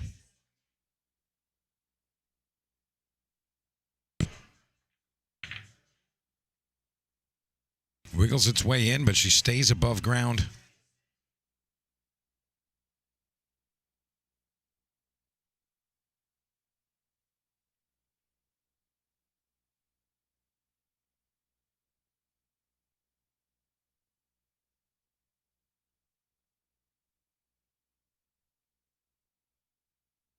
And she finishes that one. 4-1 now. 4-1 now. Oh, Pat, I know, Pat. I know you guys are all just, having a good time, poking fun. I have a lot of fun out here, especially when Steve Sutton's in the chat or in the booth, even better. If Steve was sitting next to me right now, you know what we'd be saying. We'd be saying, Sutton suddenly came up. Sutton suddenly came up. How fun is that, right? Oh, it's so good. So good.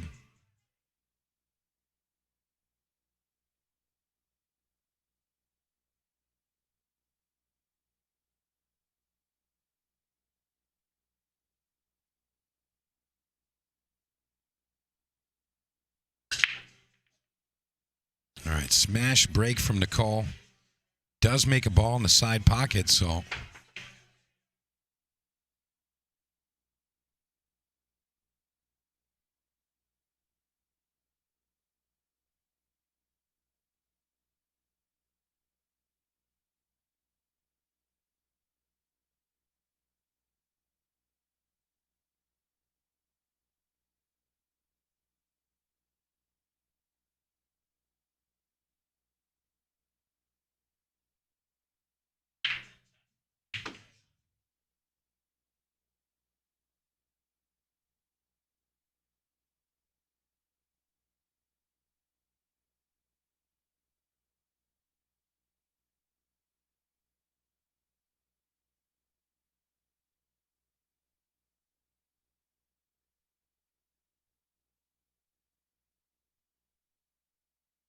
It looks like 3-0 to Ashley on our neighboring table.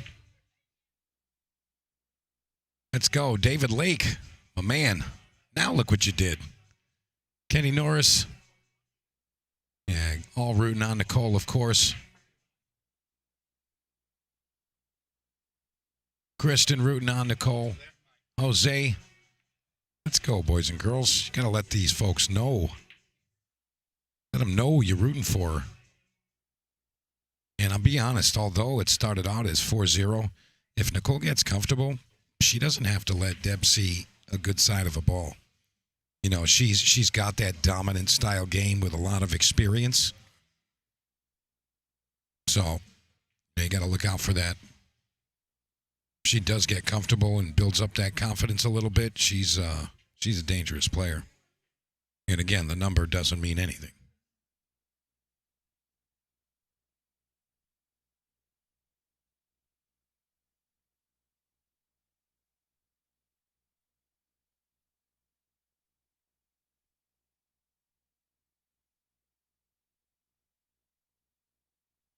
For the bank here on 3, cross side. Finds the mark, and the cue ball's perfect. Nice shot there.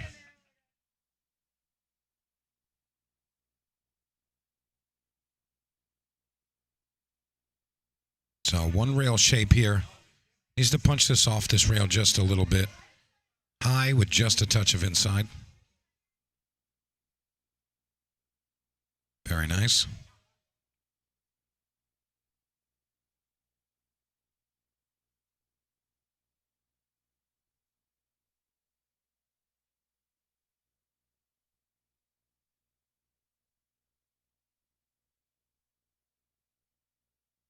Nice speed there. She's going to come around the backside of the 9 here. 2 rails and go straight towards that 7.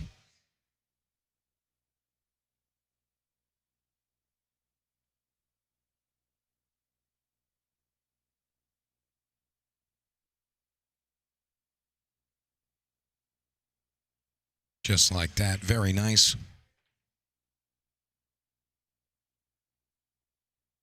Nicole working herself into comfort on our featured table here. Again, started the match out 4-0 down. And I don't want to say she was dogging, but she was definitely missing things that she don't normally miss. She also had that funny shot where, she was straight on the 8 ball and drew the cue ball and banked it into the side pocket, giving Deb ball in hand on the 9. That's not how she wanted to close that one out.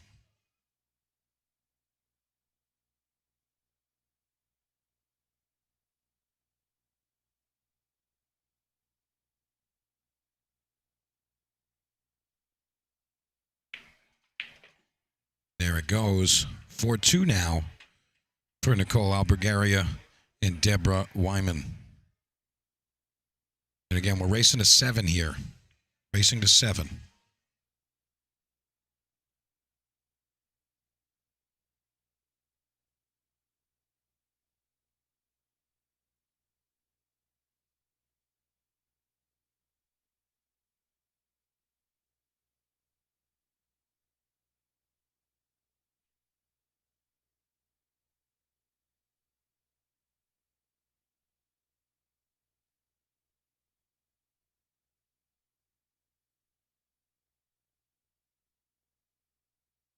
All right, moving right along.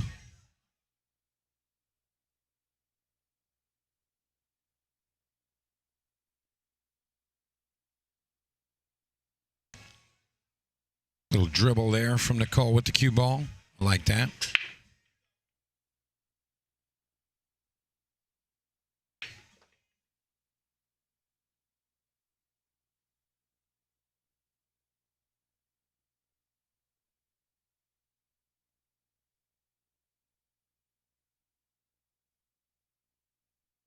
See Rachel Lang trying to get on the board over there. She's got a tough 8 ball. 8-9 left on the table.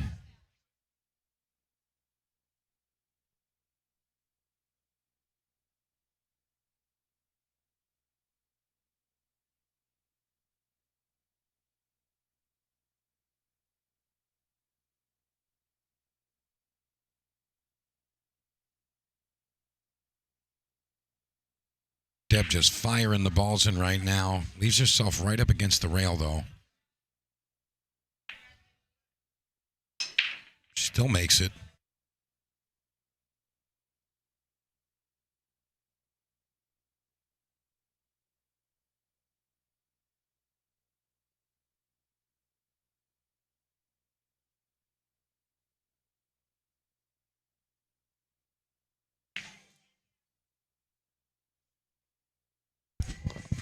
And I love her style, man. Deb just fires at stuff. I love it.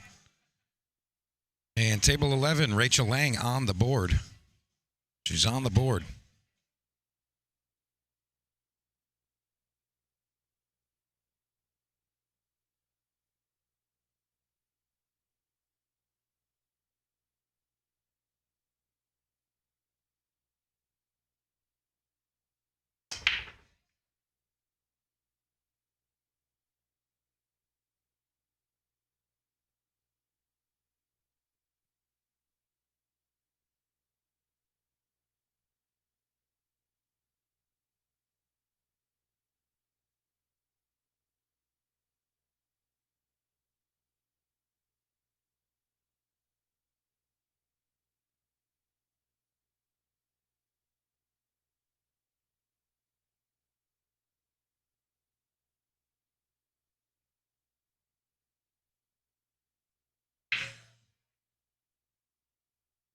All right, Nicole, do some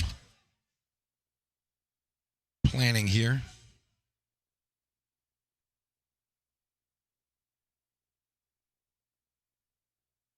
This is such an awkward position to be in right now.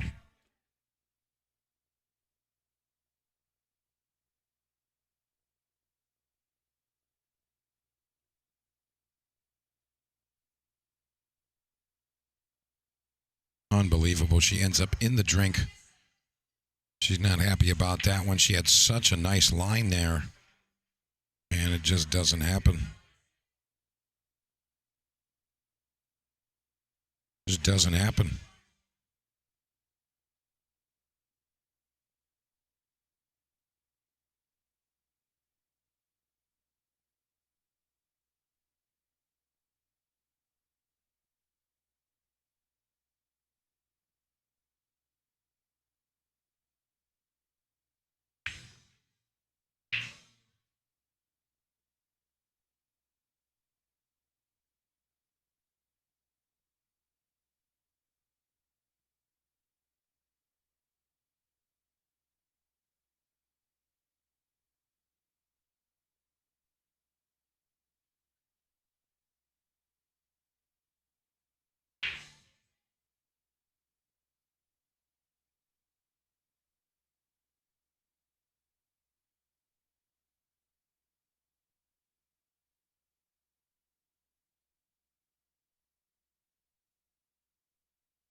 Dylan Nickerson, I see you in the chat, bro.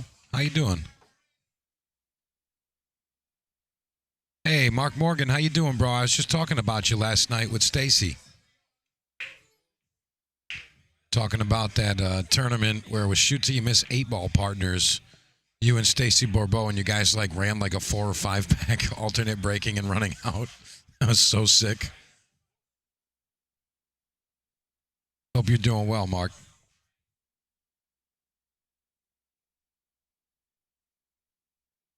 I know you guys want to watch the other table too. Sorry about that. I'm going to go back and forth for the most part, but I'll try to stay on this view.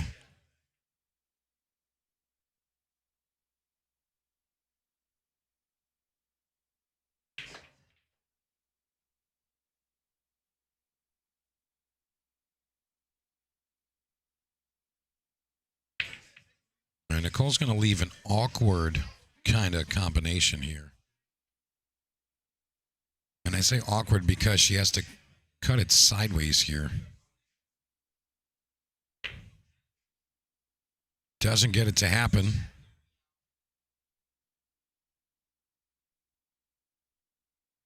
Meanwhile, Benoit 4-1 now.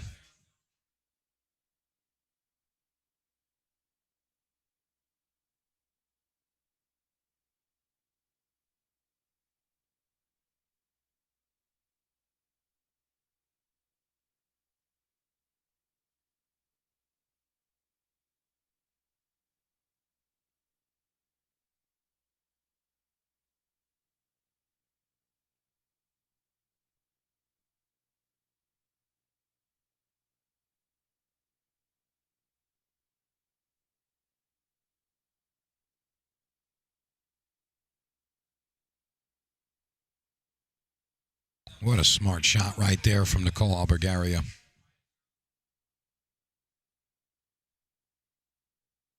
Hey, Johnny Hammontree, how you doing, sir? Mark Morgan, glad to hear. Nicole Oborowski says some good pool right there. Yeah, for sure. Most definitely.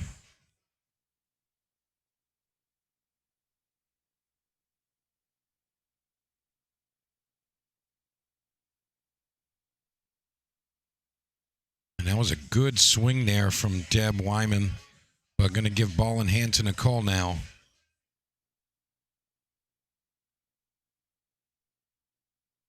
I'll tell you, Deb's still got a big smile on her face. And again, that's going to be helpful. That's going to be helpful, always. Nicole really not trying to take any chances here.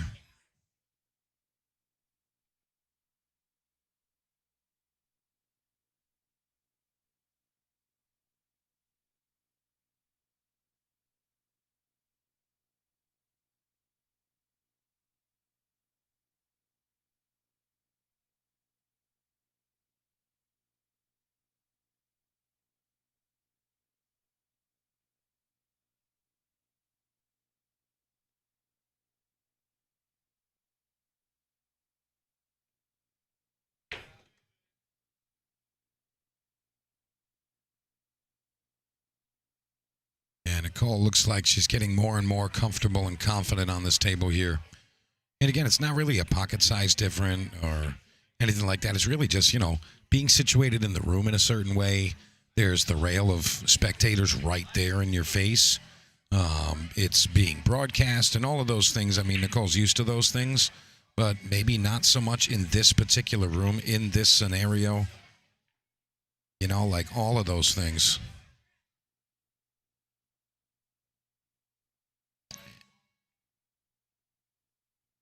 Thank you, Mike.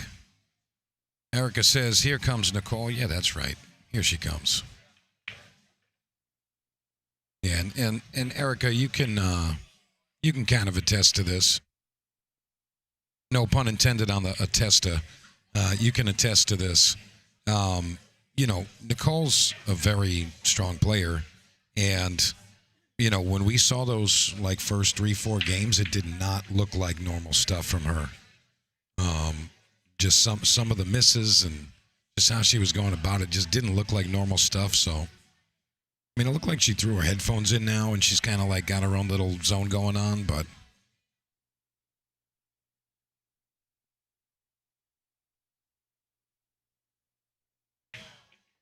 Doesn't need to move the cue ball, just stop it right there, 9 to the side.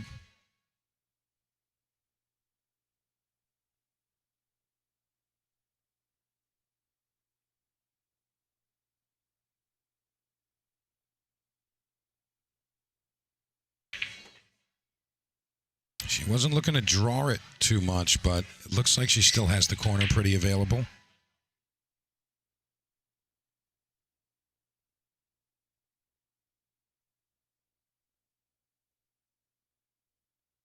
All right, to the corner to make it 4-3. All right, she gets it done. 4-3 now.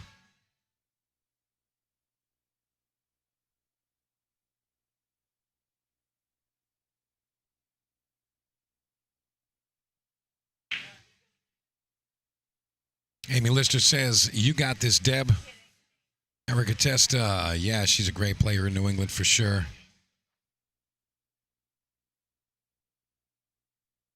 Yeah, I love seeing you guys rooting on these two players. I mean, all of the players, really. All of the players, really.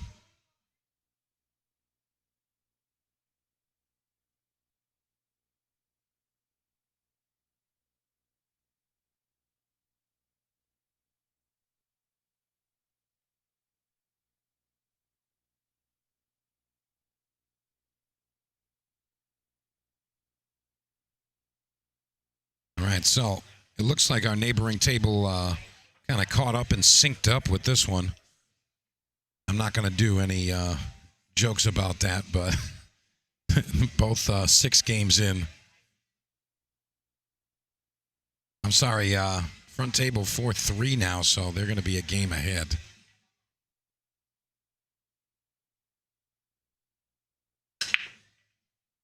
Yeah, it's a little, I don't even know if I want to call it annoying. I guess it's just a thing, but, you know, digital pool not updating automatically. You got to, like, hit the button every time when we want to see the updated scores.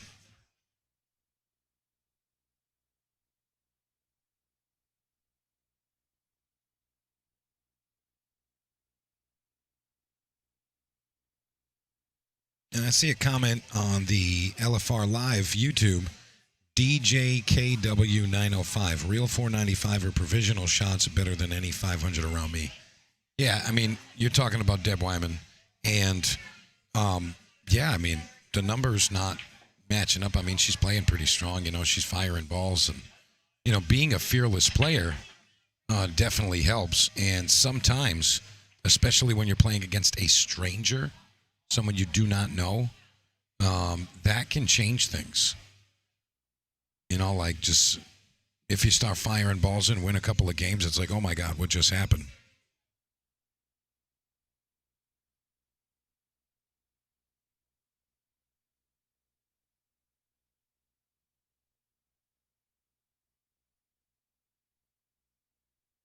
Deb Wyman hooking herself on the backside here.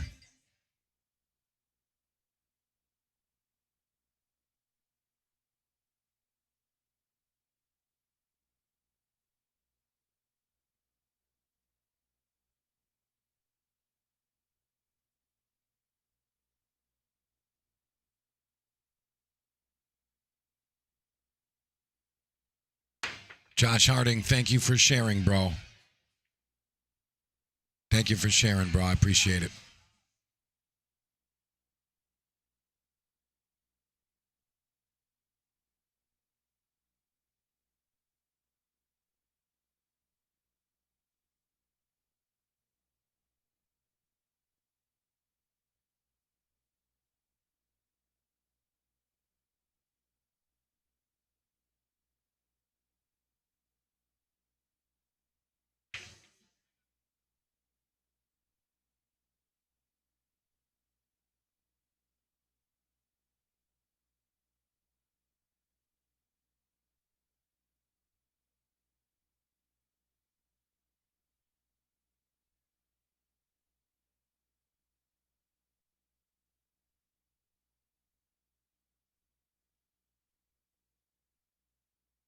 You can tell this match has kind of changed over the last 3-4 games. You know, definitely one-sided to start. Definitely one-sided to start.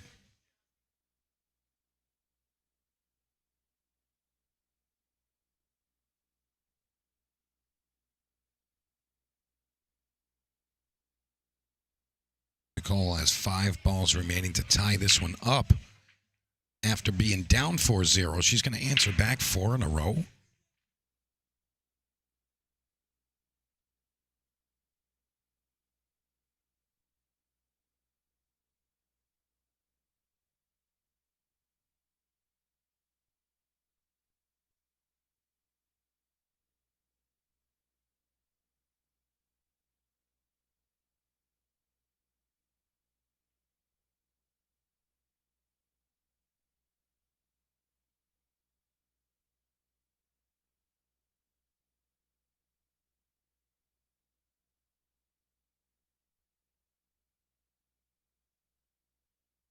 Ashley Benoit gets herself on the hill on the neighboring table. 6-1 right now over there.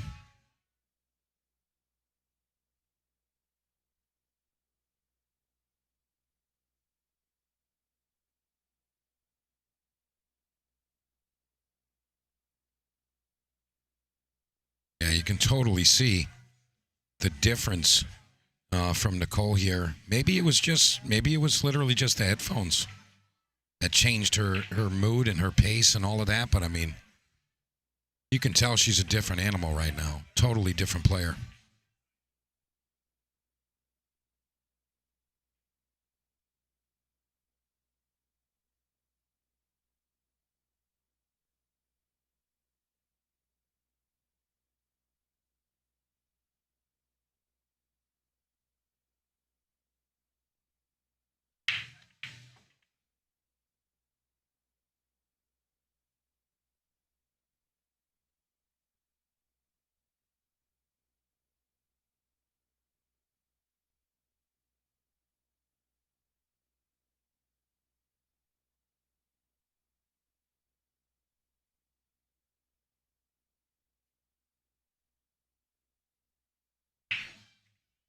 And folks, someone mentioned to me that there was some kind of an error in the pinned comment, so I'm going to repost that one there. All right, it looks like it's there now.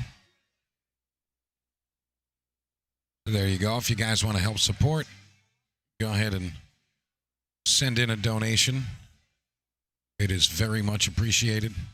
And we got all the options there. Yeah, for some reason it only came through in Spanish. And sorry about that.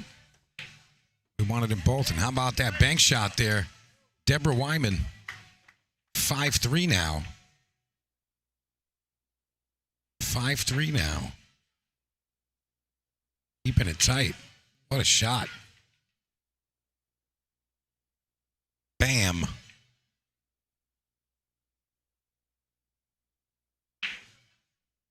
I see the comment.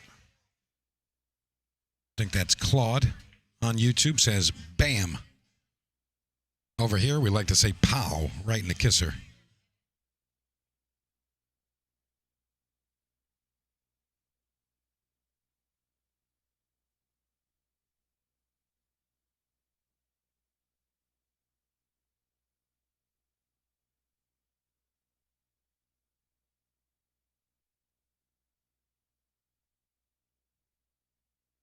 Trying to let you guys still keep an eye on Rachel and Ashley next door. Nice kick there from Rachel.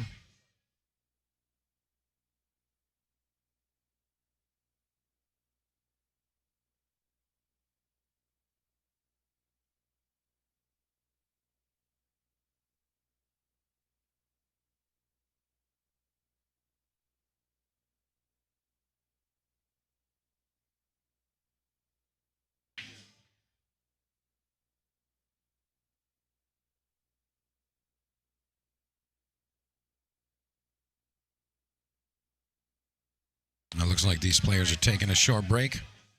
So we're going to just give you a better view on our secondary table there. And again, Ashley on the hill.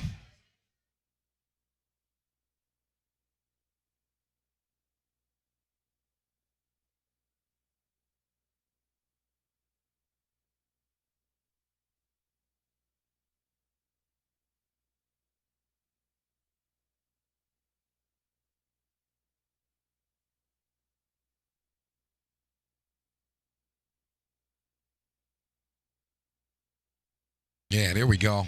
I see Maine shouting it out in there. Yeah, root on your girl. Go ahead. Tell her, say, hey, Deb, we're behind you.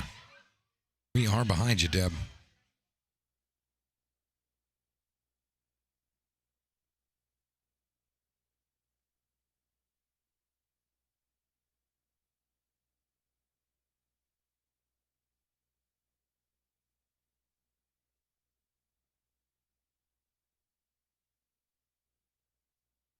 Making sure that score line is updated there.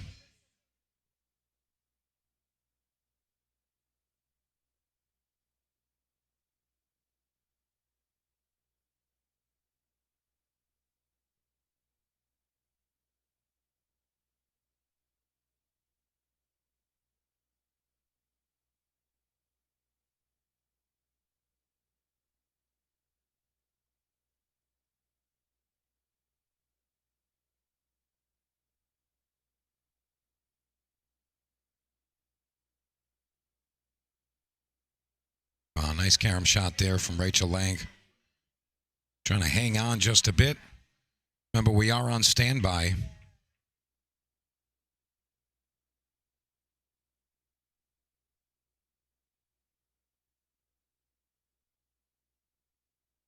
We are on standby.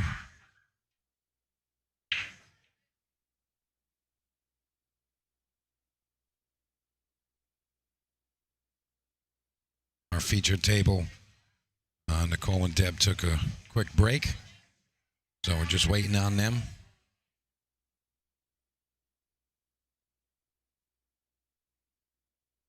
Don't forget, Ashley's on the hill over there, so Rachel really can't afford any additional mistakes. She's looking at the 9-ball. I think she's going to fire a 3-railer right now. I think she's going to fire the 3-railer right now. 6-ball all the way around the rails.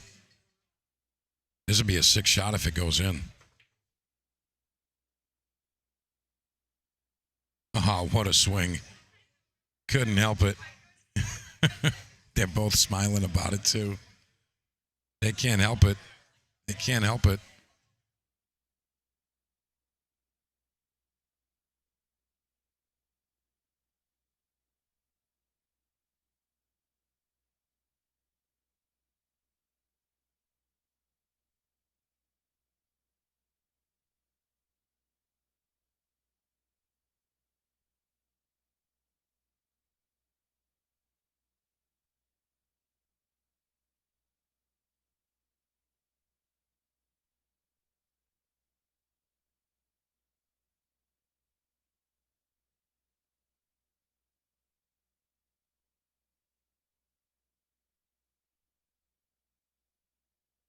Ashley just putting that one in a awkward position, making it tough. She's just giving her a tester here.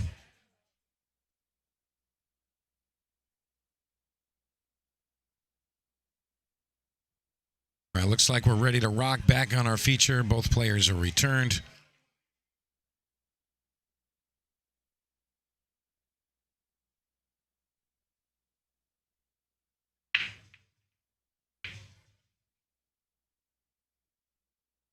Rachel not being able to put that 6-ball away.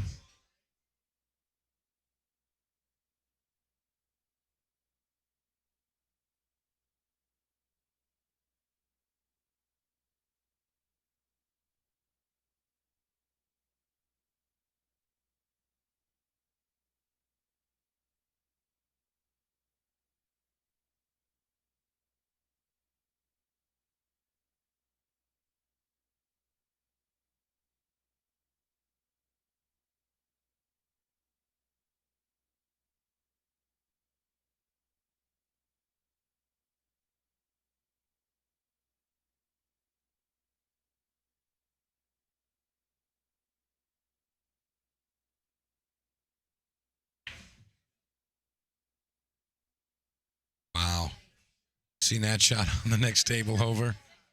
Unbelievable. Unbelievable.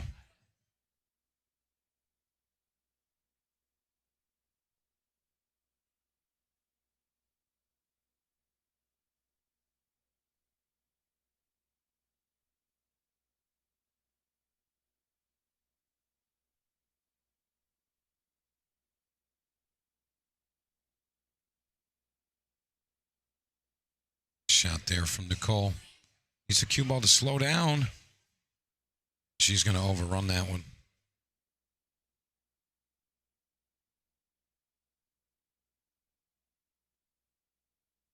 Tense battle going on here. Meanwhile, Rachel Lang looking at the 6-ball bank. There's a 6, the 8, and the 9 on the table. That's it. But Ashley's on the hill, so she knows. Can't take any chances here. Nicole kicks into the 5-ball, so ball in hand to Deb Wyman. Dennis Andrade, sorry, I didn't see that. 4954, thank you.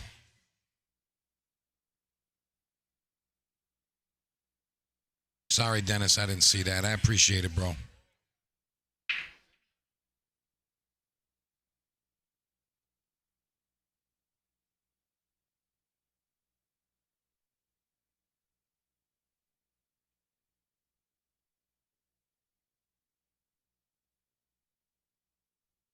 Sorry about that, Dennis. 4954.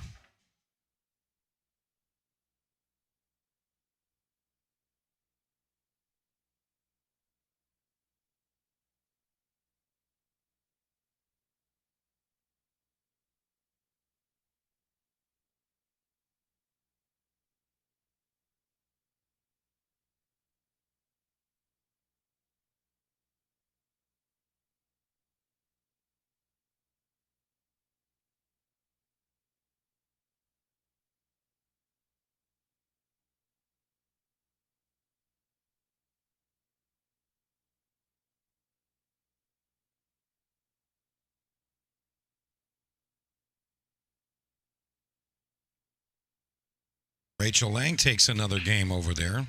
Makes it 6-2.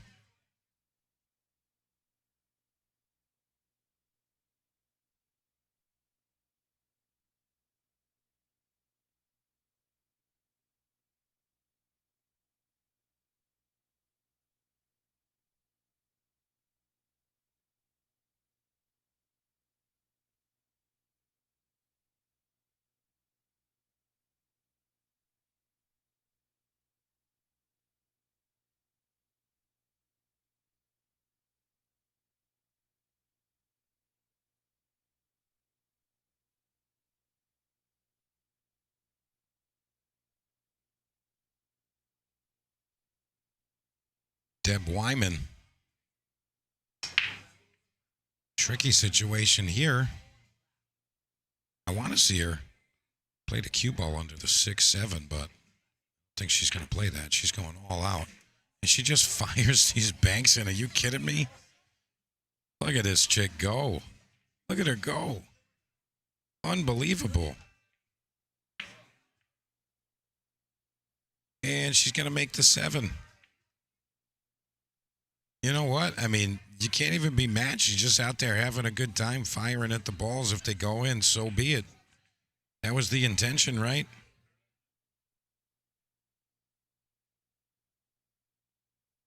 That's so sick, though, huh? Unbelievable.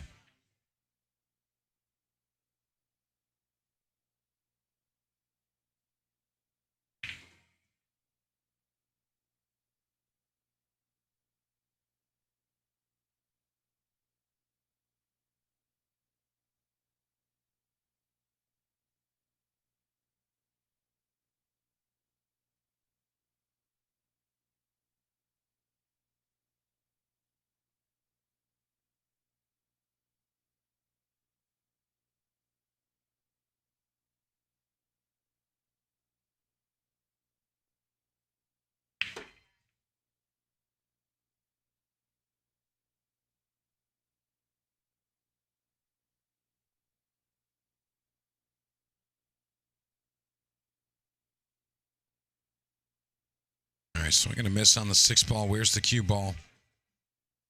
Little steep here. Hey, Alex Morales Ortiz. Man, how you doing? Dennis Andre, thank you very much. Appreciate you, bro. Thank you very much.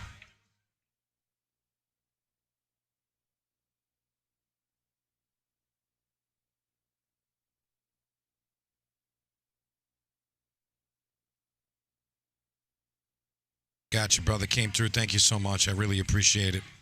Dennis Andre, thank you.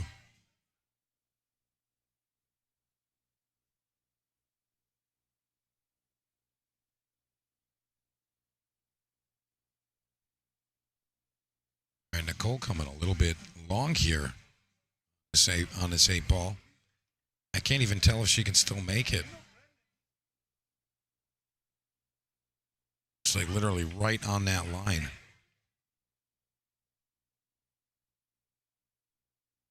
And she's going to shoot directly at the ball.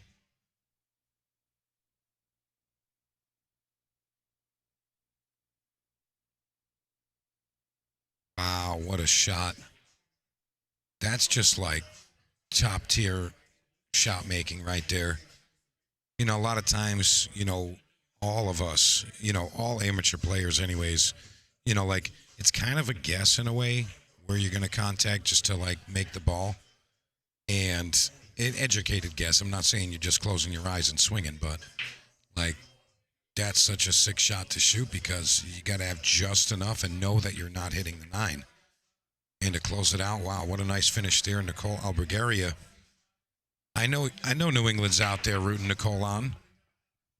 I know Deborah's got fans in there. Deb Wyman's got a bunch of players and fans shooting it for her. Let's hear it for Nicole.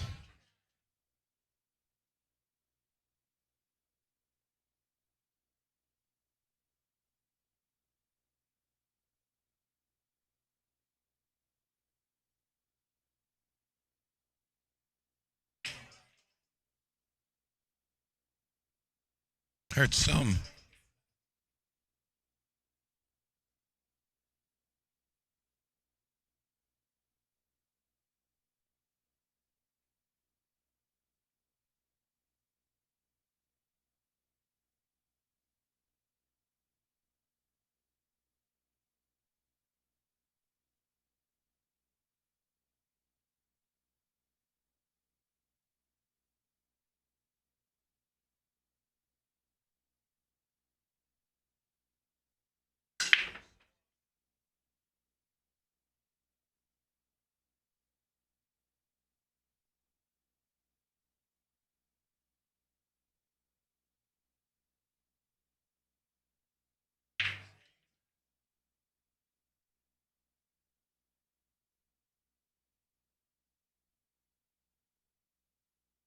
All right, what are we thinking here, boys and girls?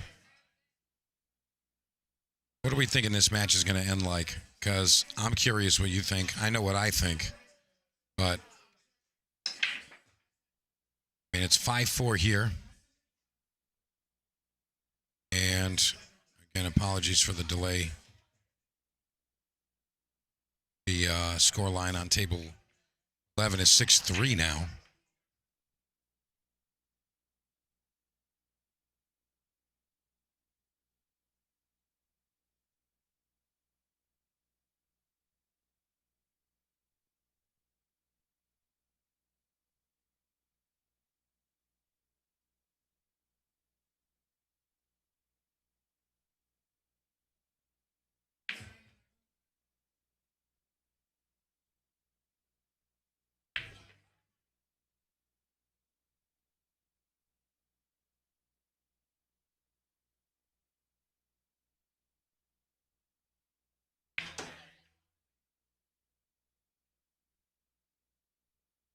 All right, Alex Morales Ortiz says 7-5, but you guys got to tell me who wins. You guys got to tell me who's going to win it. All right. All right, 7-5 to Nicole, 7-5 Nicole. Mike Burke says Deb's going to take it, 7-6.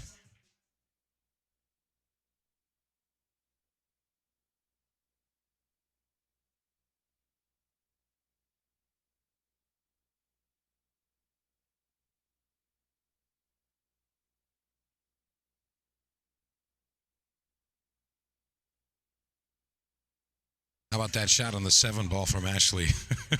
Did you guys see that? On the hill, too. This game cheats.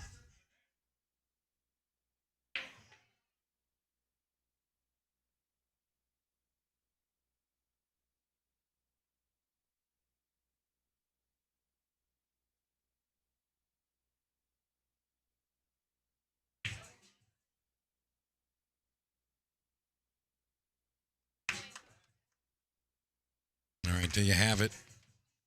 Ashley Benoit over Rachel Lang, 7-3.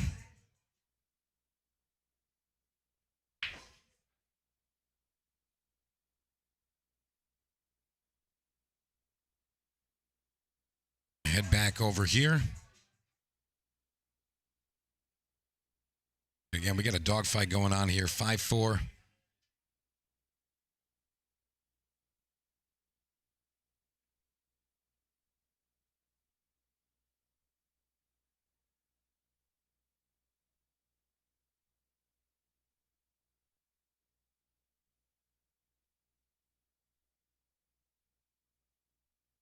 Yeah, Josh Harding, you saw that. Yeah, and that's the only way you can play that, obviously.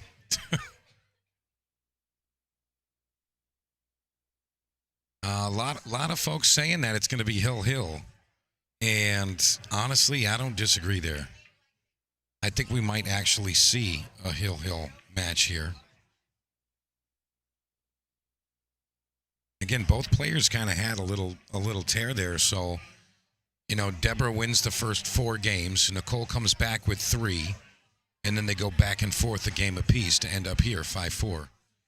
But I'll be honest, Nicole absolutely needs to win this rack here. If Nicole doesn't win this particular rack, she's going to have some trouble.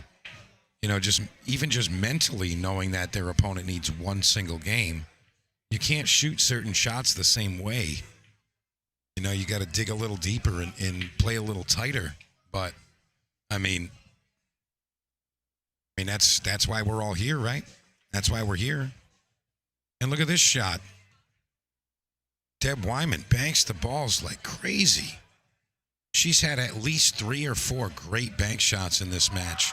Just this match alone, I can't imagine the rest of the tournament.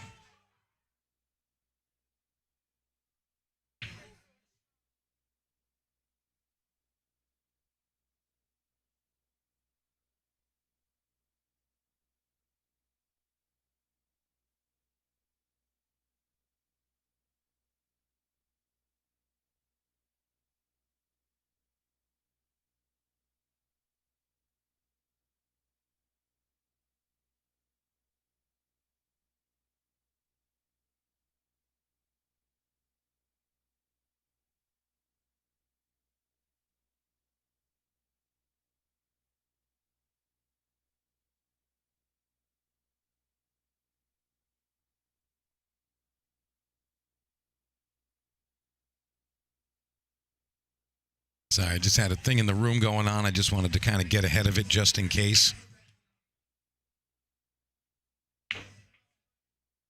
And it's not even an intentional thing. It's like, there's like a group of young kids, and they're just, like really, really loud screaming every like couple of seconds. Like every time someone makes a shot or something, like a group of like, I don't know, probably 8 of them just screaming at the top of their lungs, and like you can see the players visibly looking over. So I kind of just wanted to like just get ahead of that a little bit. Again, player experience paramount.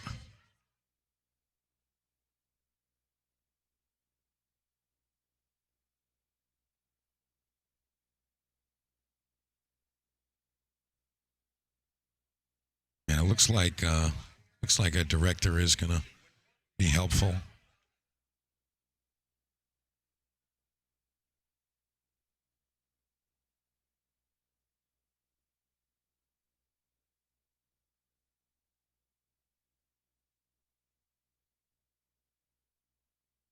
All right, so good opportunity to tie it up here. 3 balls on the table. This would make it 5-5.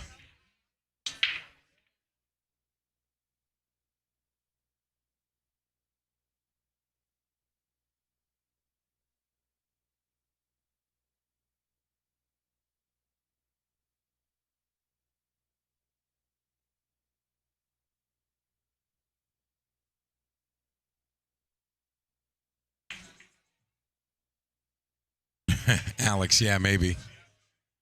Yeah, Lindsay, it's okay to root for just, whoever gets it done. That's fine, too.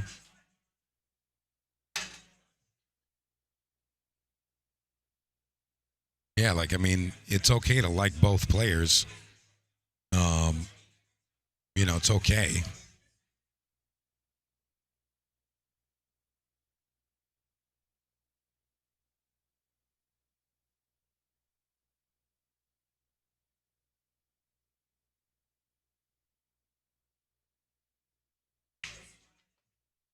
Nicole played that really nice. How's the speed of the cue ball? Honestly, not so bad. That's almost perfect. Almost perfect.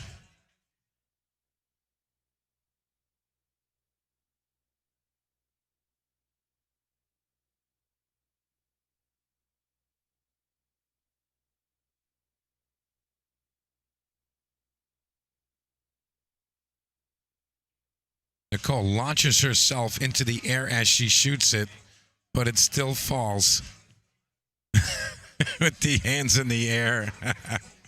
I think she almost smiled. She almost smiled. She almost smiled. Oh, she smiled. Oh, she smiled. She almost smiled. Now she's smiling. There it is. Sammy Hagar, 55 on the board. Yeah, we got a nail biter, that's for sure. 5-5. Oh, my goodness. My goodness. And Nicole made the comment, she's like, when have you ever seen me jump up like that? I'm like, I don't know. Probably never. Probably never. Yeah, probably about 10. All right, well, there we go. 55 on the board. And we are racing a 7. Kristen thinks that's hilarious. Jose said, made me jump. All right, here we go. 5-5. Race to 2 from here for a spot in the hot seat. These ladies are just battling it out.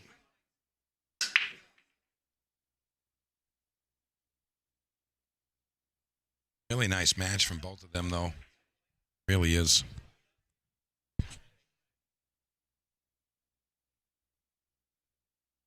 No, HR Biggs. No, it's not an inside joke. It's just what it is. John Rogers, what's up? Hope you're doing well.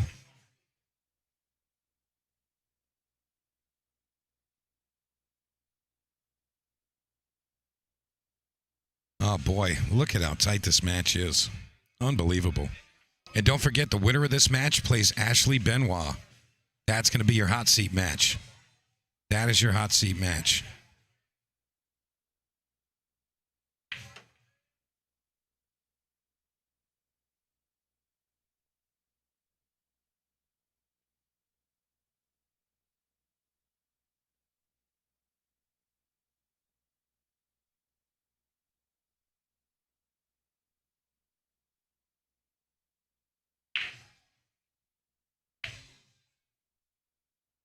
Oh, no. Swing and a miss on the 3 ball.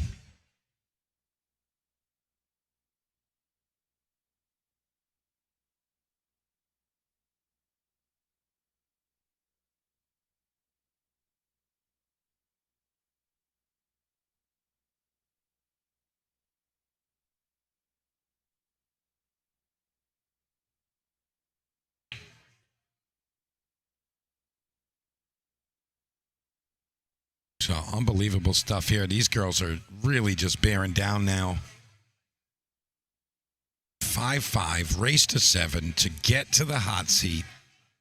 This is like the end-all be-all right now. She goes for a carom, which wasn't a terrible idea, but she's going to leave the 3 ball open. Not sure if it passes the 7. It doesn't look, it might just barely make it by there.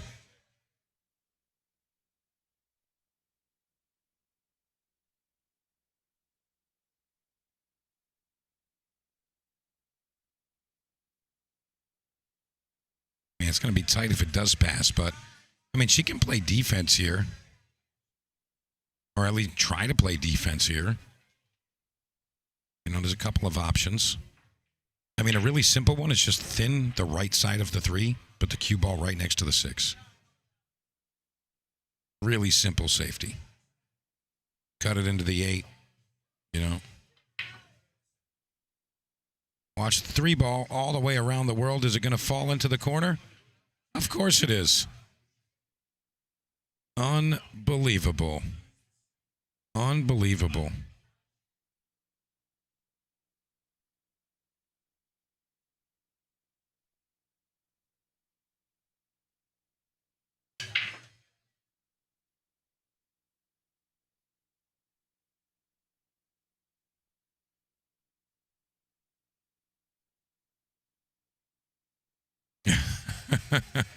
Mike. Alex, he says, oh, no. Oh, no. How about that? Unbelievable. Folks, pardon me real quick. I have to step out just for a moment. I'll be right back. Cover me in the chat if they're looking for me, please. I'll be right back.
All right, I'm back with you. Only a quick sabbatical there. Not really sure what Nicole's thought process was there.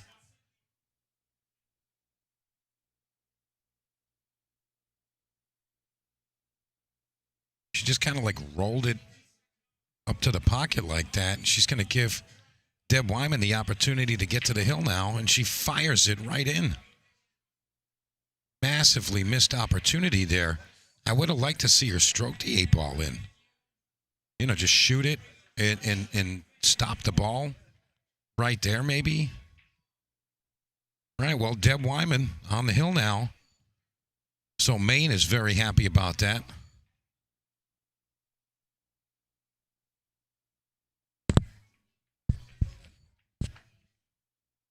Unbelievable. And I'm going to try to get an idea of what's coming next. I don't know if we're going back to the B side.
All right, so I have all the inside information here, boys and girls. So, what's going to happen is as soon as this match ends, we're going to get Rachel Lang versus the winner of Amy Terrio and Joanne Mason Parker. That's what we're going to get.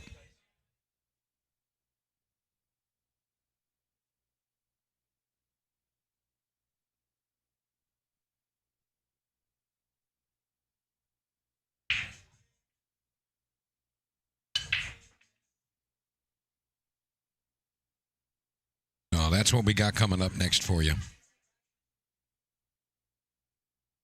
Amy Terrio and Joanne Mason Parker are, I want to say, 6'3" or 6'4" right now, with Amy in the lead. And then following that match will be the hot seat. It'll be the winner of this match versus Ashley Benoit.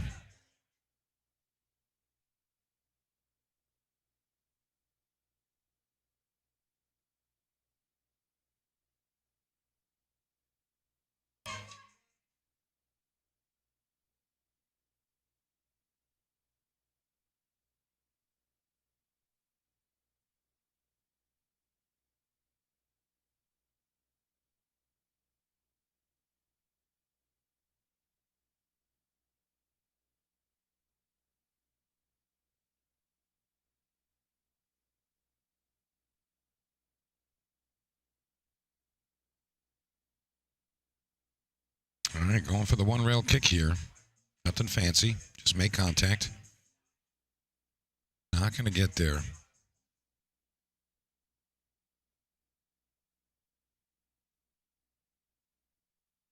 Nicole looking to possibly exploit the safety options. I want her to go the other way, though.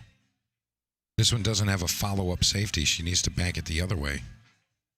Put the cue ball on the top side of the 3-ball. If she sends the 1 ball that way, she doesn't have a follow-up safety, really.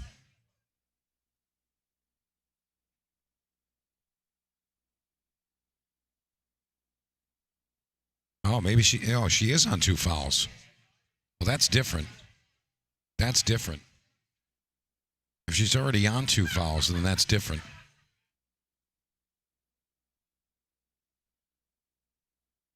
All right, so Deb's on 2 here.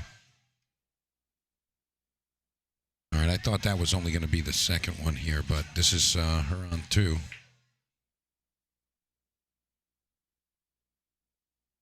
All right, so Route 66, tie game. Nicole using her moving abilities to her advantage. And again, this is going to be tough. And Alex says Nicole needs her Beyonce song to come on her headphones. Ron Parent, he says, afternoon, Mike, great job as always rooting on our PVD gal. That's right. Yeah, Corky, yeah, she was on 2. I didn't realize. All right, so it looks like we got our wish, and it's going to come down to this. One final game to determine the winner. Unbelievable, this match, huh? Unbelievable. And she's going to have a dry break here. Dry break. Deb Wyman coming up now. And this is interesting.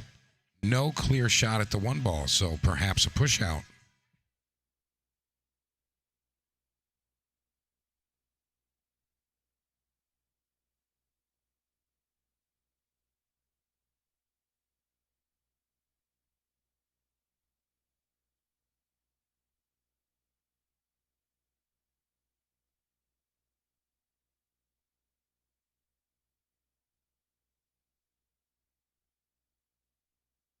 All right, push out has been made. Tell you, this is a tricky one. You know, there's like The 6 kind of helps. I think Nicole's going to try to maybe put the cue ball on the back side of this too. Just kind of roll into it.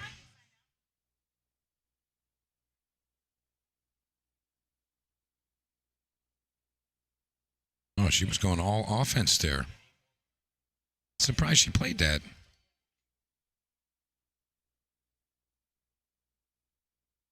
Surprised she played that.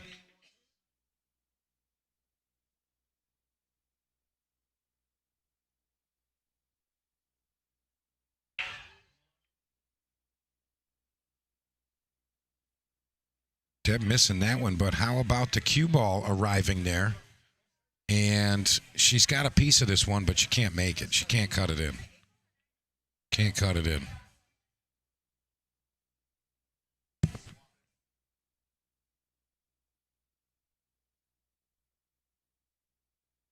And all of you local Portland players, they've started signups for the Sunday night tournament. It's 8-ball. Races are 3 and 2 on the B side. Race to 3 on the winners, 2 on the B side.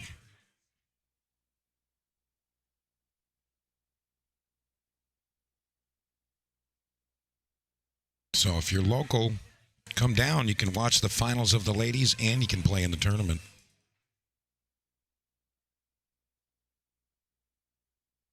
Little good fortune there.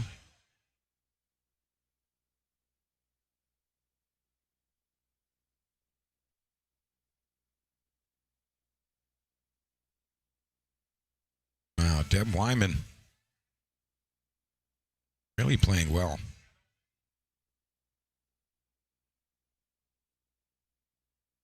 She actually has a nice angle here to come back to the top side of the floor. I don't know if that's her style to play it that way. Yeah, you got to get up there, not too hard. This is tricky. No way.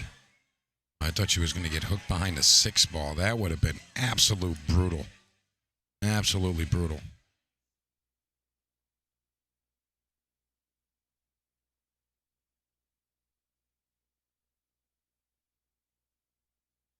What a shot. She's just hanging on right now. Oh my goodness. It looked like there was like 2.5 extra feet of roll on that cue ball. She's like, what the heck do I have to do to get out here?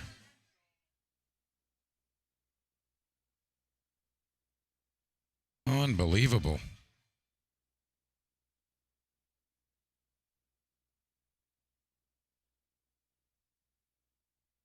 She plays defense.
Wow, another sick bank from Deb Wyman. Oh my goodness.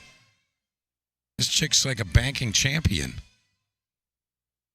Deb Wyman has made, and I mean, I'm not exaggerating, at least 5 banks like that in this match. I can't even believe it. 3 balls remaining in this match. What a sick match this has been. Missing the 7-ball. Oh my goodness. Is it fate? What's going on right now?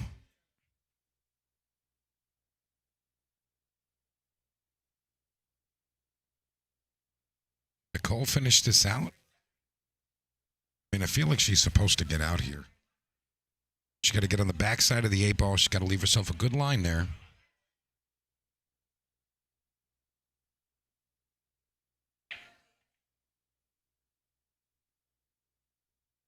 She's going to leave herself a little bit of distance here, but she's okay. 8-ball going to go to the bottom corner.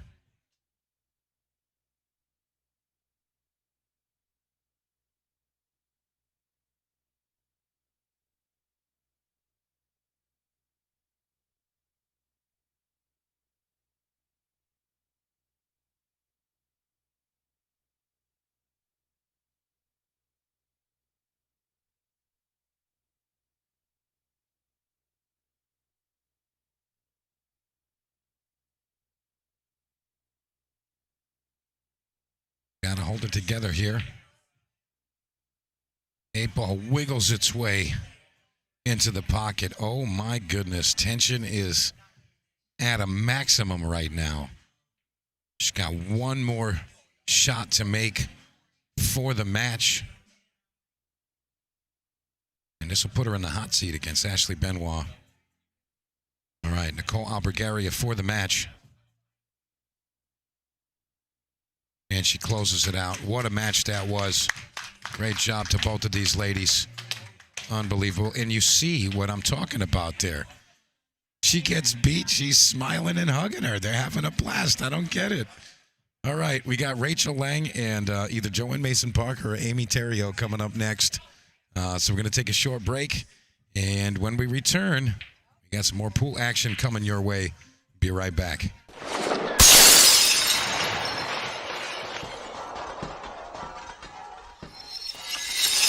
Ultimate Pool USA presents the Ultimate Pool USA League Grand Finals. You and your team climb the leaderboards for a shot of winning the $100,000 first prize.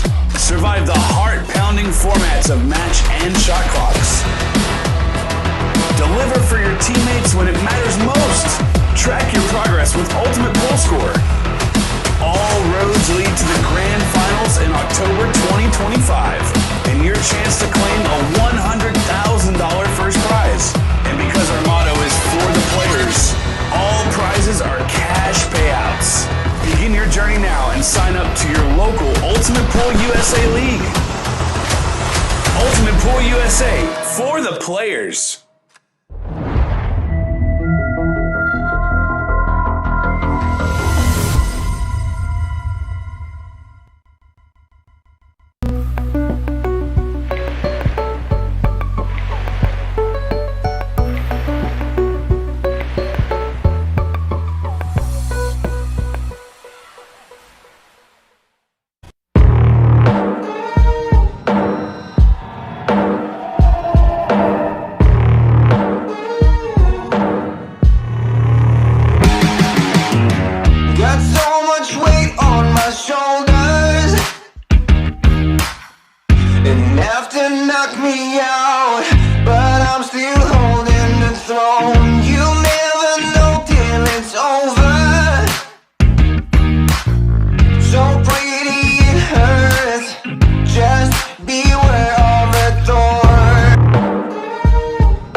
Ultimate Pool USA presents the Ultimate Pool USA League Grand Finals.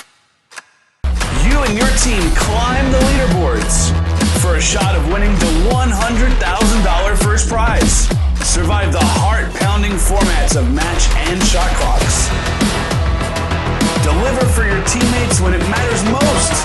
Track your progress with Ultimate Pool Score. All roads lead to the Grand Finals in October 2025, and your chance to claim a $100,000 first prize. And because our motto is for the players, all prizes are cash payouts.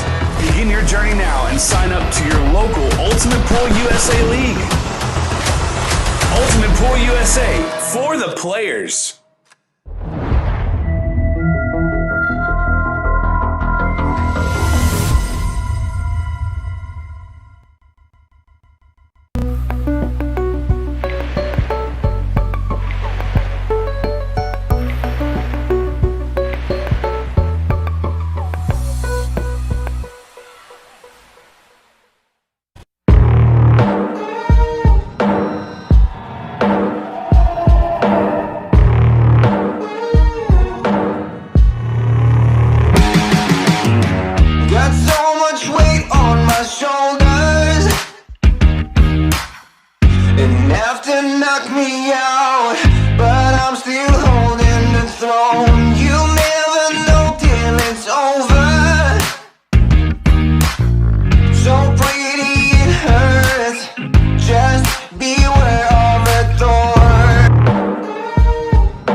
All right, boys and girls, I'm going to repost a new stream so that we don't have to interrupt ourselves for the remainder.